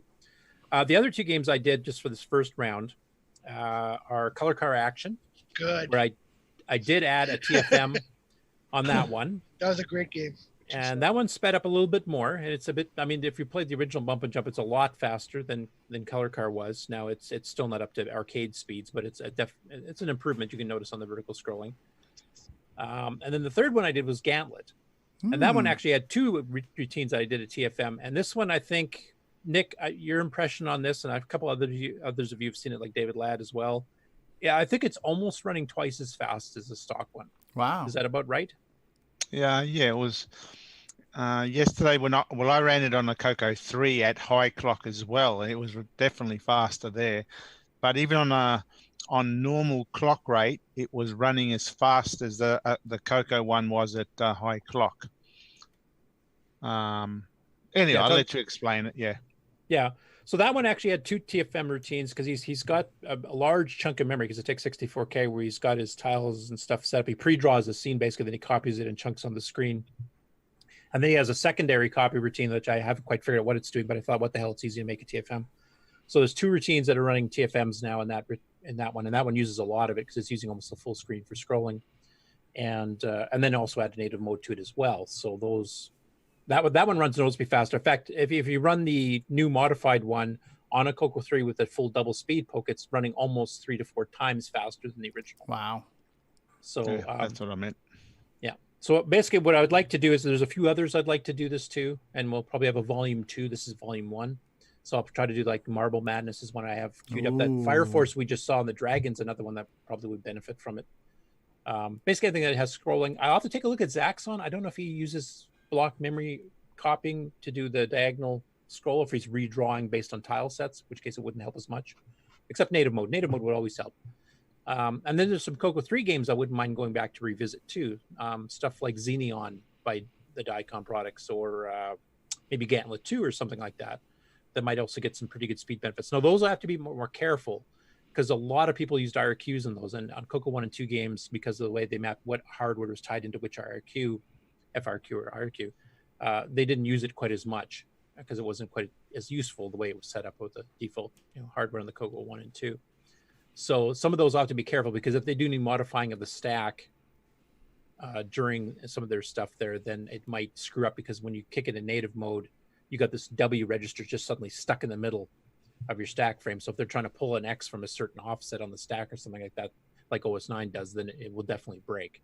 So I'll have to just see which ones work, which ones don't. It depends how the game was written. If they're using FIRQs for sound routines, most of the time people are using A and B only, just like load a sound sample and send it to the DAC in the background. Those will work fine because on the stack frame for 6309 interrupt, the condition code register, the A register, and the B register are exactly the same as the 6809. So if that's the only registers you're touching, then it works fine. If you start using the ones past it, it starts getting to be a problem. That was pretty simple, man. Yeah, man. Yeah, Ronnie Chung agrees, man. So I was, I've been subsidized by Ronnie Chung there and Zigzag. Thank you, Zigzag, for your years of service. Bamboo papers, man. So I was hoping that David Ladd, like, I don't know if you remember the Rescue and Fractalist demo he did for me where he actually had all three VCC launched 3 times and then locked the joystick in so it plays exactly the same so you can see the speed difference plain as day. Unfortunately, that does not work with MAME and it does not work with keyboard-based stuff, if I remember, David, if you want to chime in. So these are basically just me playing it 2 different times entirely and then just, putting both videos on the screen and recording it. So it's not a 1-for-1 ratio, unfortunately. Sure. So Touchstone here, the first one, I think if I remember correctly, I have the 609 on the left and the 639 on the right on all of these demos. So the main play isn't too much different in speed, but once you see the scrolling left and right, then you should see a bit of a difference. Okay. So you're going to share screens on this? Oh, is it not sharing? Yeah. Not yet. Am I sharing right now? No, it's letting me do it. So it's, okay, so I am not sharing. Oh. I don't have sound in this too. I'll just mention that right off the bat. Okay, so that's fine. Don't expect any. What did you say?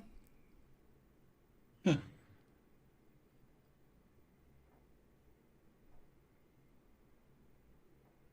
one on the right is the sped up one? Yeah. Now the main part of the game isn't too sped up, but the left and right scrolling will be faster.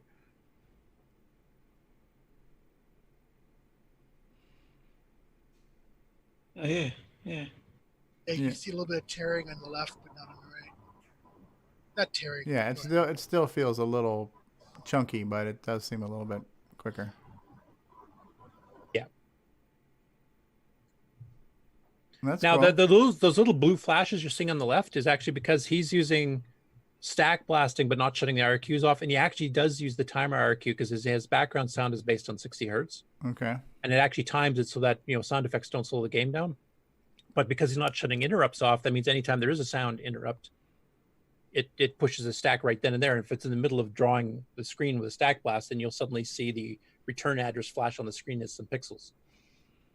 So you're at that blue flashing is actually like the return address graphically. What part of the screen represented. is that happening in?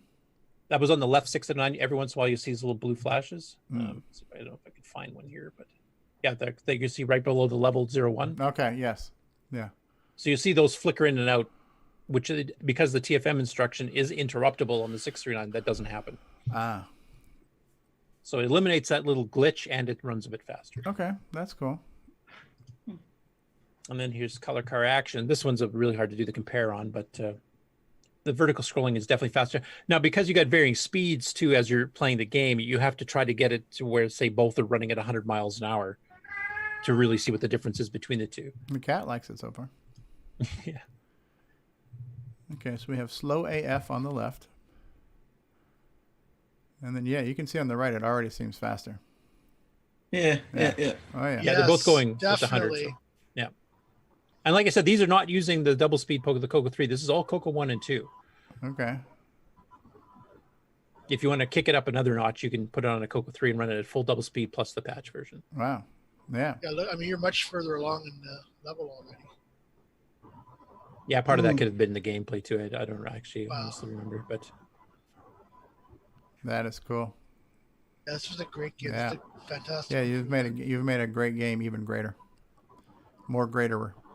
Yeah. Unless you talk to Nick, because Nick hates this game. Okay. I think it's just because hates this game? Yeah, I just think it's because he's a crappy player. I think that's really the reason. But... You're confusing me with Steve. Such a curmudgeon. Haters gonna Come hate. back. I thought Australians were happy people.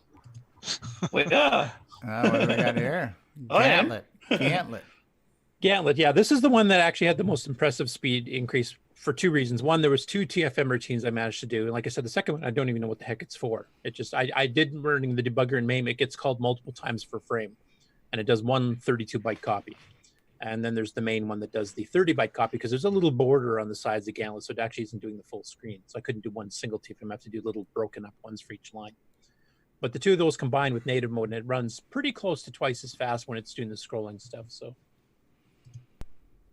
and this one is courtesy of David Ladd. He actually did manage to get a side to side. Native mode is making the difference of actually just walking your character when the screen's not scrolling, Yeah. but the scrolling is quite a bit improved.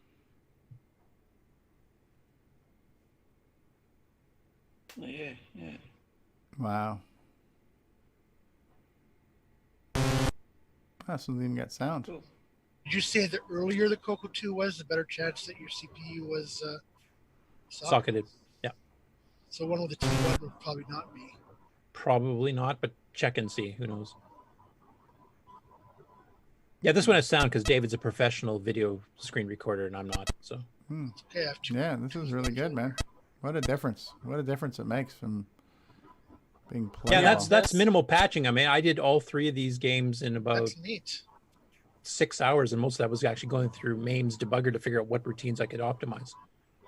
Yeah, and this side by side, when I made this one, was using a feature in MAME I didn't even know was there. Was you can output what you're doing in MAME as an AVI. Oh, really? I then recorded these using that, and then I used FFmpeg to combine the 2 videos side by side. Whoa. So, Yeah, so I'll be boring a Dave for a lot more of these. Yeah, you just volunteered, Dave. That's And cool. there you go. That is cool. That's great. Those are available for download right now on my site. It's a direct link. I'm going to be putting in the Color Computer Archive later too. If somebody posted it in the chat there, please feel free to do so. And have at her. So it's nice little volume 1. And like I said, there's a few others like Marble Madness, a few other games I'd like to try to do that right now, because I'm just looking for TFM optimizations. If the game doesn't have scrolling, it probably would only get the native mode. Hey, I know I didn't get a chance to look at it, but you also posted in Facebook that you released some type of Halloween program that you had written back in the day. I forgot all about that. Can you show us that while you still have sharing, or is that too much of a? I don't even have a video set up. Do you have a Coco handy that you can throw? No. Okay. All right. It wasn't much of a demo. It was the very first program I wrote and released in CompuServe after the Coco 3 was released. Because here in Canada, I mean, they announced it in July. It finally went on sale here, I think, around late September, early October. So it was the first thing I wrote in high res. Okay. It was just in basically it's 6 pumpkins with flashing eyes, basically. So. Curtis, you need to take out some tasks. You're not really doing enough for the community. Yeah, I know. I'm a lazy ass. Yeah. You know what? A little bit of reefer would help you. Probably. No, that slows me down because I just want to sleep and eat Cheetos all day, so that doesn't work. Curtis has like 10 things on the go, so that was said completely tongue-in-cheek. Yeah. Well, Nick kind of inspired me a bit too, because he's been doing all these side projects when you get kind of burned out doing, Gunstar. And then if the same thing for me is that, sometimes you're doing Nitrous 9 for too long, you get kind of burned out and you just, I wish you could do something else that was, instead of just trying to debug something I broke. And this was a nice little distraction because it was quick. Yeah, that's cool. Curtis. Very cool. Also, I don't know if you noticed it, but I also did a boot up comparison using the new MAME feature that I used for the ease of use. Just booting the ease of use. No, I didn't see that. What is that about? Just pull it up. I sent you a link in Discord. Okay, let me check. David, why are you not showing us the picture of you with your safety goggles on and from your VCF Midwest? All because too many people said it was too creepy and they didn't. They thought I was about ready to jump out of the display and poo. That discouraged you? Yes, David. I mean, the fact that you actually are creepy doesn't seem to bother you. And somebody's going to call you out on it. Now you have Well, the creepy poser. Okay, I found it, Dave. But what exactly are we looking at? What is it doing?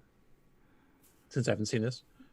Well, on the left side is the 6809 ease of use, and on the right side is the 63 ease of use.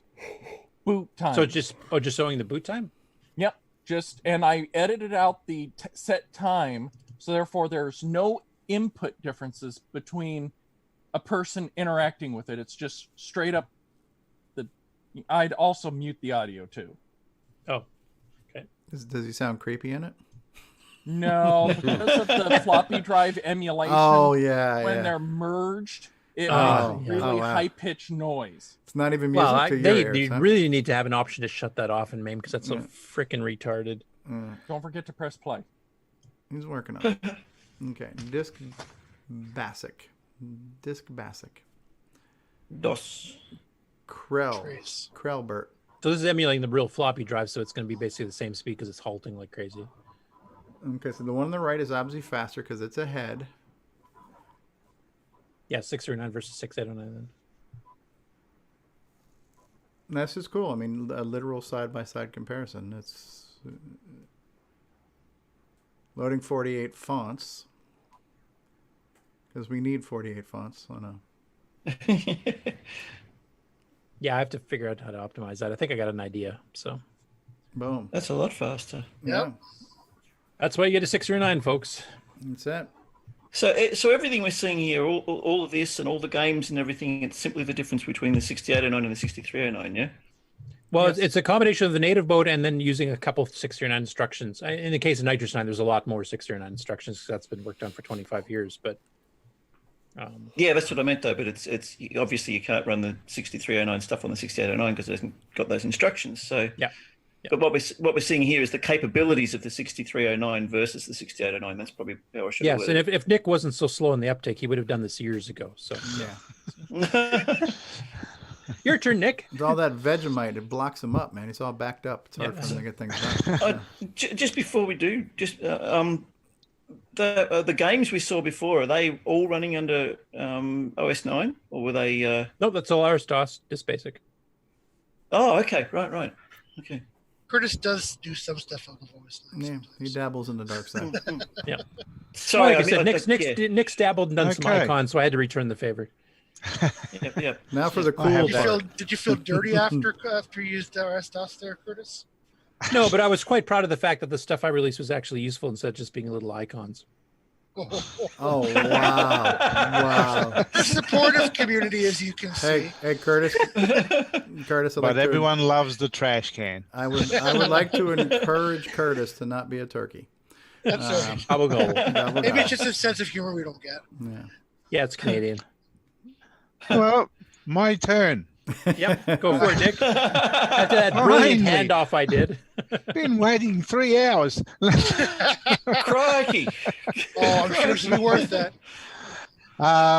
Okay, yeah, I decided to have another break from Gunstar, which, by the way, is going very well, and it's getting very close to completion.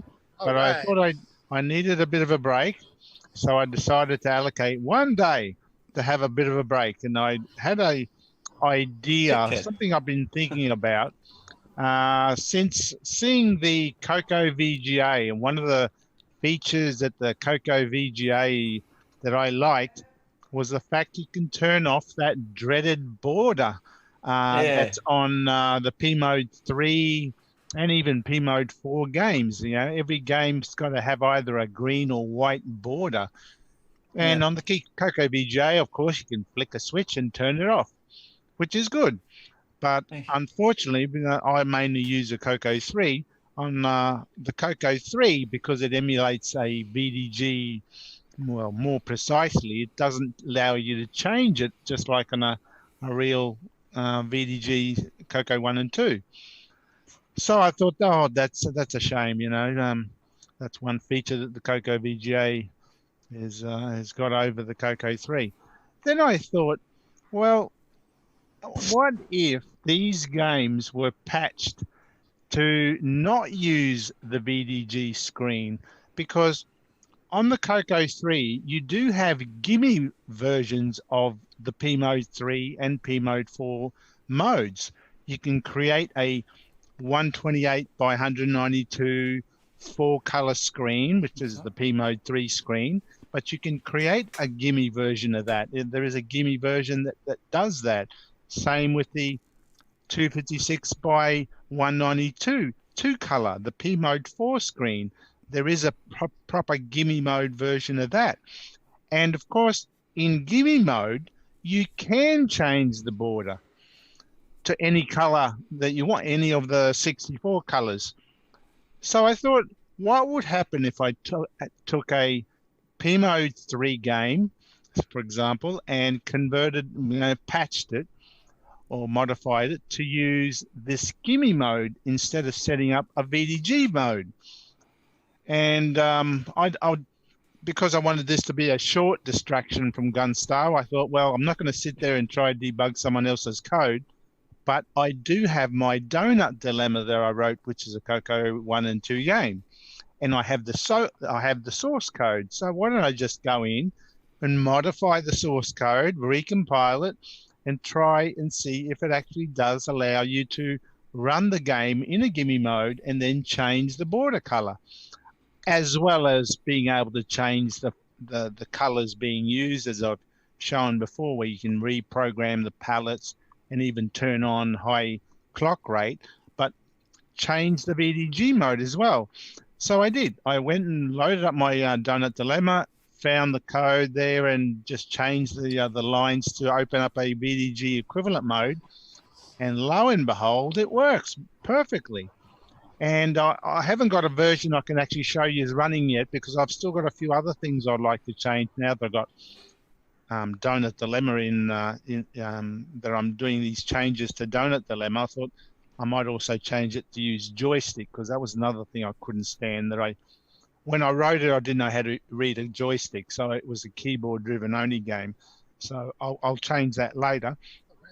But what I've done is I've got a screenshot of what Donut Dilemma looks like on a Coco 3 running in a gimme mode. Okay. So if I just share that screen, if I can.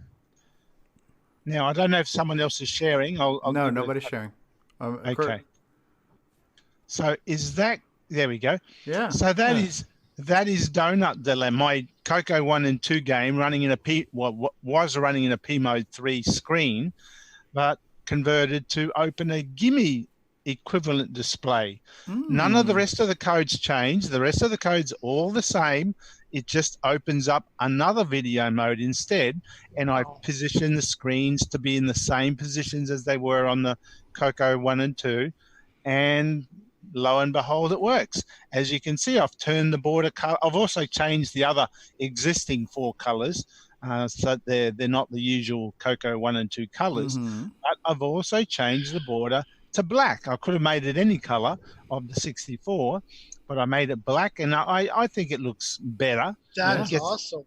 Now, Donut Dilemma had the white color set, so it was a white border all around the edges originally. So, but this would work for any game that's in the green color set where you got the green borders. You could turn that to black or any other color. But the thing is that any program that was developed in P mode 3 or 4 could have done this back in the day. So all these software authors from back then could have very easily modified their program, their Coco 1 and 2 programs, to be more Coco 3 specific by simply just changing the mode into a gimme mode, which is only really a handful of instructions, and changing that to the equivalent mode, as well as changing the palette and using double clock, of course. But they could have released Coco 3 modified or versions that did have a black border. Coco 3 enhanced. Yeah, that's right. So that would have been great. Yeah. So I mean, this was just a one-day side project I did, and I'll probably have another one-day side project to just modify the game to use the joysticks instead. And then I can say I have now updated Donut Dilemma to the 21st century. That's cool. That's cool. Yeah, and one of the reasons I wanted to have the Game On segment with both Nick and I is these are both taking older games from the Coco 1 and 2 era, enhancing them, in his case for the colors, and using the gimme mode so we have full control of the border and the palettes and stuff. And in my case, 6 round, you can combine the 2 techniques too. I mean, you could make the game faster and with extended colors. But I want to show that there's a lot of untapped potential still on the Coco 1 and 2 with the advent of the CoCoVGA, the advent of the 6 through 9. I mean, there's some stuff. If we wrote a game back in the day, when it just runs a bit too slow, I guess I'll need a Coco 3 to run it.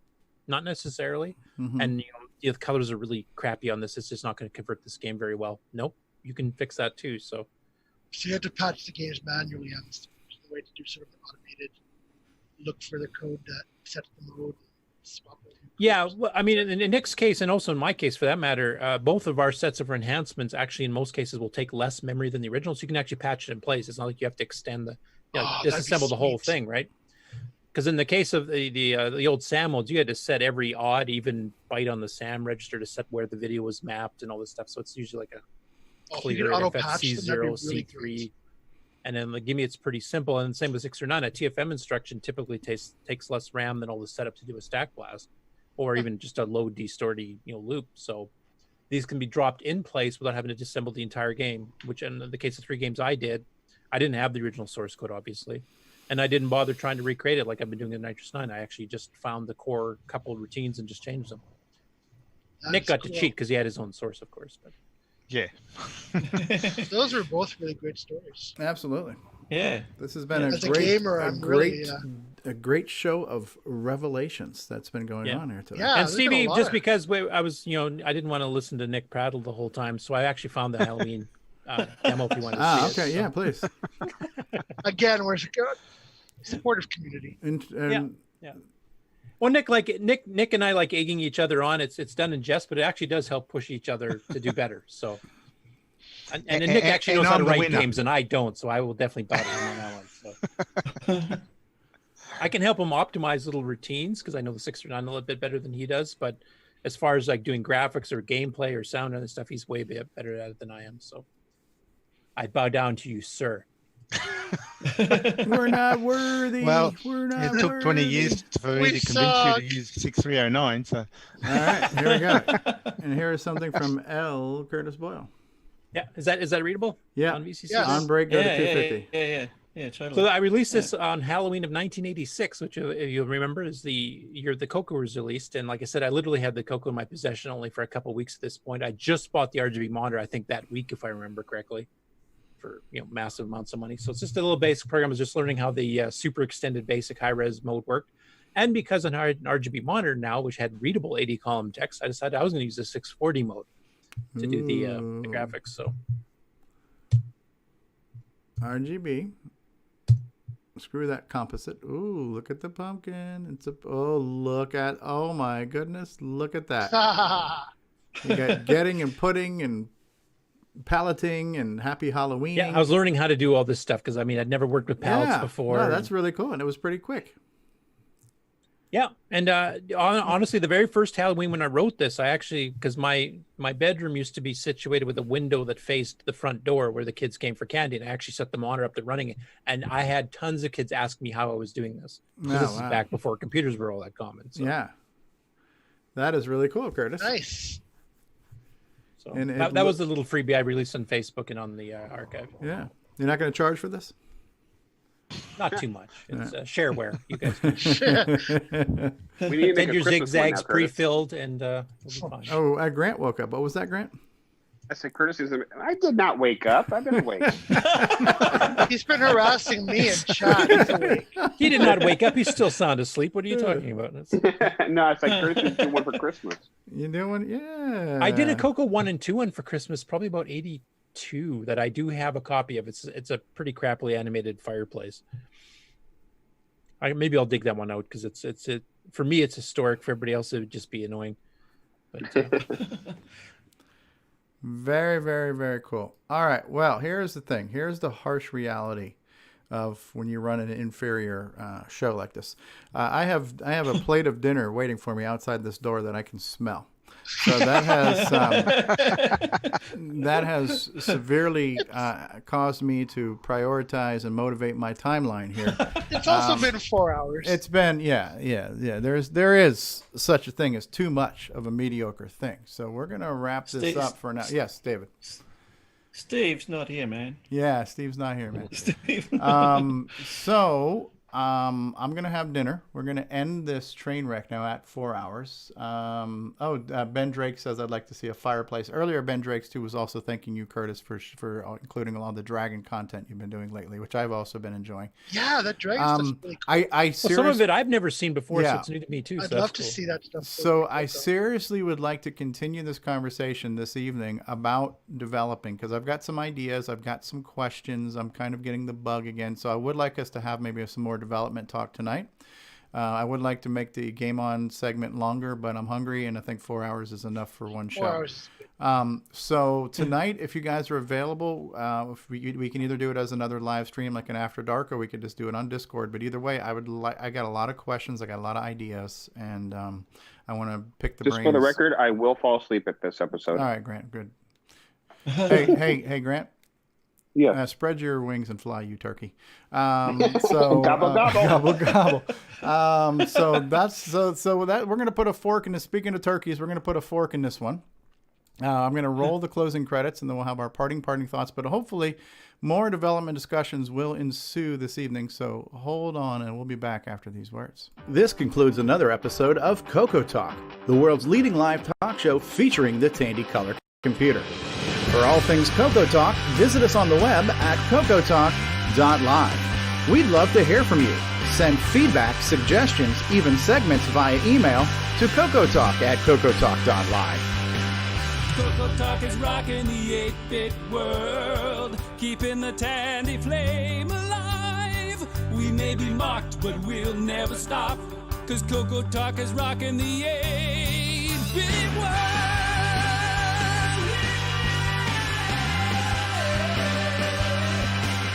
Consider supporting the show with a purchase of merchandise from our retro swag shop at 8bit256.com.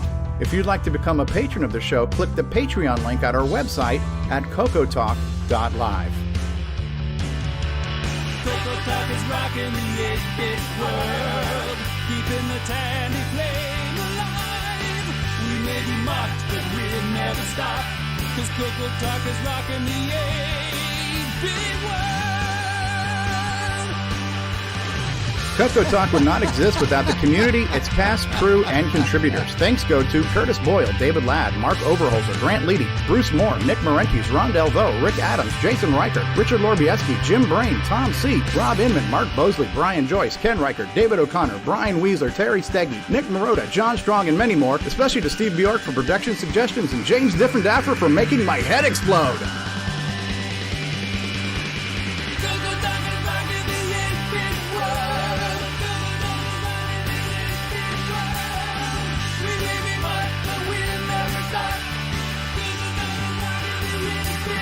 Please help support the Coco community by visiting some of its various contributors. A list of resources is available at imacoconut.com. That's IMACOCONUT.com. The CoCoTALK theme song is copyright 2008 by D. Bruce Moore and Greg Sheeler. Mixed, mastered, and produced by D. Bruce Moore.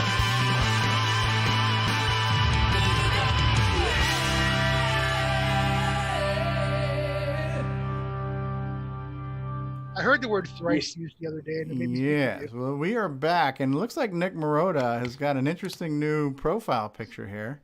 Yes, apparently my views on the Coco tour are not appreciated. Yeah, Stevie, and thanks for letting me call in here with a strongly worded complaint. I wanted to comment on Nick Marotta's Coco 3 bashing in the chat earlier in the show. Well, we needed to take a break from MC10 bashing, so we thought we'd bash the Coco. We thought we're gonna, whenever something is superior, we will knock it down. So we're gonna bash the MC10. We will bash the Coco 3. We will bash superior sound chips because that's what we do. Just a typical Canadian who hates colors. Yeah. Yes. too many colors for these eyes. I mean, it's white everywhere. And but the TP10 was introducing the TP10. So we've got a new product for collectors out there who want to have a little bit of everything. Make sure you get that. Yeah, if Nick's bashing the Coco 3, I think that might be a cause to ban him from the show. I don't think there's any bashing. I just expressed a preference. Yeah, he has a I preference. said if I could only have one, I would choose for nostalgia reasons. And Nick, if Nick Marotta could have only one car, he would choose a Model T4. That's right. For nostalgia. big part of my childhood. Yes, it was. Now you're giving away your age. You can have any color you want as long as it's black, right? So you're looking pretty. You're looking pretty good for 120 years old. The first Model Ts had Dodge engines in them, so don't. There you go, 265 Hemi. So let's thank who's left on our panel now who haven't dropped off of boredom. But Ron Delvaux is still here, Ronnie Chong, Hal Curtis, and Nick Marotta, and David O'Connor, and Chet Simpson with his awesome hat, and Mark D. Overholzer, and Grant Leedy, and the anti-Nick Marotta, Rob Inman has joined us. Right. In the live chat, Jerry Young was here, Carl Daughtry, Ben Drakes, Nick Marotta, Matchy was out here, Mark Overholzer, Grant Leedy, Carl Daughtry, Rob Inman, and Mandelio 420, and Matchy, and Nick Marotta, and Ken Reichert was out there, Jerry Young, and Pitfall Jerry, and all kinds of people in the show today. Al Hartman from Jersey, Terry Steen likes to refer to himself in the third person, and Matchy, and Mark Overholz, and Rob Inman, and Salvador Garcia from Glenside was here.